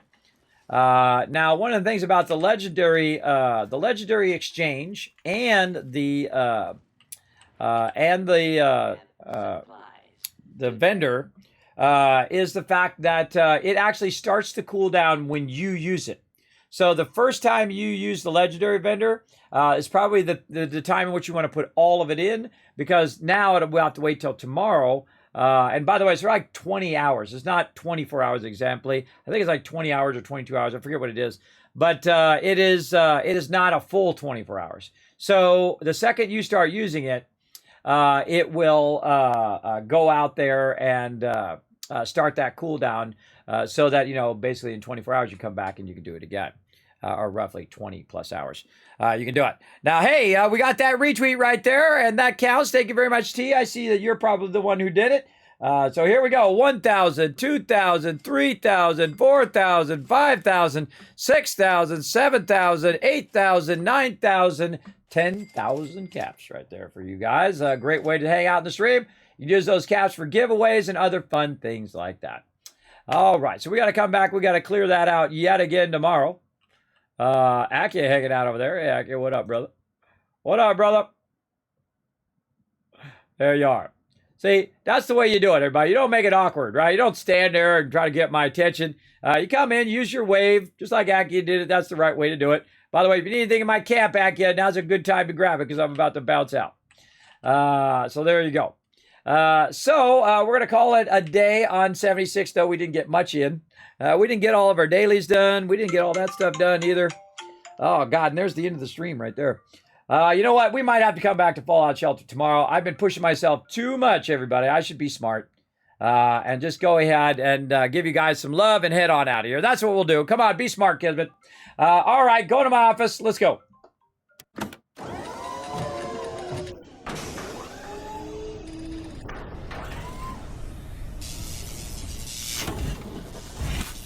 Now rest is good for me, so I can come back and do it all over again tonight, 10 p.m. Eastern Standard Time, everybody.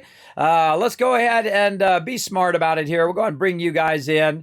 We'll go ahead and bring that schedule again. Streaming every single day, December 1st to the 24th. Usually 2 times a day. Of course, definitely good idea to watch my Twitter and my Discord, just in case I get too overwhelmed and I need to rest, or something comes up, family emergency or whatever. So again, I'll be streaming 24 days in a row. We're on day 15 of 24. About another week to go, everybody. We're going to finish, I think, on Saturday, the 24th, which is Christmas Eve. So yeah, another week and a couple days. Yep. To go. So again, I'll be here every single day. I'm streaming for St. Jude's Children's Research Hospital, part of Fallout for Hope, right over here. As well. So again, you guys can help out by showing some love over there to Fallout for Hope. And if you do, and if I don't notice it, everybody, because it only pops up for a second on that one screen, and it doesn't let me replay it, which is a bummer. They really need to work on that big time, is get the ability to replay those alerts. I mean, they got them in a list, so all I should be able to do is just click a thing and say, I want to replay that thing. Just like you can, like a streamer, because it goes through Tiltify. I'm using Tiltify's alerts, which aren't as great. They're not as great, but I'm sure they'll fix it at some point. Yeah, big time. But thanks again, everybody, for the love for St. Jude's. Again, this is why I'm here. I'm streaming every single day to show them lots of love. And we got totally sidetracked, as I normally do. We were talking about a bunch of IRL stuff. Didn't get too much 76 in today, though we got a few events in, some big ones. We got in seismic activity. We got in radiation rumble. We got in eviction notice. So we did get some big boys. We didn't get Tunnel of Love, which is a bummer. I wanted to get into that Tunnel of Love one, but you know how it goes. You know how it goes, everybody. We're still working away. I'm ranked 26 of 100. I always feel like I'm always falling behind, even though it's only been a couple weeks, everybody. I always feel like I'm always so behind on that thing because I want to get my scoreboard done so I can actually do some questing, because I'm not doing any questing. I'm just doing the score stuff, and we're grinding the events and all that stuff as well. But that was really fun. We finally got a chance to shoot off our thirst zapper there. Again, you could use your, I forgot to turn my explosive thing on. Remind me to do that tomorrow, everybody. I forgot to put my explosive perk on so you can see the difference in the damage. So maybe we'll try to find some more quantum, make a little bit, and then how much was it today? It was like 393 damage. So I'm going to write that down. 393 normal damage. From the Thirsty Zapper, as I'm calling it now. The Thirsty Zapper. So, all right, everybody, here's what we're going to do. We're going to go ahead and show you guys some love. First, we're going to just pop over to the Kismet Love Train. We're going to peace out of here.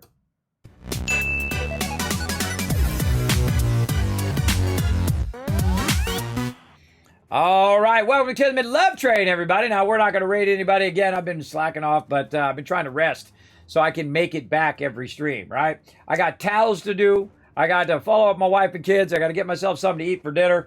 I got to rest up, come back, do it all over again for charity tonight at 10 p.m. Eastern Standard Time. So make sure to be here. We're going to play some Fallout 4. We're going to continue our playthrough. We added a couple mods to it, not too many. But we added some fun mods that, of course, made Sanctuary beautifully green, as well as we have added a mod to Abernathy Farm to clear all that out. And we have unlimited building. So we've been building out the massive Tower of Hope. Now we're going to try to start adding your guys' names to the Tower of Hope.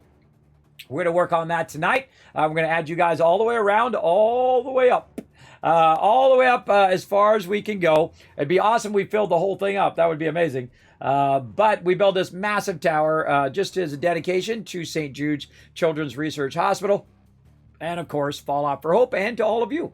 who have helped support that charity drive this holiday season. So again, thanks to all my patrons right down there. Patreon is the best place to support the stream, everybody. I'm going to throw those support links in the chat. Please take a moment to pop on over to YouTube, to Twitter. Hit that subscribe button on YouTube. Hit that follow button on Twitter. Go ahead and check out my Discord. Check out my website. And especially check out that Patreon.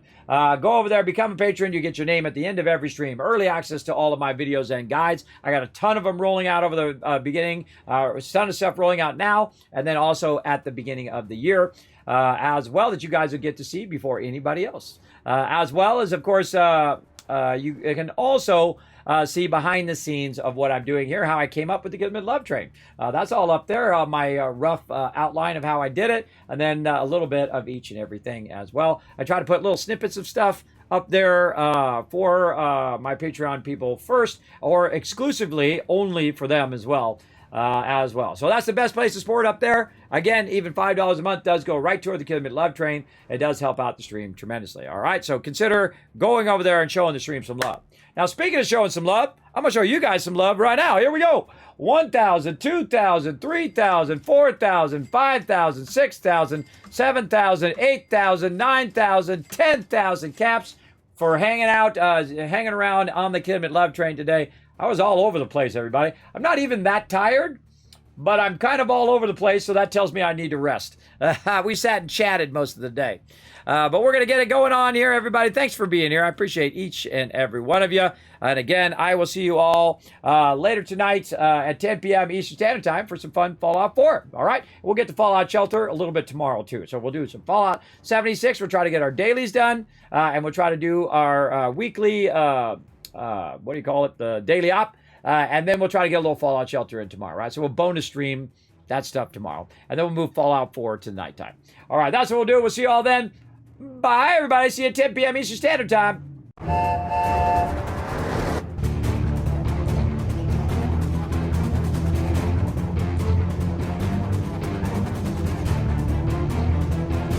Hi, this is Norbert. Thanks for watching. Hit the subscribe button. We'll see you all next time. Bye. Thanks for watching this video. Keep the Kismet Love Train a-going. Drop by my Patreon and show your support. Big thanks going out to Resident Spike, Rotisserie G, JC Hunter, AMZ, Carlos, Jeremiah, Notorious TDK, Scriplin, Ems, Brando, and Blaring Fire. Click to watch more videos, and I'll see you next time.